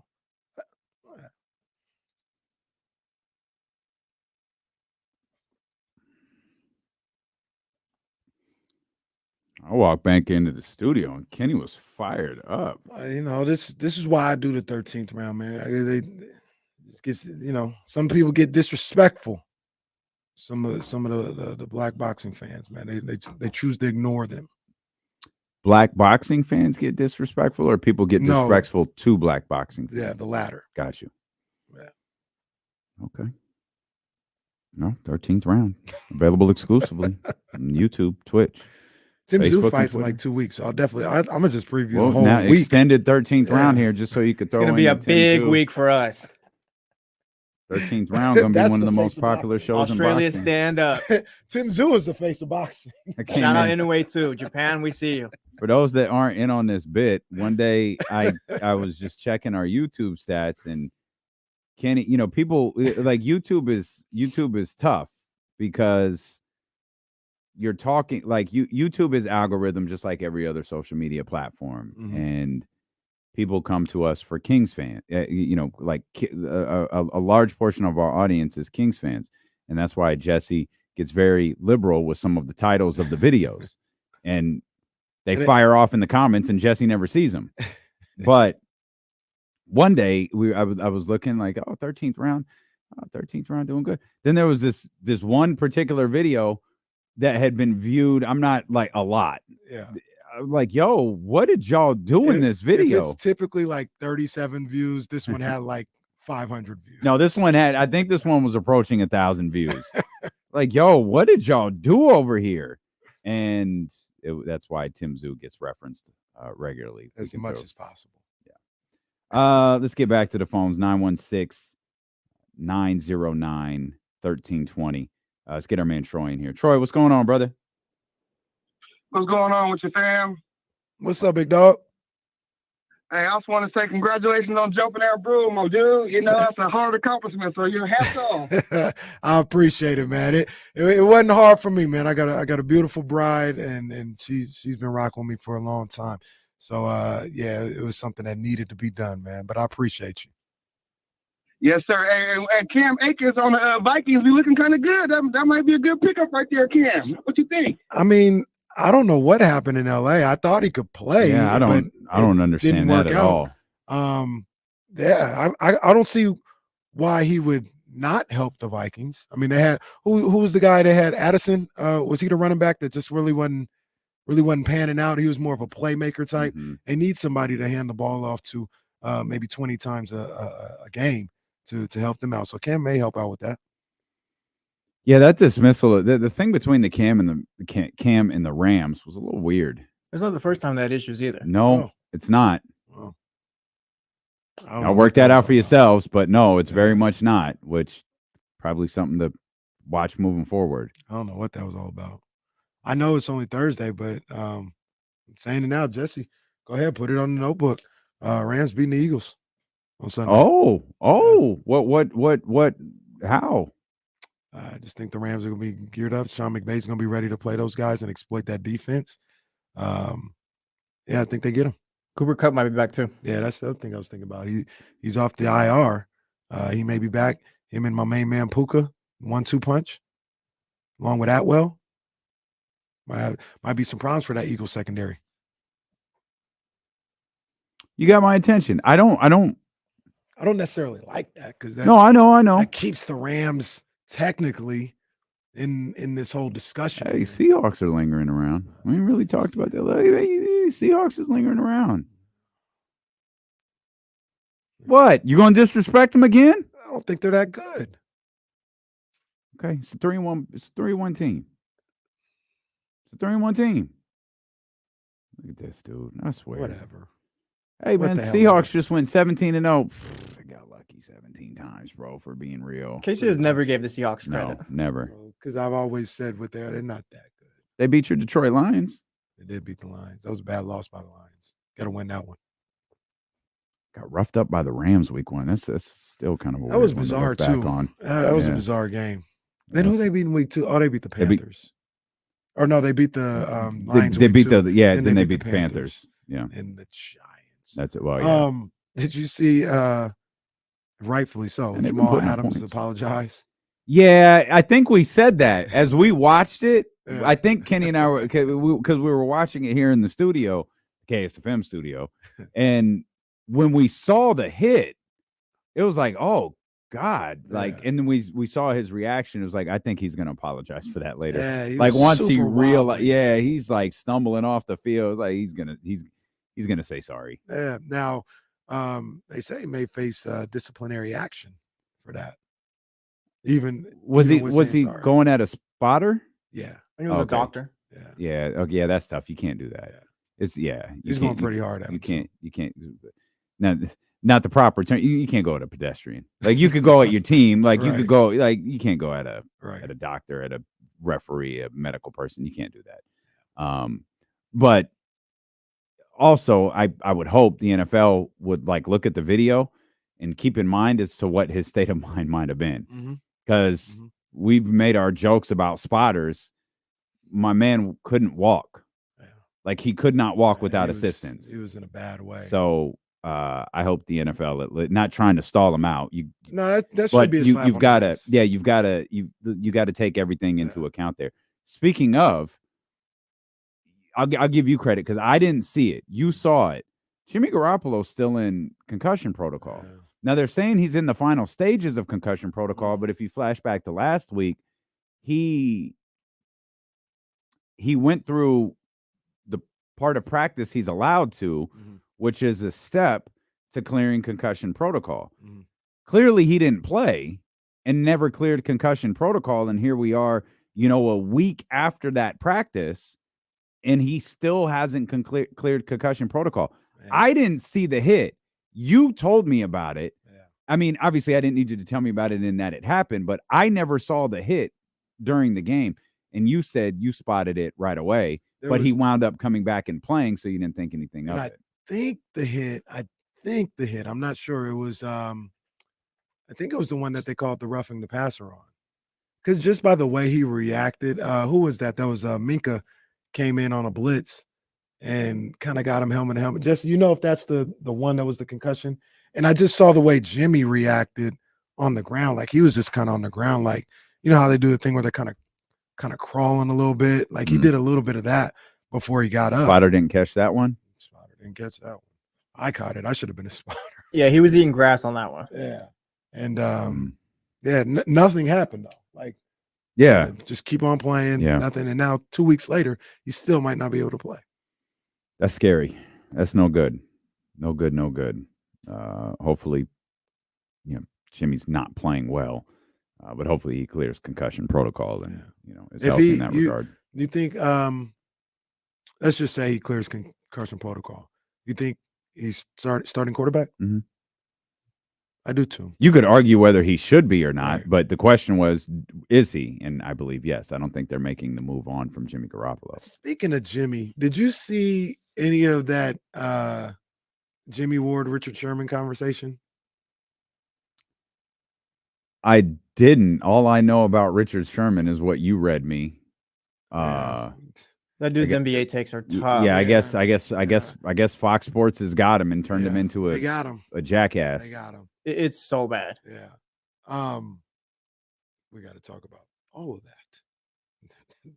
The pro and the con situation. We got to talk about all that. But he did on his podcast, he was talking with Jimmy Ward, former safety of the 49ers, and they talked about a number of different things. I got to go back and watch it because Jimmy Ward speaks rather candidly. Like he don't really pull no punches. He's not like disrespectful, but like he told right after the season, like a day or two after the season, he was like on his IG Live talking about his interaction with Kyle Shanahan when he said he wasn't going to be safety. And he was like, yeah, Kyle told me. I said, Kyle, I don't really want to play nickel corner. And he said, Kyle told him, do you want to play? And he said, you can either be nickel corner or you can not play because Deshaun Gibson is going to be the safety. And that's why, but Jimmy talks like that, right? Like this was on his IG Live. So he was talking with Richard Sherman and he said, talking about the NFC Championship game. And he was like, yeah, it was a little disappointing because, I thought Jimmy should have suited up. I thought he could have suited up and he should have suited up in that game. And he chose not to. And yeah. Yeah. Well, okay. Well, okay. I have a sea of questions right now. Yeah. So I don't know that this was expounded upon. He was able to play? That's what it sounds like. And he just said, no, I'm not going to? That's what it sounds like. And that leads, somebody else had put out something around the time of the game where they had said that's why Kyle was so disgusted with Jimmy and is disgusted with him to this day because of that. Like he could have suited up. Would he have been 100%? I'm sure he wouldn't have been, but he was healthy enough to suit up, be a backup quarterback, and be active. And allegedly, he chose not to.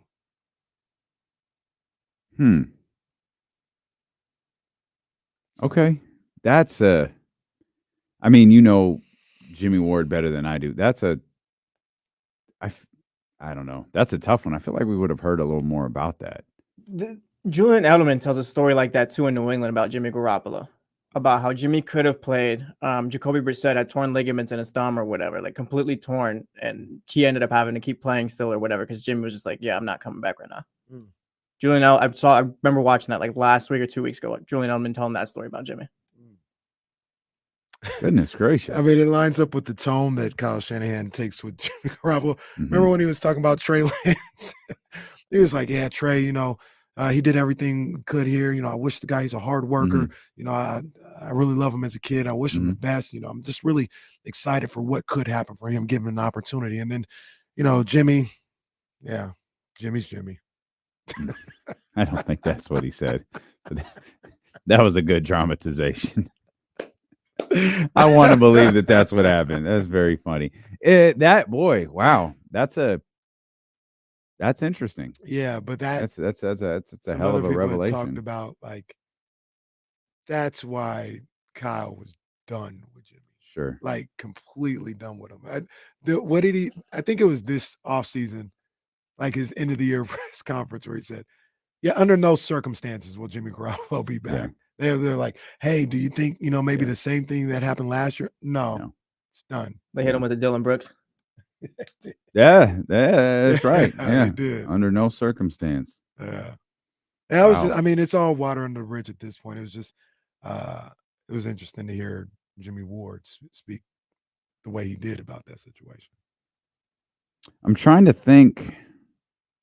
I don't know. I don't want to. I don't want to turn this into a thing where we're bashing Jimmy Garoppolo. No. And I mean, personally, I'm not even saying it to bash him. No, I mean, know. The question I was thinking in my head would have been set up to bash Jimmy Garoppolo. I don't want to do that. You're listening to just talking myself through this. That's all. Trying to be respectful with the limited amount of information we have. It's D'Lo and Casey here on KIFM West Sacramento 98.5 FM, KRX QHD2 Sacramento, ESPN 1320.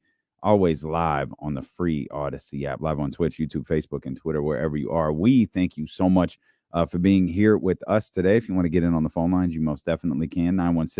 916-909-1320. Finish the phone number, dummy. 916-909-1320. We'd love to hear from you, as everybody has abandoned us today because of a late Kings practice. Kings practice will be taking place this evening. You'll get great clips from Matt George and James Ham and Sean Cunningham.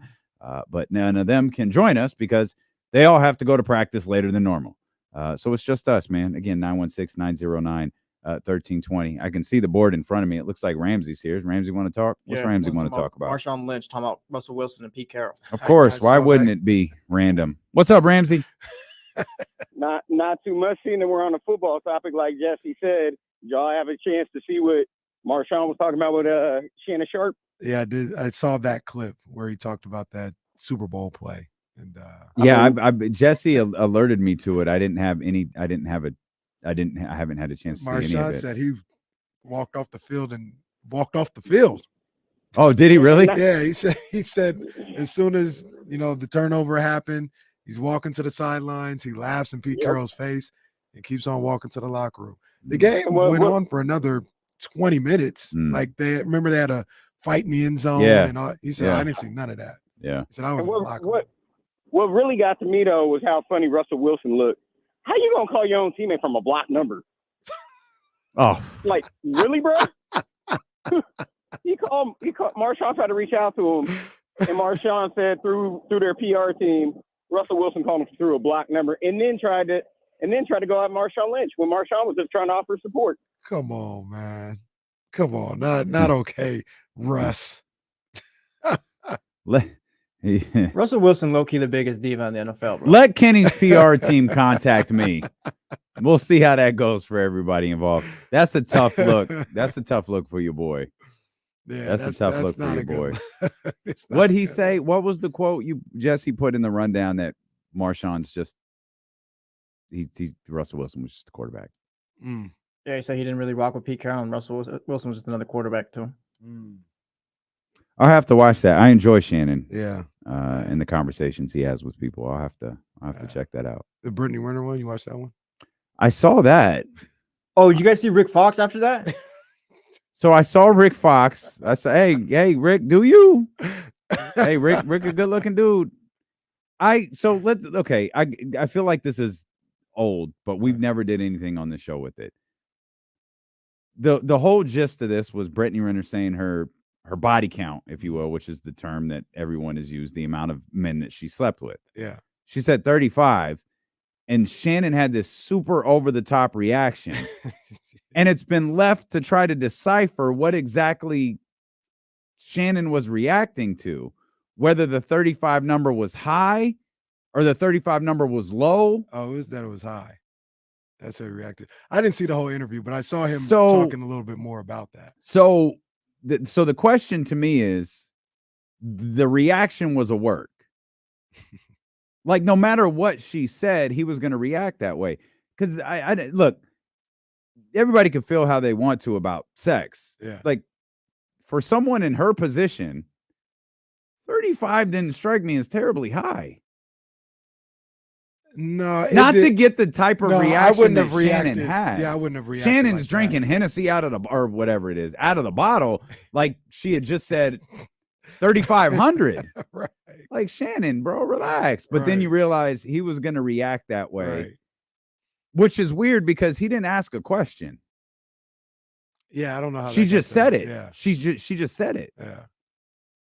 But there's the who's I can't remember what comedian said the rule is whatever number she tells you, you got to double it. I don't know who the comedian was, but J. Cole had a bar like that. He's like something, whatever number she gives you, you got to multiply it by 3. Oh, okay. I feel like there's a comedian that says there's whatever number she tells you, double that, and that's probably closer to the number.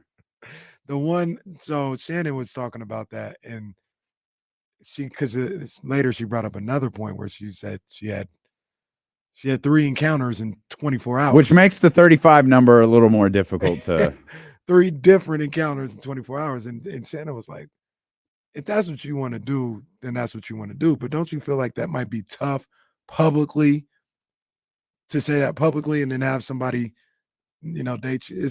It was a whole different thing. She's an interesting character. It's a different like world. Yeah. She's an interesting character. Like I don't look at her like a joke the way some other people do. Like I've heard her speak. She just has an interesting outlook on stuff. Sure. Yeah, it's not, to me, it's not good. We ain't gonna forget she did our man dirty.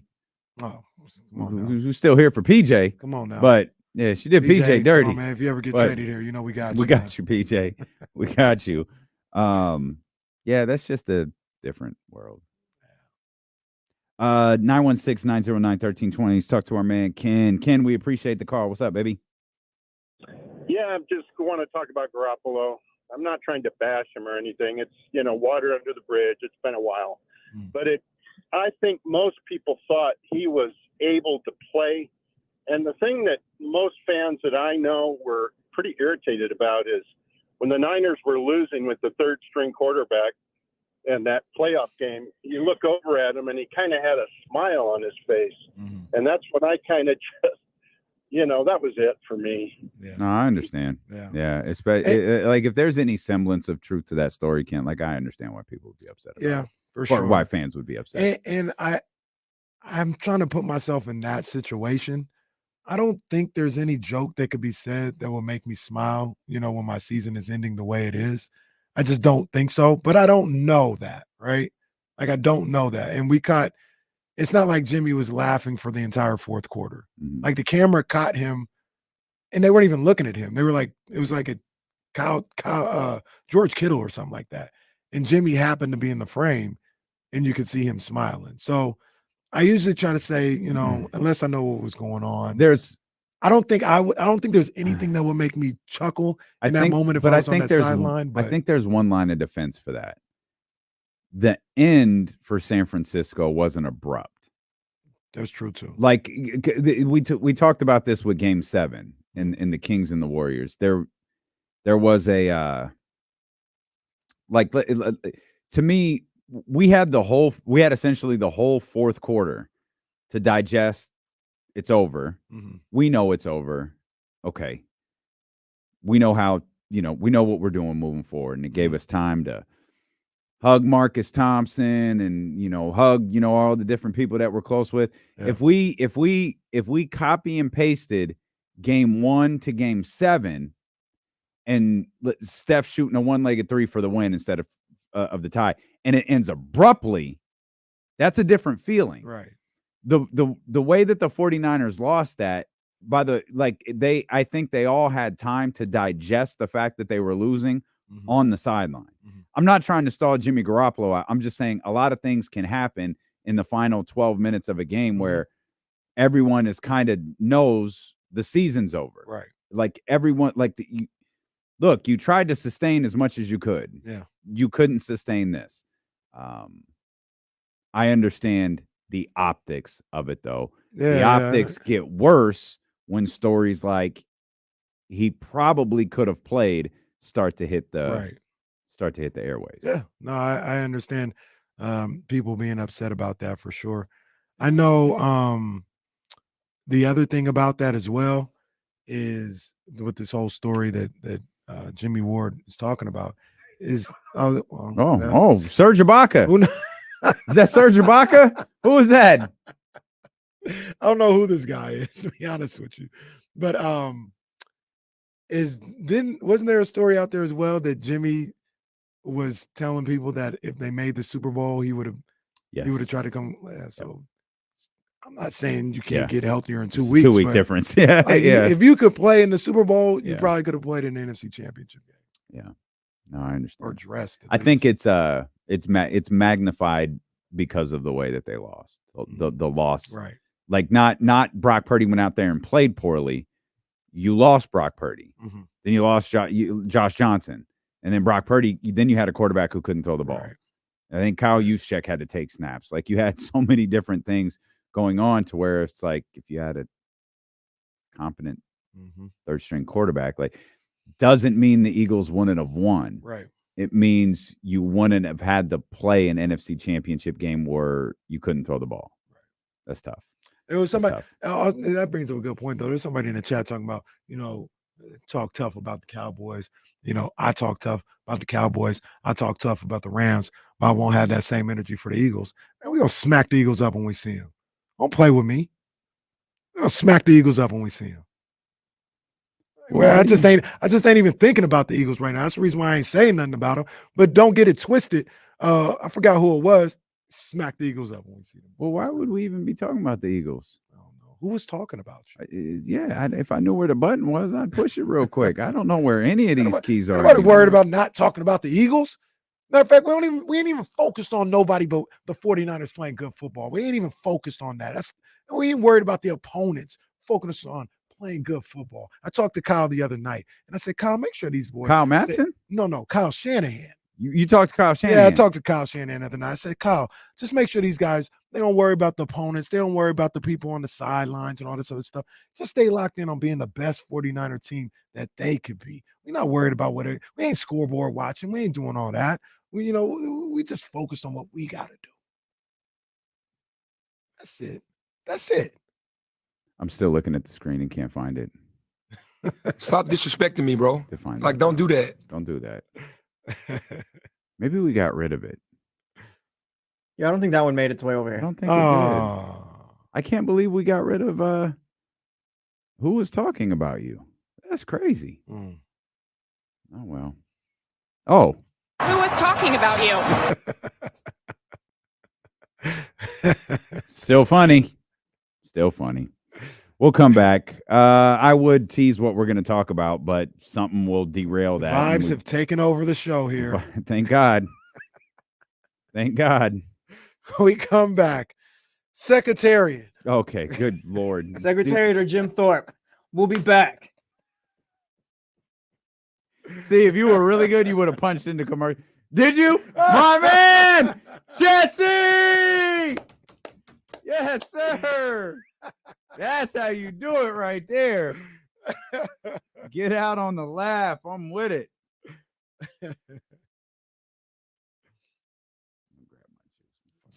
Jimmy got a crazy grin on his face, man. Yeah, man, you can't be having this grin on your face, man. Come on, man.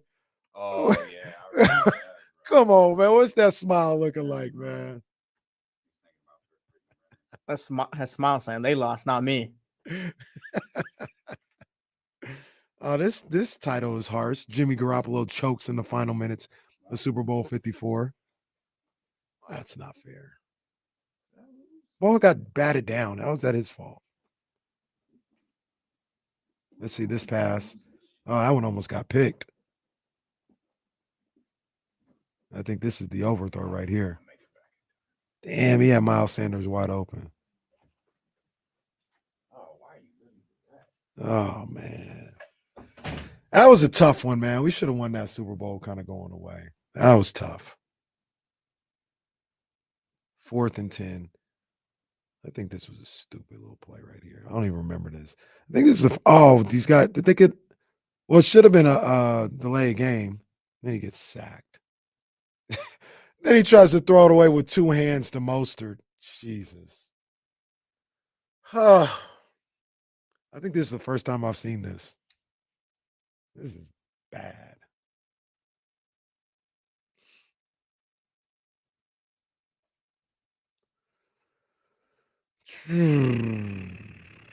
Oh my gosh. This is harsh. Who would make this?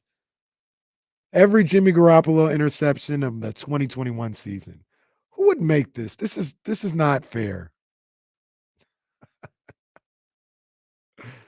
Oh, this is a bad one. Yeah, against the Packers week 3. I remember this Sunday Night Football. Just throws it up for grabs in the double coverage.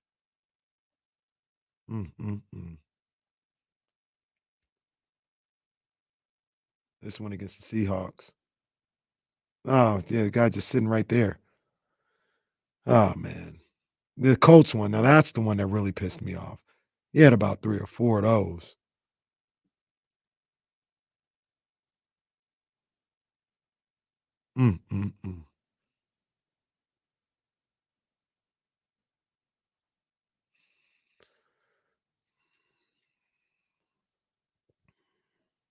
Maybe Zebra. I don't think that's the case. Now, which one is it?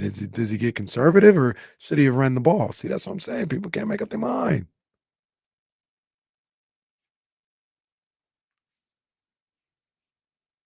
Yeah, probably was Ramsey. Kenny, do you think whenever someone fights Canelo, the strategy is to survive up until the final 3 or 4 rounds and let loose and try and kill him? That might be some people's strategy. I feel like that's what they do now.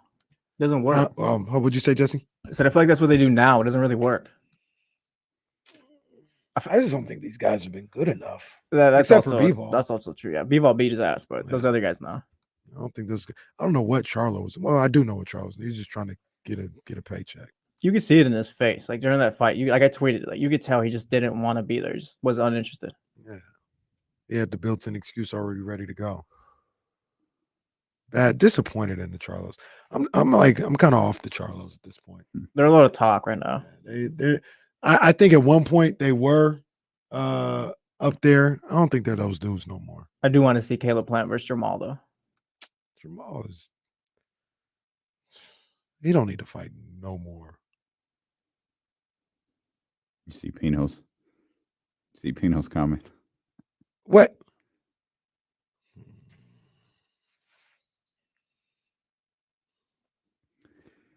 Hey man. 916. That dude. I read that differently the wrong way. Brock is that dude. We didn't forget. We're gonna get our get back at some point. At some point, you guys gonna have to see us again. Who are you talking to? Pino. Who's Pino? Like not who's Pino? Like who are you talking to? Oh, Chiefs. Yeah. Oh, okay.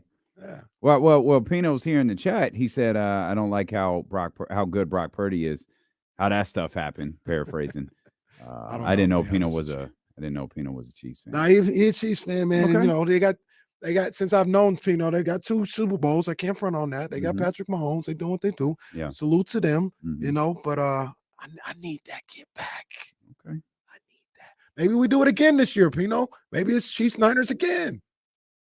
Maybe it is in Vegas. Maybe somebody brought up the visual for the Roddies, for the Dr. Davids, for the Jason Jones. I need this to happen. Of the 49ers hoisting up their 6th Super Bowl championship in Allegiant Stadium. Is that worse than the Chiefs hosting up a trophy? Oh, and you know what? In Allegiant Stadium? It is worse because when they played the Chiefs, I couldn't find a Raider fan that was going for the 49ers. They were all saying Chiefs need to win. You couldn't find. Oh, I got you. Okay. So, yeah, Niners would be worse. I don't know how that's the case. I mean, I don't know if I'd say I'm rooting, but I wouldn't root for the Seahawks to beat the Raiders. Got you. Or the Cowboys to beat the Raiders. I wouldn't do that. Okay. Let's get Maddie in here. 916-909-1320. Maddie, great to hear from you, bro. Hey, what's up, brothers? How we feeling? We good, man. They said it's 92 degrees outside today. I wouldn't know. I got a hoodie on, and by the time I get out of here, it's chilly in it's here. not going to be 92. But other than that, we good, man. It's all good. Hey, man, I was walking around downtown.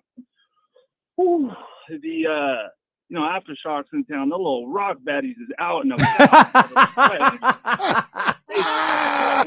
Hey, wait a minute. Did Maddie go to? Maddie didn't go to London, did he?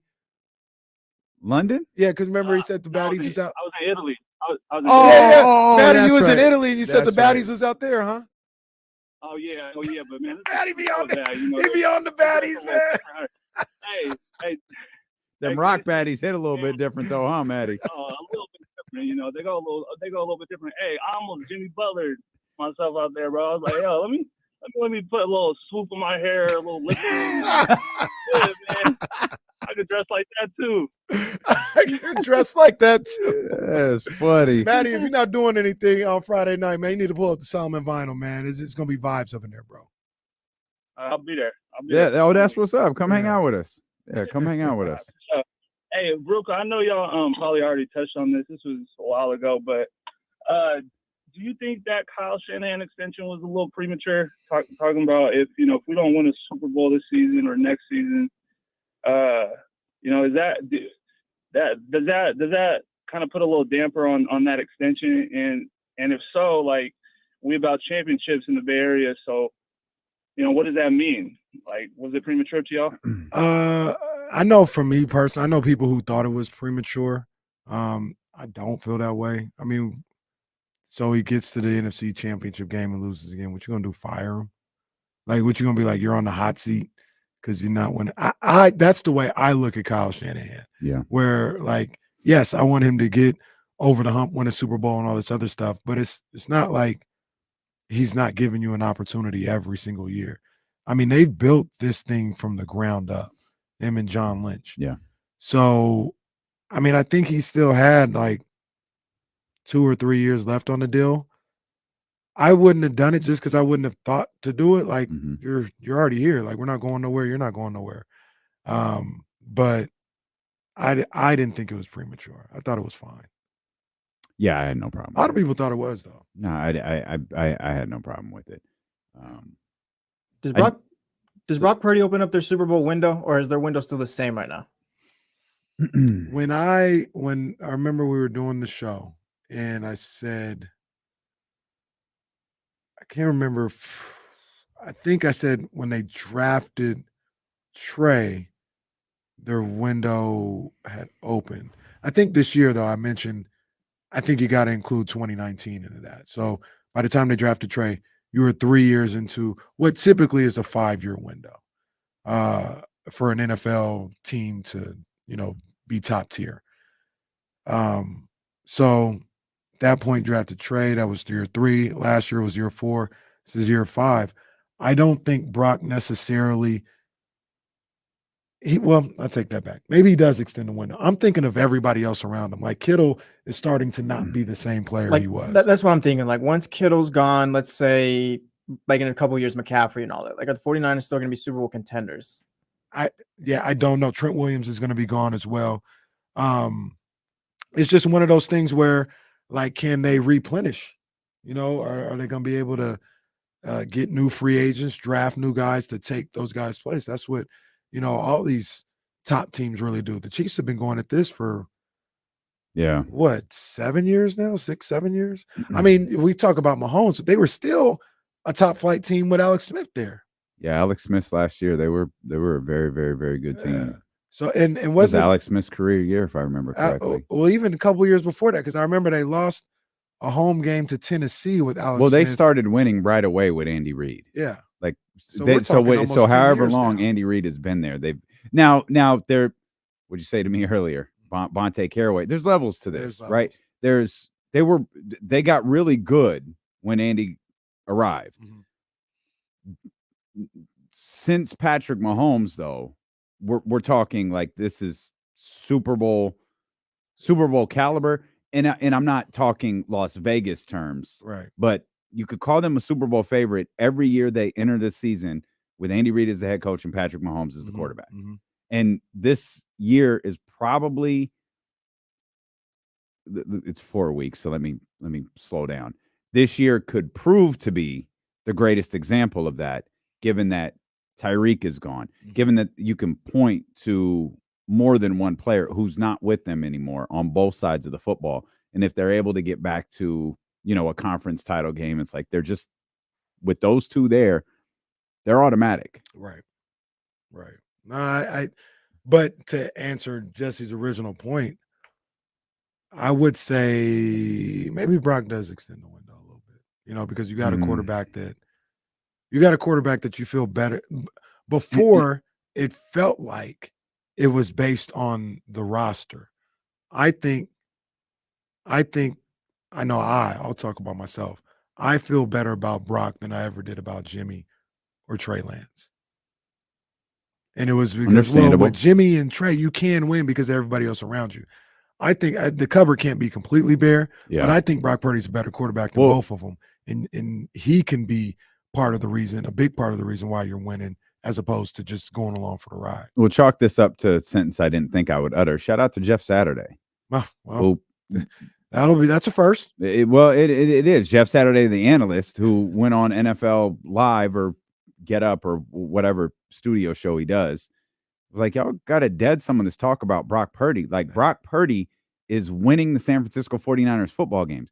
If you could call him a game manager if you want to, but if you do, I don't think you understand the quarterback position. He's making difficult throws. He's throwing the ball into tight windows.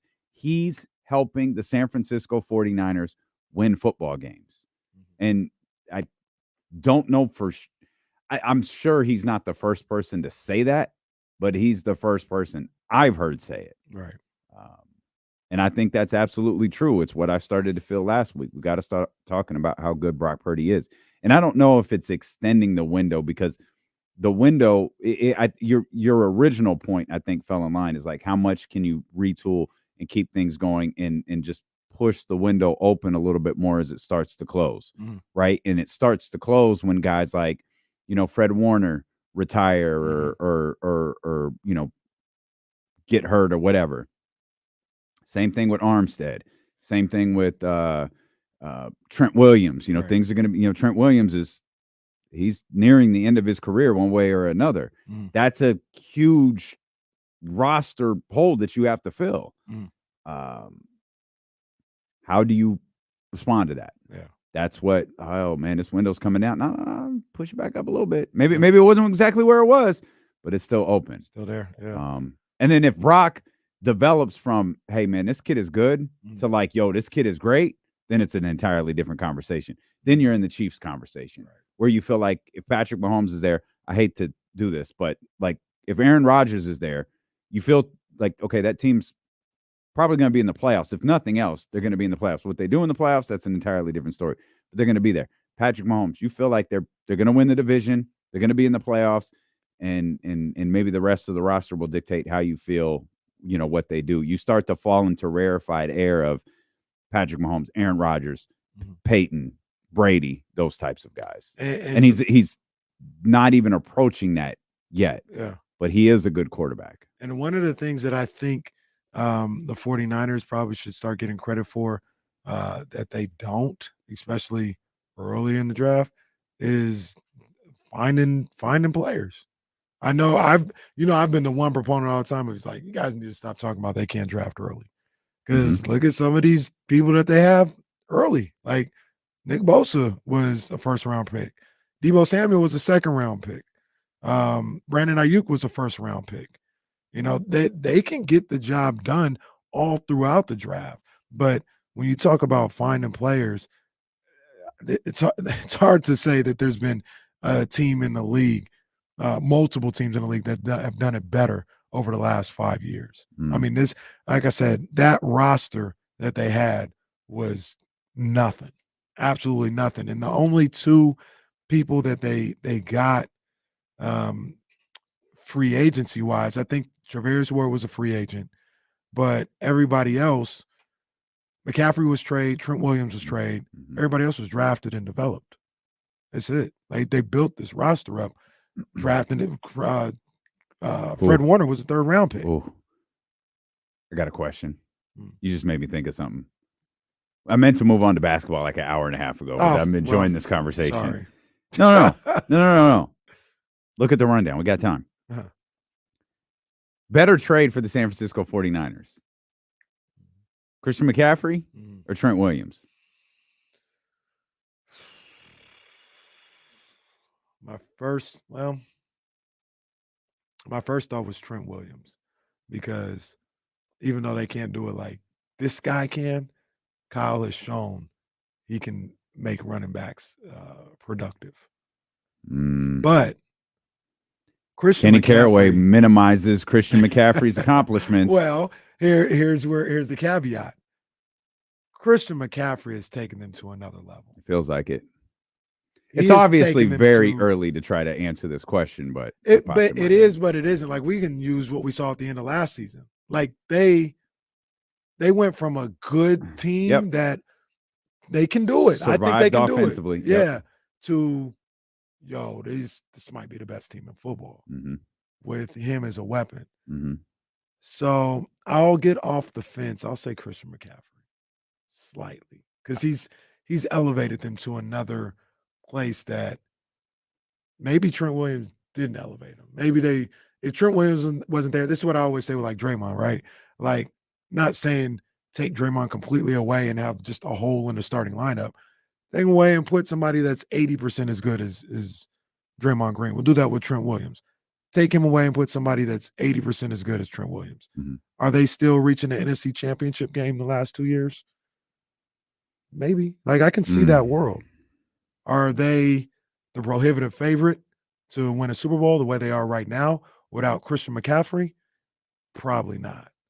I think Trent's one of the most unique players in the game, because he's so great at his position. Jesse, I feel like you were jumping in. Sorry. I feel like McCaffrey could go down as like one of the best trades in 49ers history. I think if they win the Super Bowl this year, then people will like directly point to that trade being like, this is what this was the turning point of it. For sure. Yeah, completely agree, especially if they keep regularly putting up 30 or 30 plus points per game. Yeah, because if they're out there with like Elijah Mitchell and like say they don't do the trade, like Brett Brock and Elijah Mitchell or whoever else you want to throw back, I'm not sure that they're this good. I mean, this team is just guaranteed 30 points every game now at least. Yeah, no, Christian McCaffrey is very, very special in a position that it's hard to find guys that are special. Right. I think it's probably been a couple years. Hopefully I'm not taking away from something somebody did last year. Like, I feel like the last time we were really, really talking about a running back was Derrick Henry. But man, when you talk about polar opposite type of running backs, both don't mind contact. Yeah. But Derrick Henry's a very different type of contact running back. Yeah. It's like, no, you Christian's going to get away from you. Derrick Henry is going to try to run you over. Yeah. Like, he will invite the contact before he does anything else. It's a unique position with so many different components to it, and Christian McCaffrey seems to have maximized all of those different components to the likes of which we, I don't want to minimize. Like, Le'Veon Bell was really, really, really good at this. One guy I'm thinking right now, Todd Gurley, when he was cooking, Todd Gurley was a problem, sure, especially when he got with McVay and everything. He was a problem. But and I know exactly what you mean. Like, I'm not saying Christian McCaffrey is Travis Henry in any form, or Derrick Henry in any form or fashion, but he'll deliver a hit. Oh, he will. What he did to that Cardinal safety the other day? He will. No doubt. That's a little tank right there. Yeah, no doubt. Yeah, no Tank Davis. 13th round, 2 episodes today, if you want to catch that. Episode and a half. Oh, 1.5. It was one of those 45-minute specials. That's what it was. It wasn't an hour-long special. It was a 45-minute special. Yeah. Got to tap in. What's been the biggest story through 3 weeks of the NFL season, you think? Or I guess 4 weeks now. What week are we in? We're in week 5. Tonight's the start of week 5. Yeah. So we're through 4 weeks. Yeah, I don't know why I wrote 3. What's the biggest story through 4 weeks of the NFL season? I mean, is it I feel like is it Aaron? It is. That's what I thought. Like, I was trying to figure out, like, I thought maybe Tua, maybe the 70s. That's where I was going to. I was going with the Dolphins. The Dolphins might be up there too. But is it the Dolphins or is it like the 70? Yeah. It's the the 70 like really highlighted. The Dolphins were going crazy the first 2 weeks. No, they were. So I think it's the 70 put a stamp on it. I think it's Rodgers though. It's Rodgers. It's the injury and the. I'm trying to think of what else is kind of going on. I mean, are the Niners on there? No. Everyone kind of expected this from the Niners, I think. I think it is Rodgers just because of the way it happened. It was just so like the hype. Like he's running down with the American flag and all. Everyone's just, oh wow, everyone's watching and stuff like that. It's funny to think back now that he's back to being a jerk. And then running out there with the American flag in New York on 9/11. 4 plays later, it's over. Oh, so much optimism with that team. Oh, they're gonna put it together. Finally got the quarterback. And like Dame said, just 4 plays later, your season's already cooked. Yeah. I think it's Rodgers. I don't think of what else is kind of going on. Say it was with the Bengals. I thought about saying the Bengals and kind of their demise, or right now their demise. We'll see if they can bounce back. Which will be a story in it, it of itself. Yeah, that's up there. Sean Payton being fraudulent feels like it's that's the other one. That's a good one. That's a good one right there. Yeah. Sean Payton being a fraud, and call it what it is. My partner appears to have been right. That's nothing new. Well, the guarantee list says Are we keeping stats there? What's my record in the Look, I'm trying to give you a moment here. Russell Wilson appears to suck. Russ is done. I feel like I did not think Russ was done. Like Russ appears to be like done. I don't know. Russ is taking a step back, but I feel like a lot of that team's issues is just coaching, honestly. Yeah, I don't disagree with that, but at some point, we got 2 years now. Year and 5 games. Yeah, at a point, Russ Wilson's got to be a quarterback. Yeah, he's not what he was. Well, I mean, Marshawn said he's just a quarterback. Well, he might be right. He might be right. He might just be a quarterback. That's the story. Yeah. Oh, if they weren't going against, what's his name? Eberflus. Team would be 0-4 right now. Should have been 0-4. 0-4. Damn, Eberflus. Somebody, CV says, my guy might be the story of the league so far. My guy, Puka. Yeah, the guy who, Kenny Caraway being able to be Puka is definitely a story. Kenny literally what you said. They said, hey, this guy stinks. I can do what this guy does. Puka's my guy. I got love for Puka. I believe what he said. Nobody was guarding him. This guy is literally doing nothing. I could do it. He said they're literally just leaving him on the field to run routes. He does nothing. Look, man, Puka, that's my guy. Like, he's a bad boy. But here's the thing. I'm just saying nobody's covering him, and he just goes to open area and catches the ball. I could do that. Puka's not the story of the NFL season. He's not. He is a bigger story than I anticipated. Well, yeah, because no one knew who he was. And then he's got to be leading the league in receptions. He's got to be doing it by far. He's up there, definitely. And now he's not going to get any catches anymore. Because the guy who caught 200 passes last year is back. Now he's going to go to the open space and stand there and catch the ball. You just heard it. Kenny Caraway's better than Cooper Kupp. Dr. David says the story is Raider fans yelling at Mark. That's pretty funny. Raiders are definitely a story this year, I think. Not yet. Not yet? No, because, but I don't know why there's not more noise, and maybe it starts with the Raiders and Josh McDaniels, about how horrible Bill Belichick's so-called coaching tree is. It's just dead branches all over the field. Well, okay. Well, let me ask you another question. Speaking of. Well, there's a two-parter here. Yeah. Is Belichick cooked? No. Okay, so there's a no there. No. And was he made by Brady? No. I say no. We're and no. Getting more and more years away from Brady being gone, and really no success in New England. That offense is horrible, though. So one thing that I wonder about coaches and general managers, player personnel, however you want to phrase this, is it feels like shout out Doc Rivers. When the first thing to go isn't coaching, it's evaluating talent or finding, because I think he was spoiled. I wonder if, I don't want to say I think this, I wonder if he had Brady, that helped attract talent. Obviously drafting some of the different things, be able to build. You have a centerpiece to build around. Mm-hmm. I feel like when you don't have a centerpiece and you're trying to build around something while still searching for what that centerpiece is, it doesn't come as easy. Yeah. And I feel like that's where Belichick is at. I thought the question you were going to ask, though, is Belichick's time in New England over? Because that's the one that I'm starting to wonder. Yeah. I didn't agree with Andy Reid being fired in Philadelphia, but it clearly, if they're – I also don't buy they needed a fresh voice. But Andy went off and was immediately successful. Yeah.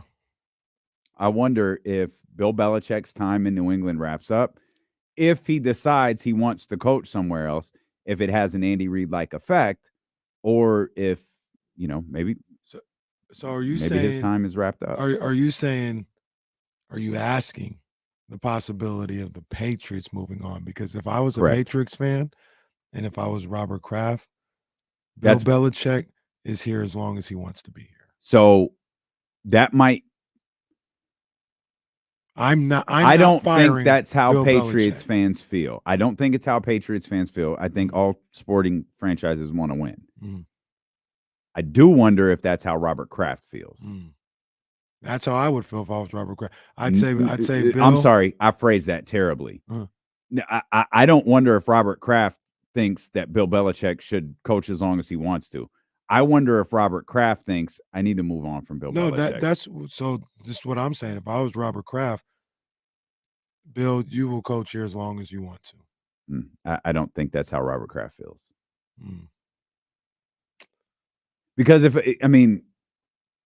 unless if there's any coach who could have that, it should be Bill Belichick. I understand. Yeah, I also don't think it's a situation. I don't know. These dudes could do whatever they want to. Me, to show like an inkling of respect, Robert Kraft can't fire Bill Belichick. You go to Bill, say, Bill, what do you want? Bill says, I want to keep coaching, and I want to keep coaching here. What can we do to work out an exit to where you can keep coaching, but not here? Yeah. You can't, to me, you should avoid at all cost firing him. And obviously there's no scenario where you fire him during the season. But like after the season, you sit down and you discuss, how do we handle moving forward? There's a strong possibility that Bill Belichick doesn't want to coach for a Robert Kraft team anymore. Based on what we've heard between the triangle of Kraft and Brady and Belichick, it wasn't, this beautiful thing for 20 years. Like you said, Robert Kraft, he doesn't look at him the way he looks at Brady. He doesn't look at Belichick the way he looks at Brady. He may be like, Bill, you got to go. Yeah. Like heartless and not even thinking about it. It's like, yeah, you got to go. Time's up. He might. You got to, you've got to get through this year and the Brady retirements and all of these, different things. You got to get through all of this stuff. You can't do something in season. But as this team appears to slip further and further away from what they once were, and the fact that they're still clearly chasing a quarterback. I can't believe there are people and said they'll never bring this up again. They'll never talk about that were really campaigning that the Niners should take Mac Jones. I mean, like you they'll said, never bring it up again. Everybody lost because Trey ain't even here. But hey, I said that. I said you guys are out of your mind if you think you trade up to draft Mac Jones. Yeah. This guy's a pedestrian quarterback. You could say everybody lost if you want to, but what did I say to you the other day? Bears, Justin Fields, Patriots, Mac Jones, 49ers, Trey Lance. Only one of those three teams aren't looking for a franchise quarterback. This is true. We'll come back. We'll talk about whatever next. Steelo and KC here on Sacramento Sports Leader, ESPN 1320. I don't know, man. What?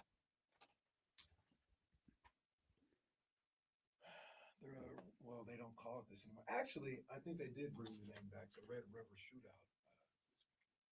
Did they really? You think there's an instance where Kraft's like, you can still coach here, but you can't pick the players for this team anymore? Yeah. Because that's what needs to happen, I think. Absolutely. And I mean, or maybe we're going to bring someone in to work with you, right? Like, you have to have the problem with that is you have to decipher who has final say, which could be difficult. But yeah, I think that if the ultimate you're gone move isn't there, that's the next move. Yeah, because anytime that offense, like anytime they run into a half decent defense, they're going to be cooked. Yeah, just that offense is horrible. Yeah, it's the players tough. they have. It's tough. Yeah, Chris, Justin Fields looked really good last week for a while. I never wanted the Bears to win so bad as I did last. I wanted Justin Fields to be successful. I am a Justin Fields fan.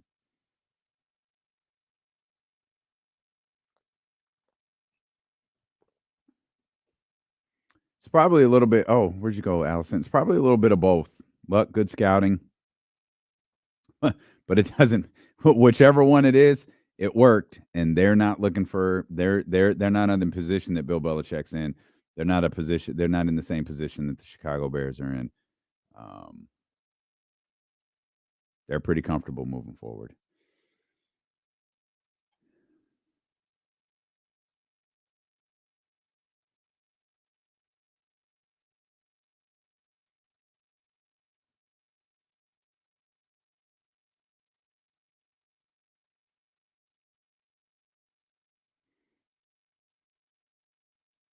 Ooh, I like that. That's fun. Yeah, it was depressing. Me and John Bull were firing off texts like one after the other, and then it got really quiet. Like, Mark, we don't have it's Coke Zero, and I only got it because I have a little bit of a headache, and I was hoping that the caffeine would like get it to chill out a little bit. I actually really like Pepsi. Is it called Pepsi Zero or whatever it's called? But that's not in the vending machine. Coke Zero is. Are the Bears the biggest disappointment of the season so far? No, I don't think so. You said the Bears? Yeah, because there was they were expected to take a step. Yeah, they were almost expected to be kind of like what the Packers are so far. Yeah, so like not being able to move forward at all. Like, yeah, sure. I don't know if I'd say it's the biggest. Who is? You sure it's not the Bengals? Isn't it your boy? Who? Your boy, Sean Payton. I don't know if that's a disappointment. Like, this is a disappointment. I mean, I'm not disappointed. Yeah, it's a disappointment, but it's kind of like, I don't know. The Broncos were pretty bad last year. Yeah. Yeah. I mean, I won't fight you on it. And with the Bengals, it's like they're disappointed, but that's like Joe Burrow's calf. There's only so much you can do there. They're not losing just because they're bad. Yeah, the Lions are definitely living up to expectations. All right, we're back, Casey.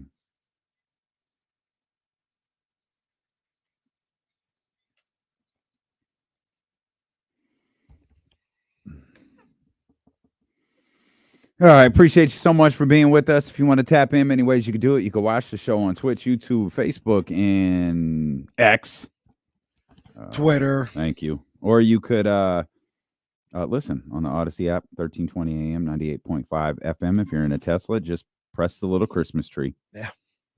It's at Christmas. La, la, la, la, la, la. It's so weird, too. The screen says, I'm sure you know this, says home of D'Lo and Casey, ESPN 1320. And then like a few minutes later, it'll look like a random Christmas song is playing. It like some, I don't know. It just random things start to appear on the screen. Christmas. Did you tell me this? I don't know. She makes $8 million a year off of that. I think you told us that. I heard it from a trusted source. You heard it from Mariah, didn't you? I wish. Talk to Mariah. That's my girl. I'd love to talk to Mariah. I just don't want to hear her sing no more. Don't do that. I keep telling you. It's like 2 years ago. She was on the tiny desk singing We Belong Together, sounding perfectly fine. She just don't need to be singing during New Year's Eve. I think it's the cold and everything that has her all bad.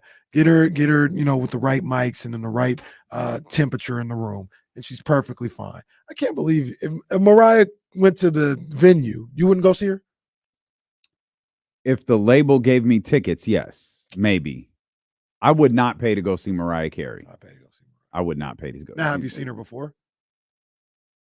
I actually haven't. See, you wouldn't I pay to haven't. go see Mariah Carey, one of the great I wouldn't singers trust in the it. history of the game. I wouldn't trust it. I wouldn't trust it. You'd go see Lauryn Hill. Well, I'm faced with that dilemma right now. Am I going to go see her? Am I going to go see Lauren at the Chase Center, or am I going to go see her in Oakland? Hey, I need to find out, Kendra, if you're listening, who the hell booked shows at the Golden One Center, and why have they fallen off so bad? This is nasty. This is nasty work. Why are we missing out on everything? Everybody at the Golden One Center, you know I love you. You guys got to do a lot better. Visit Sacramento. You guys got to do better as well. I'm calling all of my people out here. We got to do better, man. We missing shows. Aftershock and Soul Bloom ain't enough. We need to do better. We missed out on Drake. We missed out on Travis Scott. We missed out on Lauryn Hill. We missed out on Doja Cat. We missed out on SZA. SZA's coming back for another leg of the tour. Sacramento? No. Oakland. Yes. Come on, man. Come on. Go. Whoever's going, I love y'all, man. This didn't used to happen. This didn't used to happen. Travis Scott was here for Astro World. Yes. Jay-Z was here for 444. Yes. I guess we got Kendrick a few years ago. Yeah, we got Beyonce, or not Beyonce. We got Chris Brown. They get Chris Brown. No, it's not. It's not. Got to good be enough. better. We can't They be. We gotta do can't be better. missing. We can't like how We have mi- Bruno Mars. You But- think right now Bruno Mars is coming to Sacramento if he went on a tour right now? Well, he went to the venue. Well, that's different. That's very different. It's very different. Vivek, Uncle Vivek, Uncle V. How did Drake not? Come on, Uncle. Drake has been in the Kings locker room. Hi, Drake. How did his tour not come through here? Come on, Uncle V. Now, granted, that's not exactly Vivek Ranadive's decision, but still, like, hey, wait a minute, Drake's He in made San sure Francisco 50 came twice? through. Made sure 50 came Should through. have made sure Drake came through. Yeah, man, we got to do better. Like I said, Kendra, if you're listening, tell the people to go to one center. I love them, but they got to do better. That's just what we do. I'm like Mike Brown right now. I love you, but you got to do better. This ain't good enough. Yeah, be like Mike Brown and turn on the effing Jets. Yeah. And They yes, had, my Mark. girl And here yes, the Mark. other day. Mark, we do know that Aftershock is this weekend. Yeah. Because Maddie called and told us the rock baddies are different. I didn't realize Aftershock got underway today. Yeah. It's a 4-day event. Yeah. Oh man, come on, man. You know we always gonna show Soul Bloom love, man. You know what I'm saying? Shout out Soul Bloom, man. That was a great event. Can't wait till next spring. Do it again. But yeah, what's my girl's name? Callie Eulis. She was here though. Yeah. I don't know. I wasn't familiar until I read the commercial. I like Callie. Okay. Yeah. That's not enough. Turn on the F and Jets, like my man said. Turn on the F and Jets. We were talking about the Cowboys headed into this Week 5 game and how they've made this out to be a huge game for them. NBA season, you know, we actually, for those who were up early enough, saw basketball this morning. Yeah. We're entering a year, you know, I'd argue Sacramento entered last season. It was a huge year for the team for a variety of different reasons. Probably most importantly, the Domantas Sabonis Tyrese Halliburton trade. A lot of eyes were on that because everyone was a Tyrese Halliburton expert and knew that he was going to be a first ballot Hall of Famer who the NBA Finals trophy was going to be named after when he retired. And they were waiting to see if Sacramento would fall on their face with Domantas Sabonis.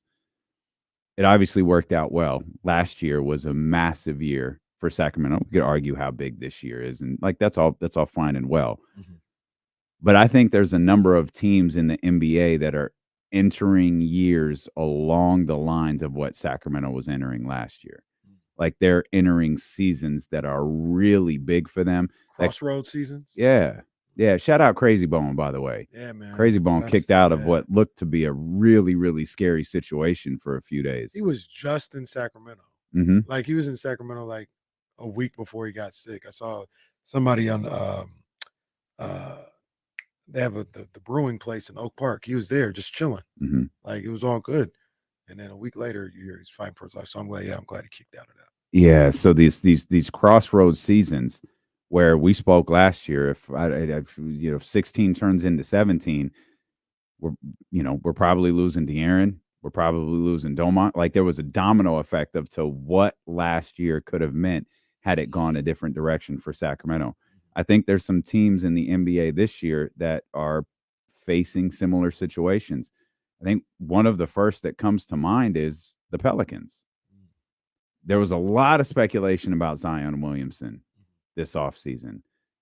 Extracurricular activities aside, there was speculation about his time with New Orleans and whether it was over, whether he was going to be a part of a potential Dame Lillard trade or some other trade, out there, something on draft day.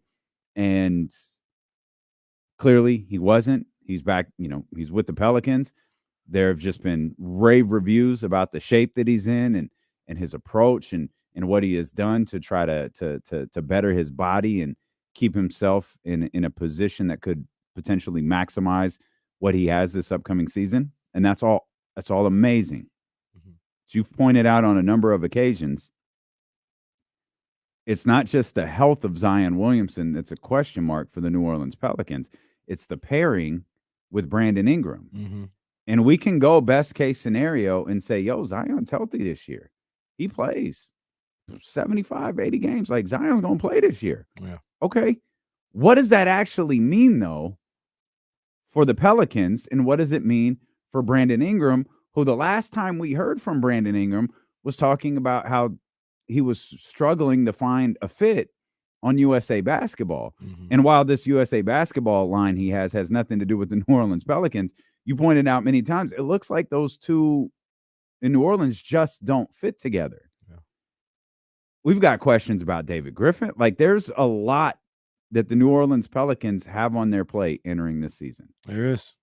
I mean, they're one of the prime crossroad team candidates, because if this doesn't work, whether it's through injury or these guys play together and it doesn't work, you've got to move one of them, in my opinion. And it'd probably be Brandon Ingram first. But I say that saying, okay, Zion's healthy. Well, even if he stayed healthy this entire season, you think he's going to stay healthy again? Like, is it an anomaly, or are you going to bet on that? Or you feel comfortable betting on that? So New Orleans is definitely one of those teams that it's this season can change the fortunes and the direction of where they're headed one way or another for the next couple of years. Yeah. Yeah, different things at play with them. And I think I'm going to say it. Yeah, I'm going to say it. I think the same is true for the Timberwolves. No. I got a hard stance on the Pelicans. Pause. I not like the Pelicans. This is I'm certain. If I were to make a power rankings list of like teams that have a make or break year ahead of them, the Pelicans might be at the top. I don't know where I'd put the Timberwolves if I was making a power rankings list. It's just at some point you got to stop telling me the Timberwolves are good and they're not good. And them not being good. Here's the conundrum with the Timberwolves is always this, and I think I'm maybe a one-man wolf pack when it comes to this, is I don't think Cat is the problem. And maybe I'm not. This is pretty obvious. I'm not breaking news. The problem is you have Rudy Gobert there, and you can't move off of him. That's the problem. So because of that, you may be forced to move on from Karl Anthony Towns, but Karl Anthony Towns, Anthony Edwards, and whatever you can get around those two, I think would work. Okay. Why can't it work with Rudy Gobert? Because he's not good enough. So you need a player better than Rudy Gobert. Yeah, to work with Cat. Yeah. To work with the Minnesota Timberwolves. Yeah. So yes, you need a better player. Okay. I don't like Rudy Gobert either, but he's not a scrub. He's not a bad basketball. He's not a scrub. But did you hear what I said? He's not good enough. So He's not who good is? Like enough. who? If they, So I think they'd be a who- better team. I think they'd be a better team if they were able to move on from Rudy. Like and obviously hypothetically, that and in the frees dream up world. Yeah. money. But you bring in somebody back, just a random guard. I don't care. You bring somebody, in a fair trade back. But if they had Nas Reed and Karl Anthony Towns as their starting front court, I think they could. Couldn't they? Didn't they re-sign Nas? yeah, they Reed? got Nas, but they got Rudy in the way. They got like $200 million spent on bigs. They got Rudy in the way. Is there perhaps I don't know, Karl Anthony Towns. There seems to be a variety of opinions on his like attitude and demeanor. Mhm. And we said we might have said Anthony Edwards like second game of his career. Yeah, this is Anthony Edwards' team now. I don't know that Karl Anthony Towns knows it's not his team anymore. I don't know if the Minnesota Timberwolves fully know, this is Anthony Edwards' team. Like, he's the dude on that roster, and everything you do moving forward should center around Anthony Edwards. You talked about Nas Reed there a second ago. What's the reason you've acquired Rudy Gobert? There's nothing you can do about it, right? And you talk about, like, we could argue whether players are tradable or not. That's probably a difficult trade to pull off. Is you spent such a high amount to get Rudy Gobert that may have thrown the league into shambles for a few months, and now He makes a lot of money too. He makes a stupid contract. so we'll just go with the argument. You're stuck with him, and I think that's what you just said right there. You're stuck with him. Mm-hmm. Well, you did sign Nas Reed. Why couldn't you just start Nas Reed? If you believe that that's better for your organization, why couldn't you just start Nas Reed? Come on, man, focus. I got. Hey, okay. So, okay. It's D'Lo and KC on KIFM West Sacramento 98.5 FM, KRXQ HD2 Sacramento, ESPN 1320, always live on the free Odyssey app. Since my partner couldn't no-sell it, out of the corner of my eye, because I could see Jesse's studio, and as most of you know, I'll pull it up on the screen. You see, there's a window right outside there to the lobby of Jesse's studio. Andy Hawk comes like running by, like, and I catches that someone's running out of the corner of my eye, and I'm immediately like, "Yo, is something wrong?" And then Andy runs in front of our studio. This one. And it catches Kenny's eye, and Andy runs funny. I don't know. Andy runs. He's got this big backpack on, and he's not moving his arms. And my partner couldn't hold it together. Yeah, that one tickled me. That one tickled me for whatever reason. I was legitimately concerned. I was like, I'm like, is something wrong? Like, someone just ran. Like, is something going on? And nope, it's Andy with his backpack. That one tickled me. I looked back. I said, Andy already walks kind of funny. Like he like everywhere Andy goes, he's on a mission to get there. Like, he does not slow walk anywhere. But to watch the no arm movement run was caught me off guard. I wasn't ready. All right, ready for that one. So back why at it. wouldn't they just start Rudy Gobert? No, Nas Reed. I mean Nas Reed instead of Rudy Yeah. Gobert. I don't know. I mean, we don't really see that often. Luke Walton was the only one who really saw do that. Mm-hmm. Where Mm-hmm. Dwayne Dedman was the big prized free agent. 3 days later, he Holmes, wasn't. Yeah.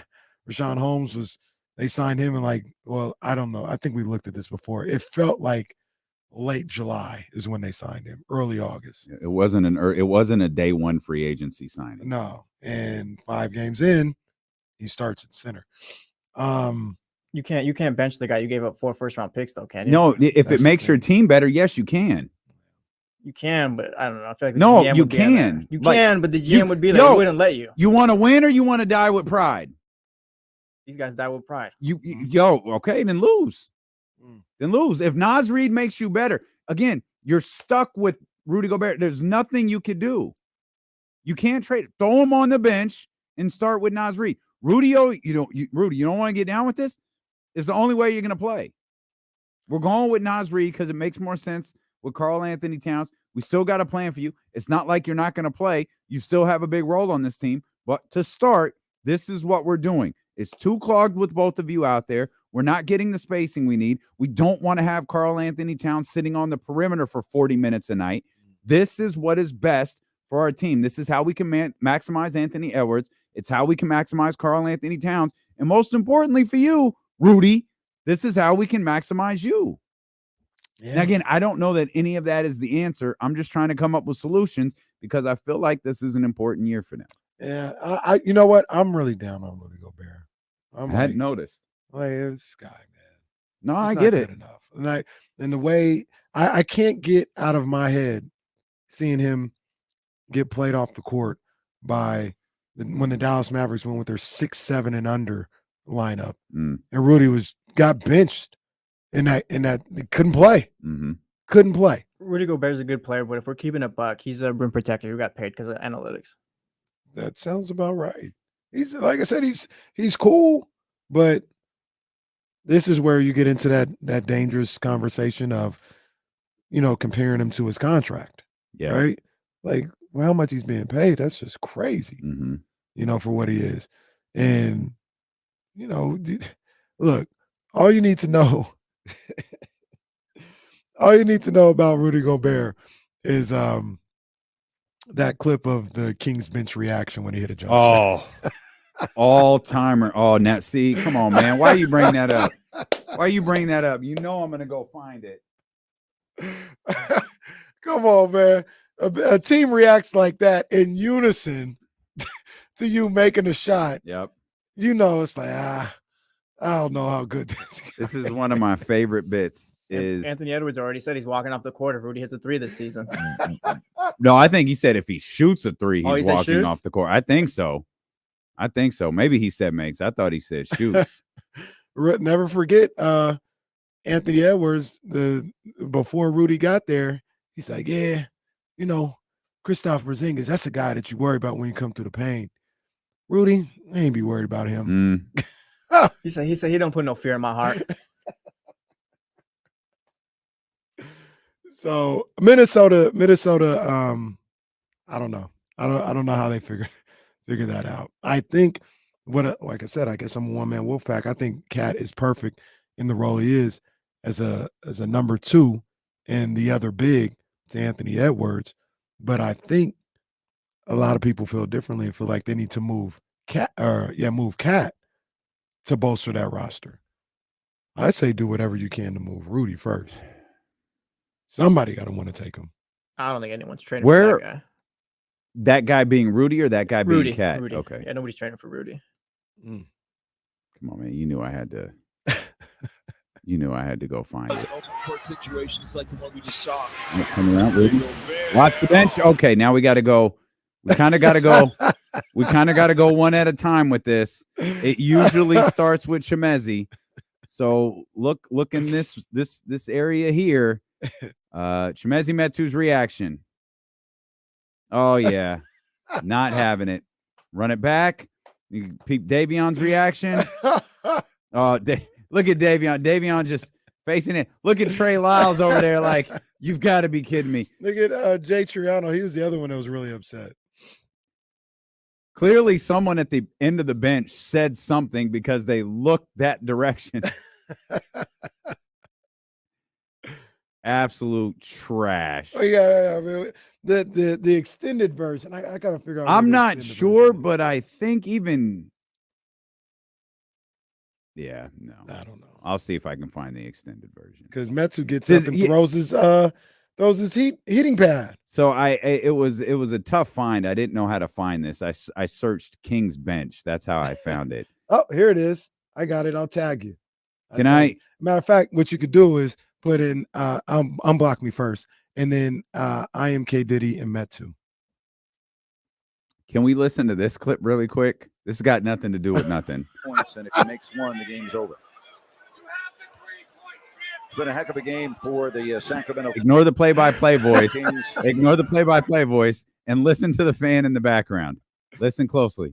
Points, and if he makes one, the game's over. It's been a heck of a game. Luke, you're an idiot. You have the 3-point champion on your bench. I always remember that one. That was the time you were watching the game live. Yeah. And you were just disgusted. I remember that. Yeah. I was one of those. There it was. apps. That was it right there. Go up. That's the yeah, it's that one right there. Oh. Yeah. Oh, Chemezi. Throws the heating. Chemezi is so flustered by Rudy Gay making a shot. And there goes the heating pad. Jay Triano's pretty funny. Jay Triano's reaction is pretty funny. Yo, we got to save this on the phone and show it to Jay Triano the next time we go to a game. That's an all-timer. That's an all-timer right there. Oh, man.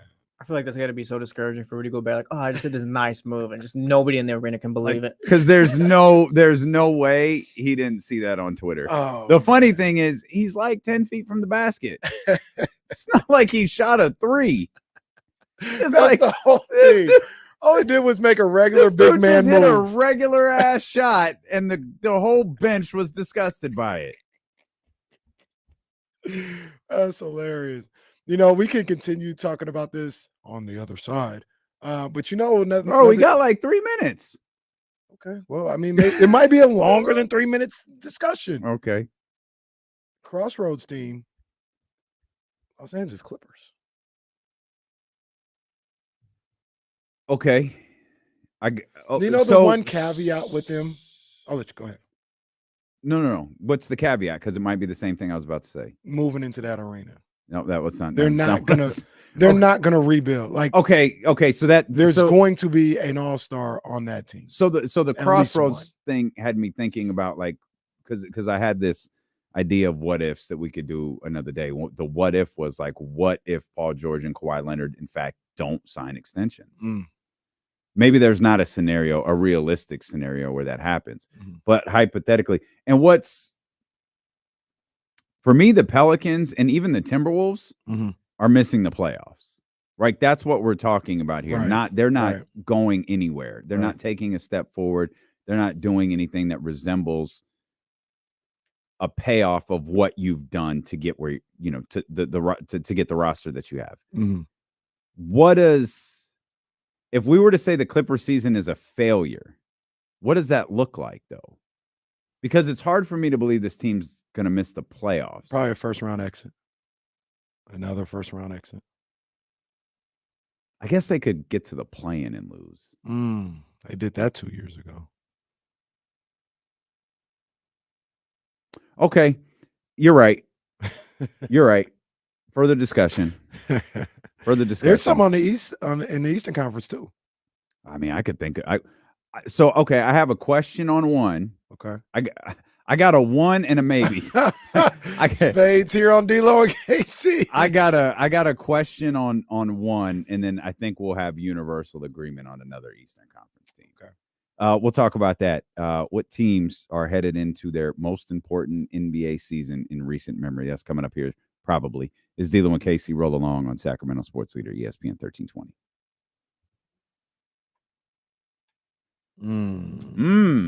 That's a good one. No, that's a good one. Save that for tomorrow because we didn't even touch that segment.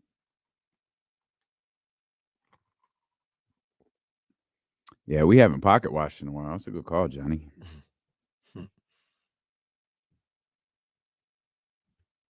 Yeah, I think Manny and I always say, yeah, I'm not watching tonight, and I wind up watching like every time. I'm an NFL sickle. I'll watch whatever. Hey, when I tell y'all I ain't watching, I mean it. Yeah, I'll probably tune in. I'll see what's going on with the game. Because for me, it's like, what else am I going to watch? Like, what else am I going to do? I'll see what's going on with the game. Like, if I maybe won't watch the first half, and if I see the first half is close or it's close to the half, I'll tap in. If it's a close game, I'll tap in. I started Force last night. Oh yeah, the new season. I hadn't started it either. I think they're about 3 or 4 episodes in. Yeah, I started the new season last night. I don't know how they got out of that last one. It's crazy.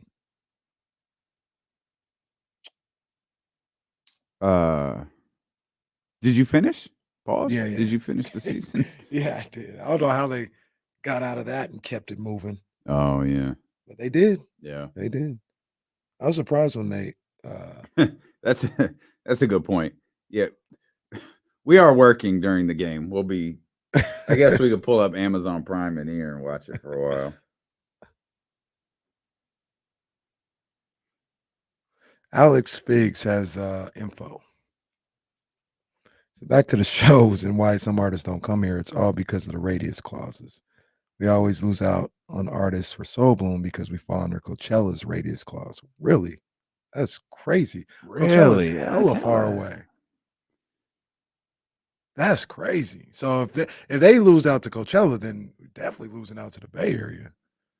But some people Is do that both, new? though. Yeah, is that new? Because Maybe it depends on the promoter, right? You know, because I guess 50 so. did the Bay Area in here, but Mm-hmm. maybe other promotions can't. Dick Buck has passed away. Oh, that's too bad. Man. Rest in peace.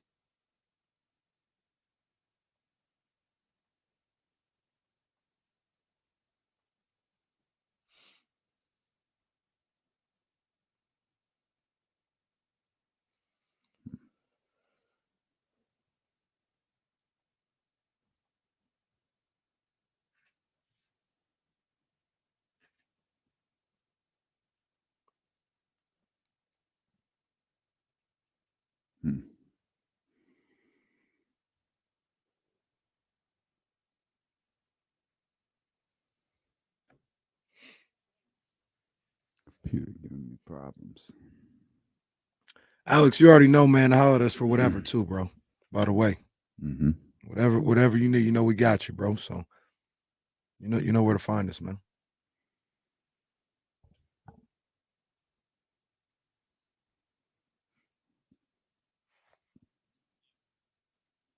No.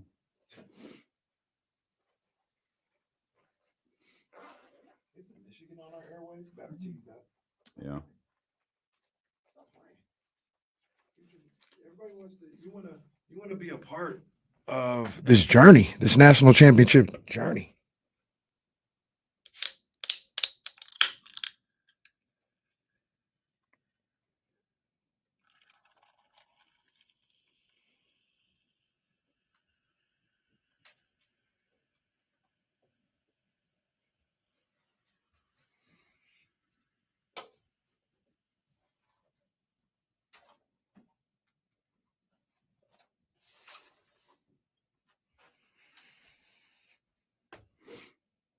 Look at this pass by Mac Jones. Come on, bro.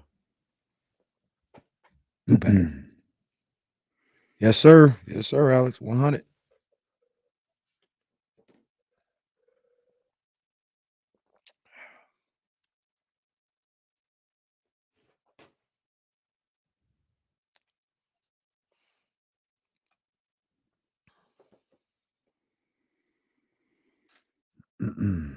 Most consecutive regular season wins to begin a career.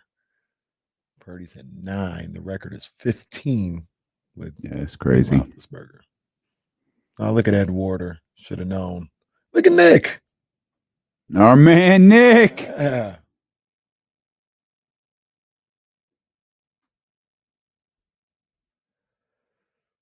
Ed a hater. Why does Ed's hair look strangely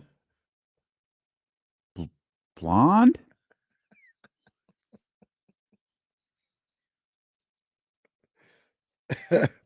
Hey, what's after today's show? Us? Run it back. Run it back. Okay. Coming up this weekend, Saturday, Oklahoma at Texas. That's a big one. Did we didn't find out if they went back to calling the Red River Shootout? I think they did. That was your job. I didn't follow. I didn't. And follow where do they up play on that? They play that in Dallas, don't they? At like Yes, the Cotton they- Bowl. Yeah. That's what. Well, I I like thought to they go moved to. it to. It's not in Arlington. Maybe it is. Maybe it is. That's one I like to go to. We talk about like college atmosphere. Oh yeah, I do that. Yeah, that one's lit. You know, definitely want to go to LSU and all that. But that one's. I'd love to go to the big game. Not the big game out here, but Michigan, Ohio State, but it's like 7 degrees whenever they play. Yeah, I ain't doing that. It's too damn cold. But yeah, they're on our airways. Yeah, Oklahoma at Texas beginning at 8:30, and then the school in Ann Arbor at Minnesota beginning at 4:00. Coming up on Sunday, it's the Ravens at the Steelers, and wait, is that right? Oh yeah. I talked to Charlie about it. Yeah, I talked to Charlie about that. Oh, man. You jackasses spent so much money to get the rights to the 49ers, and the Cowboys and 49ers are on the airwaves of ESPN 1320. If y'all want to follow, if y'all want to sync a business, follow the business model of them dudes down the dial.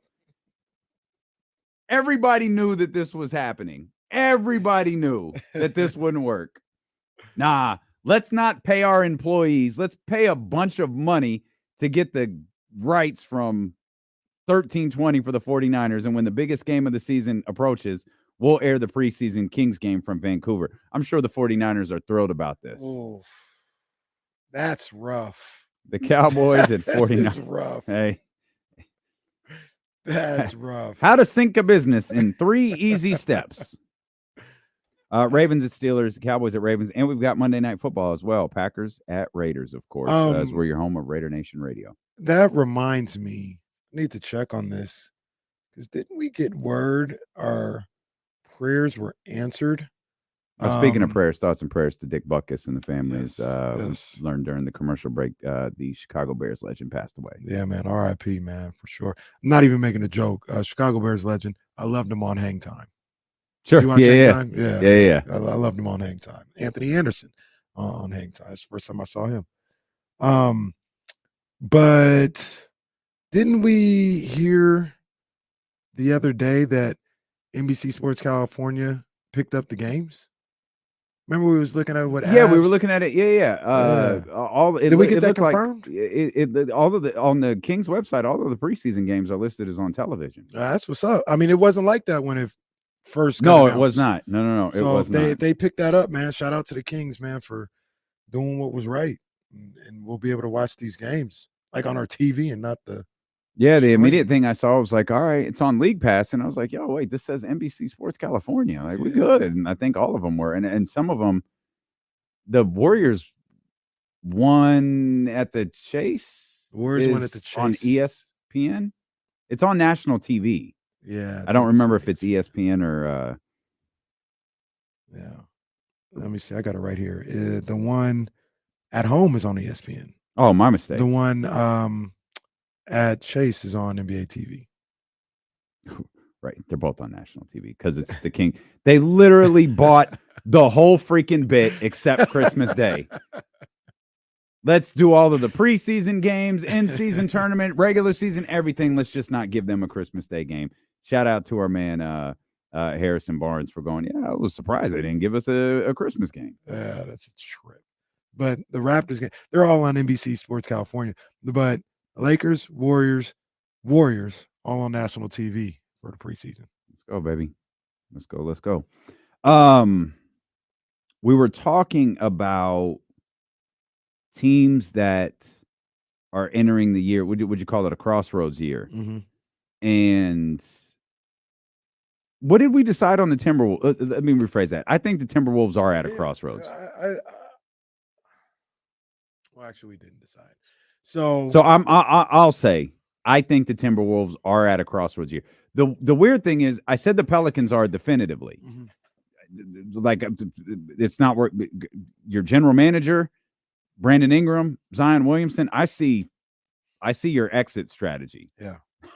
I don't know what the hell the exit strategy is in Minnesota if it is in fact a crossroads here. That's where we kind of started talking, right? Because it would probably be to move Cat. The move should be to move Rudy Gobert, or like you mentioned, just go with who's the better team. Yeah. But I think if it didn't work out or it gets fishy, I think they'd move Cat. I think that'd be the wrong decision. Get you a return. Would.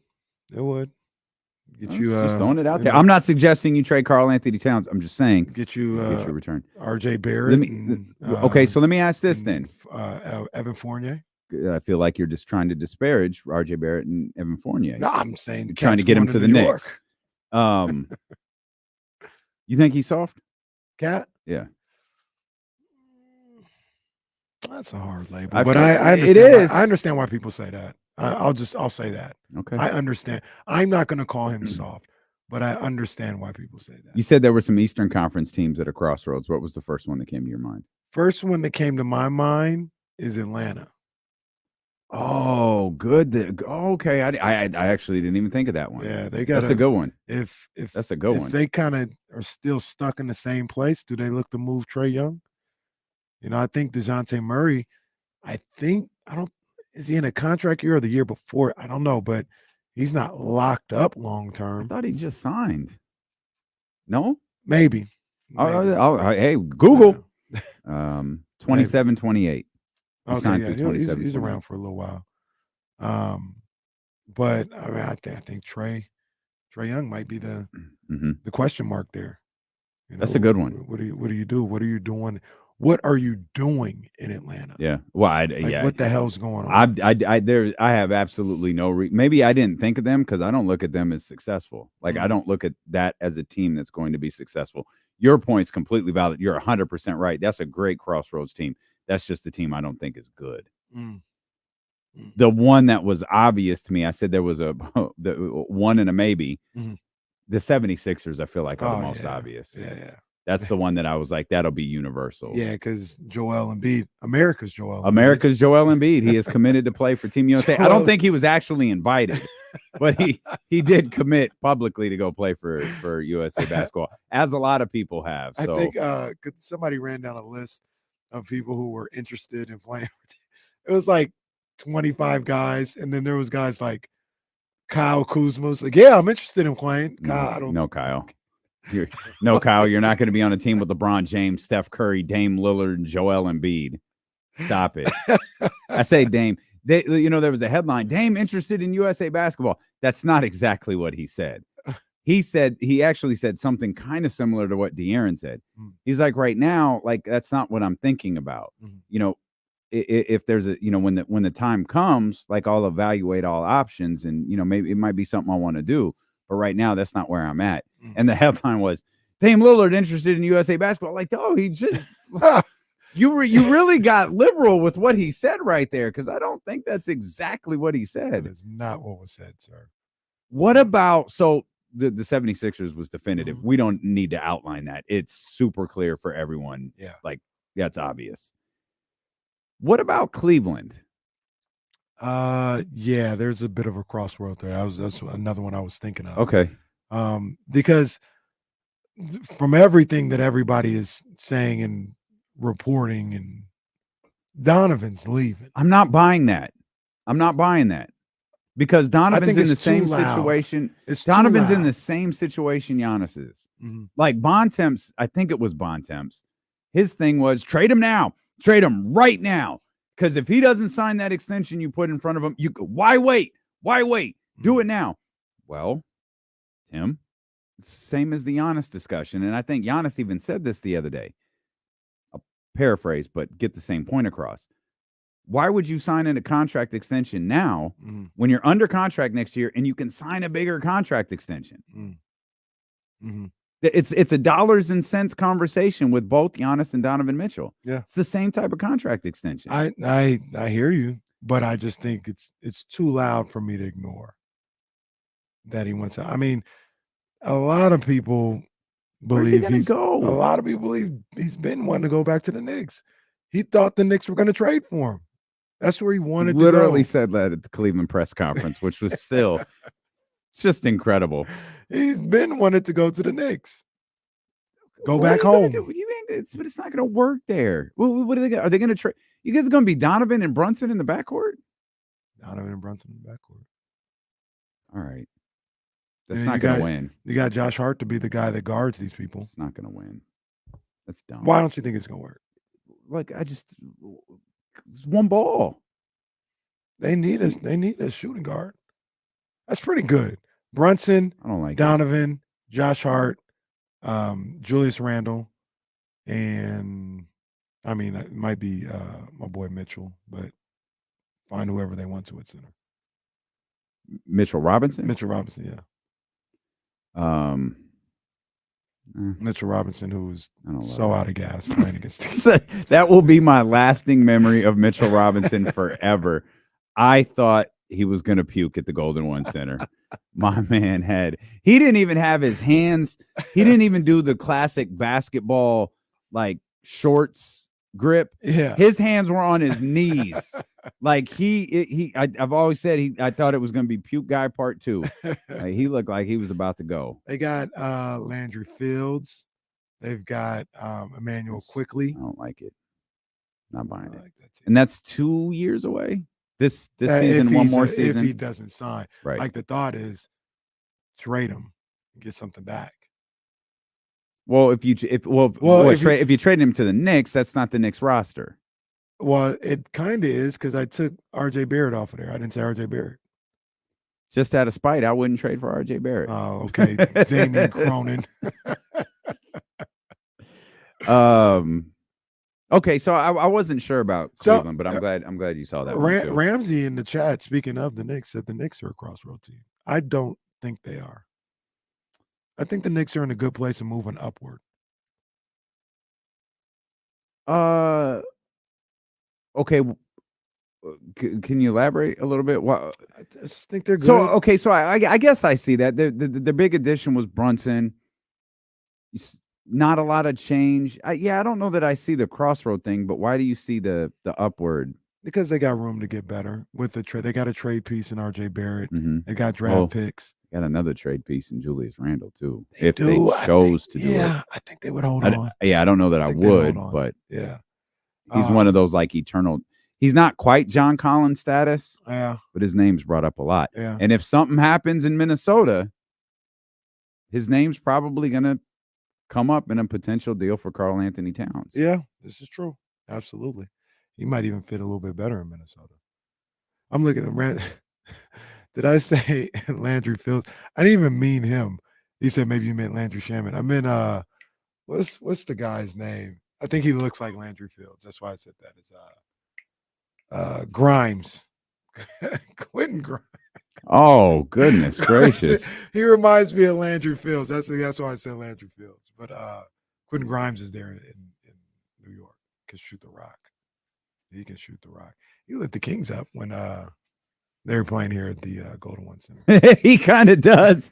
I always look at him and think he looks like Landry Fields. He does. He's the Hawks GM now, right? Yeah, Landry Fields is, yeah. That's funny. Oh, man, hold on. I need to do a side-by-side. Hang on real quick. Aldrin, I'm not saying they look like he reminds me of Landry Fields. They're not like twins, but he reminds me of Landry. Nah, I could see it. No, I think you're doing that colorism thing that you do, but I can kind of see it. Y'all are doing that thing like D'Lo looks like Kessler Edwards. It's like that. You guys are both buff now. Man, yo, yeah, you look good. You do the double bicep pose at Media Day. Like, whoa. Let's get Manny in here. 916-909-1320. What's up? The other team, I think. What's up, Manny? What's up, fellas? Congratulations again, KC. Thank you, brother. I appreciate it, man. Man, my crossroad team has got to be my team. The Bulls they're in denial crossroads. Re-signing all these guys, they should have already. Once the whole Lonzo Ball thing fell apart, and unfortunate because I love that dude. I think that team had potential the way they were built, but sometimes you got to just understand things don't go the way they were supposed to go, and while they still have trade value, got to get Zach out, got to get DeMar out while he still has value, and just start rebuilding. It all had good intentions. It just didn't work out the way you wanted it to. Yeah, Ramsey, I think I agree with you. I understand the sentiment. What I said? Did you call him Ramsey? I thought I said Manny. Oh, I thought you called him. You said Ramsey. I didn't say Ramsey. You definitely said Ramsey. Oh, this is a bad day for names for me, man. It's nasty. Oh, buddy, it's rough. It's nasty. My bad, man. That's like no, make sure I get back to what Manny said. Yeah. But that's like Wallow. Did you see the clip when he told Pinky he loved her. Oh yeah. He was like talking to her on the phone. He's like, "Yeah, I love you." And then Gilly was like, "Yo, did you just tell her you love her?" He said, "I didn't say I love her." He's like, "Yes, you did. You said I love you." And he said, "I didn't say that. Did I say that? I said that." He's like, "Oh man, I didn't even realize that." Yeah, I didn't say. Yeah, I'm having one low day right now. But that's funny. The Bulls, I understand why I and Manny would think they're at a crossroads. I don't know if they're at a crossroads. Well, I think they need to do what they need to do. Yeah, that's what I was gonna. So that's what I was gonna ask. Like, what does a crossroads for Chicago even look like? They need to they need to blow it up. It's over. It kind of feels like that. Yeah, kind of feels like that. Shout out Spectre 707. That's a deep cut right there. But thanks for remembering. Hi, Deuce Mo. That's good stuff. 916-909-1320. Let's talk to our man Phil. KC, this is Phil. Phil, what's going on, man? What's up, Jerry? Hey, what's up? Hey, my crossroads team is the Warriors. How is Curry and Curry going to play at the same time? They have no defense. Curry's going to get ordered. They got Draymond Green, Klay Thompson at the 4. Then what's his contract situation going to be? I say that's the big issue. They're probably going to be a playing team. That's a fascinating one. Every time I work through Warriors scenarios, I have Chris Paul somewhere else in February. Really? I just don't think this works. I'm also still looking at pictures of Landry Fields and I'm getting like more agitated with you by the minute.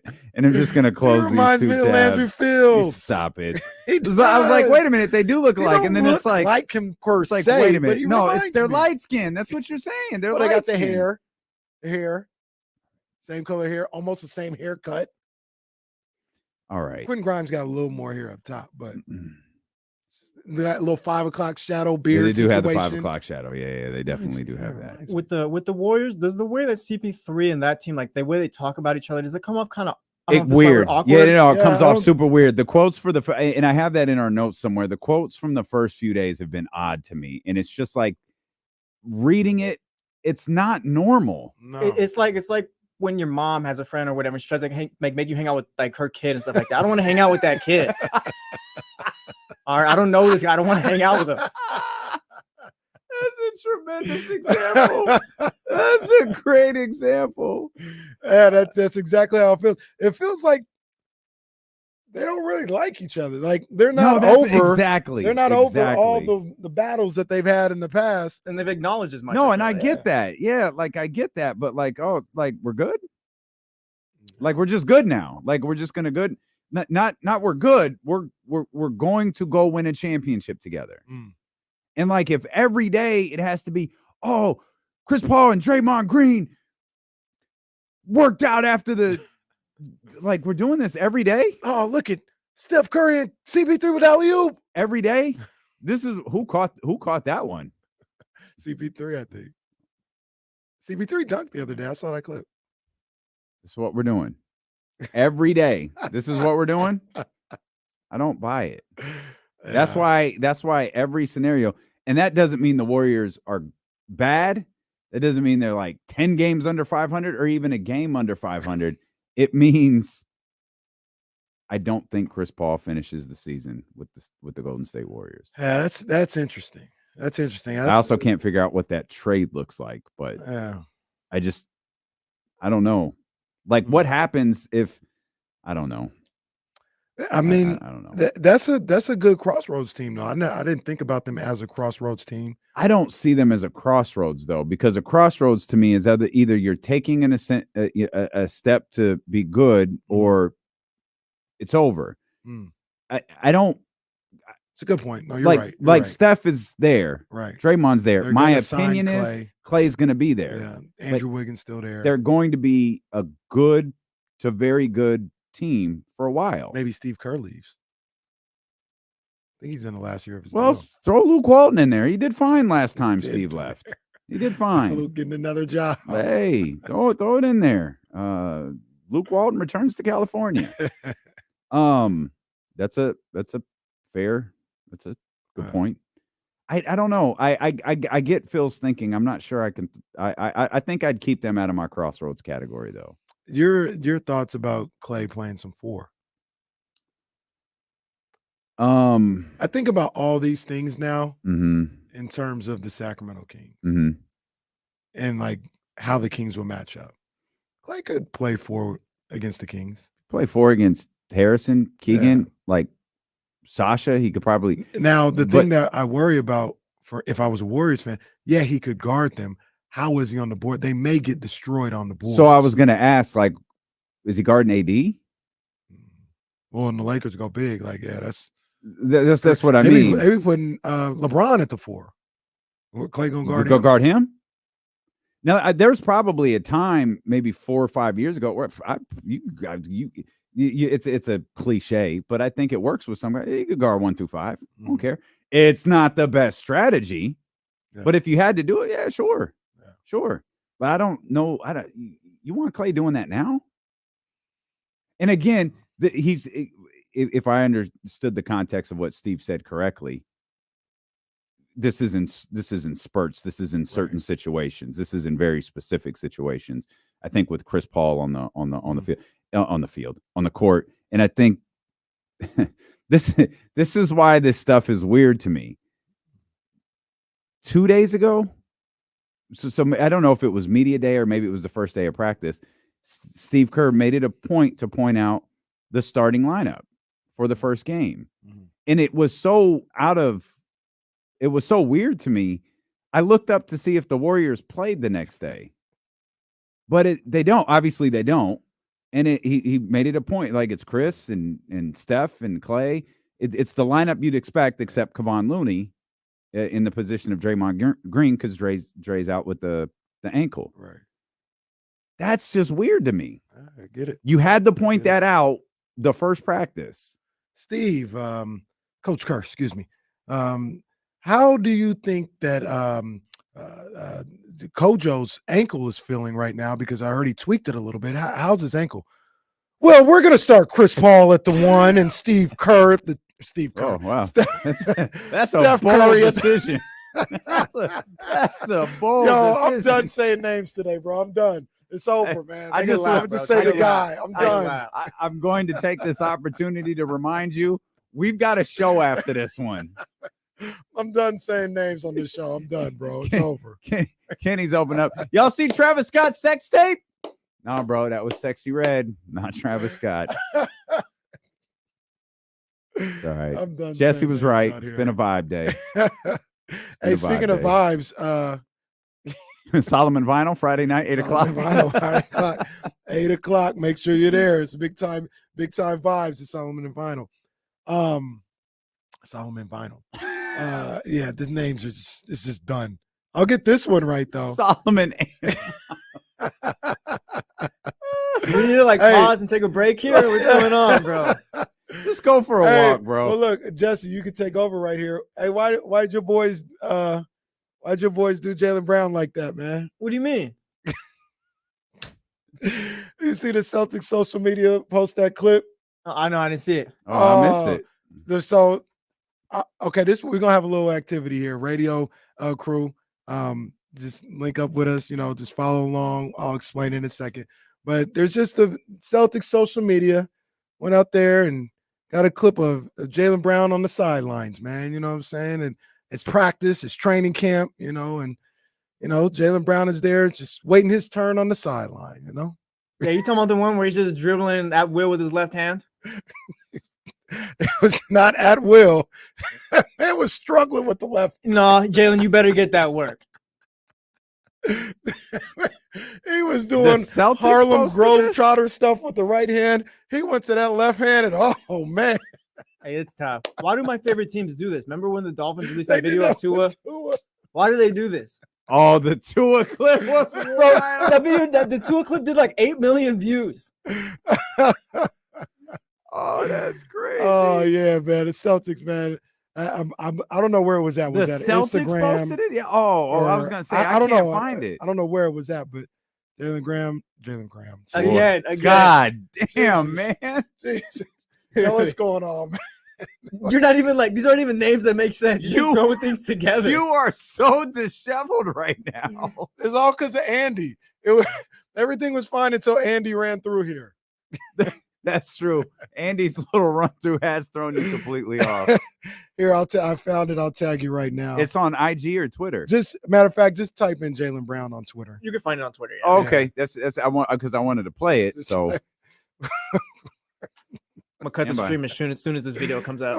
Why do Celtics do that though, man? The guy, he's just out there waiting for his showing progress. Progress. All right, Celtics. All we do is work, even when we're not playing. This is a funny video, man. It's only funny because Twitter gonna get a hold of it and have their little jokey jokes. That's the only oh reason. no. Oh, like I didn't even see. I just see how it started. I was like, is it? Hold on, stand by. Sorry. Like we said, vibes, man, vibes. Is that the video? Yeah, it was standing right there. There you go, Jaylen. Just on the side, working on waiting for his turn. Yeah. Dribbling with the right hand. Look at him. Oh, got handles. That boy got handles. Mm-hmm. Get that over to the left. Whoa. Oh no. Oh no. I'm not gonna lie, it's a little tough to put out. Oh, that's tough. This to be clear. Just to be clear, I don't believe it was the Boston Celtics that put that video out. Well, it is training camp week. It's got to be someone like from their end. I don't think that was what? I mean, it's got to be someone from their end, right? Yeah, that's the story caption. Yeah. Either that or find the journalist who put that Snapchat out. or Instagram or something. Yeah, that was on Snapchat. They thought that joint was going to disappear. Jaylen Brown, he's just like us. Can't dribble with the left. Oh man, that's tough. No crossroads for them though. No, they good. Or they good. Or are they on a crossroads? No. One thing that bothers me, and I don't know why it bothers me, but it feels like Celtics fans don't completely trust Jason Tatum, and I don't like that. I think Celtics fans are obnoxious. I agree with that. There's that. That's the gist of it. Like, y'all got one of the league's best players. Celtics' issue is that Larry Bird played in the 80s. They expect all that stuff. Oh, Larry was doing it. All these guys back then were doing it. Celtics basketball, this and that. It's the most annoying thing on Twitter. Celtics Twitter it's horrible. Did you see the motivational Duke video? No. You didn't see the video with Tatum and Coach K? No. Oh yeah, go look at it. It was a great video about Jason Tatum because Tatum was talking about Coach K brought up, like the real Coach K brought up hey, you hit your first game winner. And of course, Hooper, everyone marvels at like LeBron and his recall. Most players in the NBA can do that. Yeah. Like, and obviously it's a stunning display sometimes when you see it, but he lays out, the scenario where he hits his first game winner in the team and, the whole thing. And then Kara immediately brings up, yeah. And then 3 weeks later against, the Clippers, I don't remember who it was. And Tatum smiles and she goes, yeah, he was 1 of 18 in that game. And he immediately goes 2 of 18. But the idea was like, he keeps working regardless of whether he hits a game winner or he's 2 of 18. Like that was the whole point, but it's it's a taste. I gotta check that out. There. Yeah, it's a good one. Anything Coach K put out there, Yeah, it's a good one. Wait, what's Sham say? Philadelphia is asking. Oh no! Oh my gosh! Philadelphia is asking price for James Harden. Oh no! Multiple first-round picks. Come on, man. And Terrence Mann. Come on, man. That is the ultimate. We're not trading him deal. Daryl's more ego just getting in the way of all this. I really can't wait for Daryl Morey to be like out of basketball. It's not fun watching his teams. It's not fun watching him operate as a general manager. I'm ready for him to go. Has he really done anything for Philly since he took over? Has anything changed? No. Philadelphia is a mess, and they low key have been a mess for a really, really long time. They have one of the league's best players. There's no denying that. The MVP trophy says they have the league's best player. There's no denying that. This has been a poorly run franchise for a decade now. And it doesn't get called out because they make the playoffs, and I guess that makes it okay. But when you look at what they did with Elton Brand and making him the general manager after a single season in the G League and all of the different things that they've done, this is a laughable franchise. But it's Philadelphia, I-95, East Coast, so it's fine. It doesn't really get talked about. The 76ers are a horribly run franchise. And they're about to waste the prime of Joel Embiid. One of the greats, yep. Lose him. I mean, the clock is ticking. I don't see how they turn this around. He's going to be gone. Yeah, I don't see how they fix it either. I do not see how they fix this. Jesse had a good what if. We'll save it tomorrow. Okay. I can't imagine it, but I thought it was a good question. It was about Philadelphia. Yeah, I want to. We can have that for tomorrow. This came across my timeline, and to bring this thing full circle, we ask what happened with the WNBA going to Toronto, and Jill Adds retweeted a story from the Toronto Star. I don't know who MLSE is, but MLSE pulled out of WNBA expansion bidding, leaving hopes of a Toronto franchise in doubt. So they seemed like they were probably going to go there, and then much like the Kings, the Republican MLS, when the main bidder leaves, the WNBA can't take that risk, I guess. Yeah, your boy Elon sucks so bad. Like, I can't even tell. Like, these don't look like articles anymore because they cut the headline off, and now they just look like pictures. And you have to look in the corner and see, oh, this is an article. I can click on it and read the article that she posted. Like, how do you ruin Twitter? I don't know. That's just. I'm telling you, he did it on purpose. All of his moves don't make sense at all. Yeah. This is an interesting story. I thought that was a lock. It seemed like the WNBA wanted it to be a lock. They had that game there. That was almost like a showcase for what was about to happen. It made sense. Like that's one just like the Bay Area that I couldn't really argue with. Like Toronto, that's a market you want to be in if you're in the WNBA. Just like the Bay Area, that's a market you want to be in. And it just, I guess they lost in their main investor. This is interesting. The first thing that caught my eye, this was explained to me a little bit this morning. The expected $50 million price tag payable in 10 $5 million increments, one source said, was a factor, as were differences of opinion, the highest level of ownership, blah, blah, blah, blah. Obviously, Lacob had no problem covering that $50 million price tag. And those are things like that we outlined at the start of the show, I think are really important to the WNBA.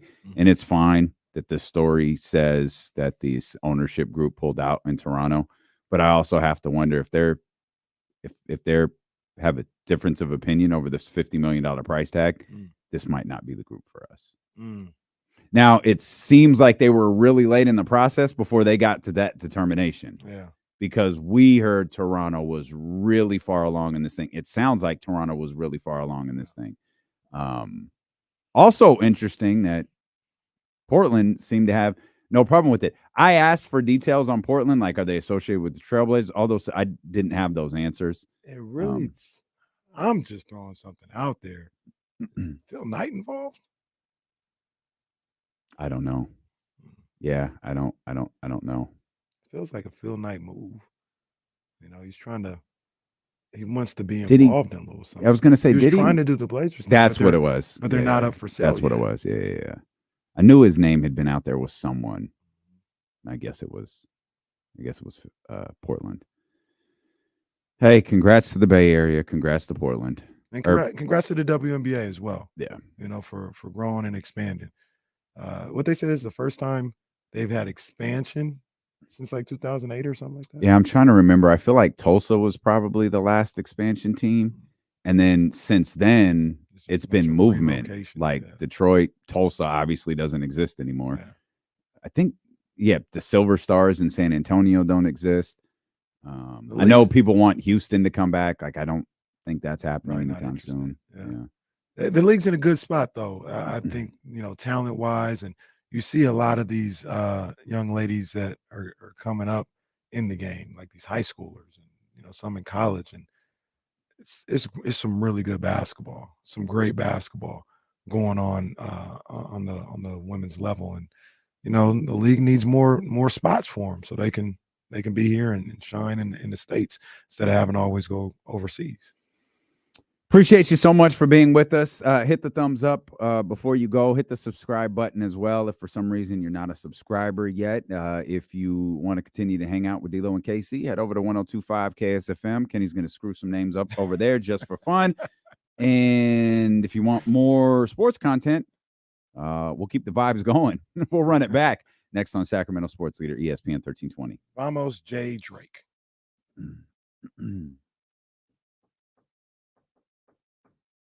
Oh, give me that. Ooh.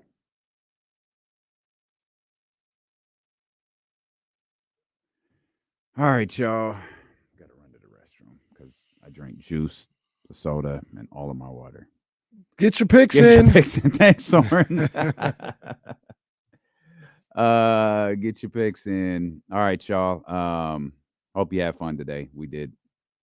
We'll see y'all tomorrow. Yeah.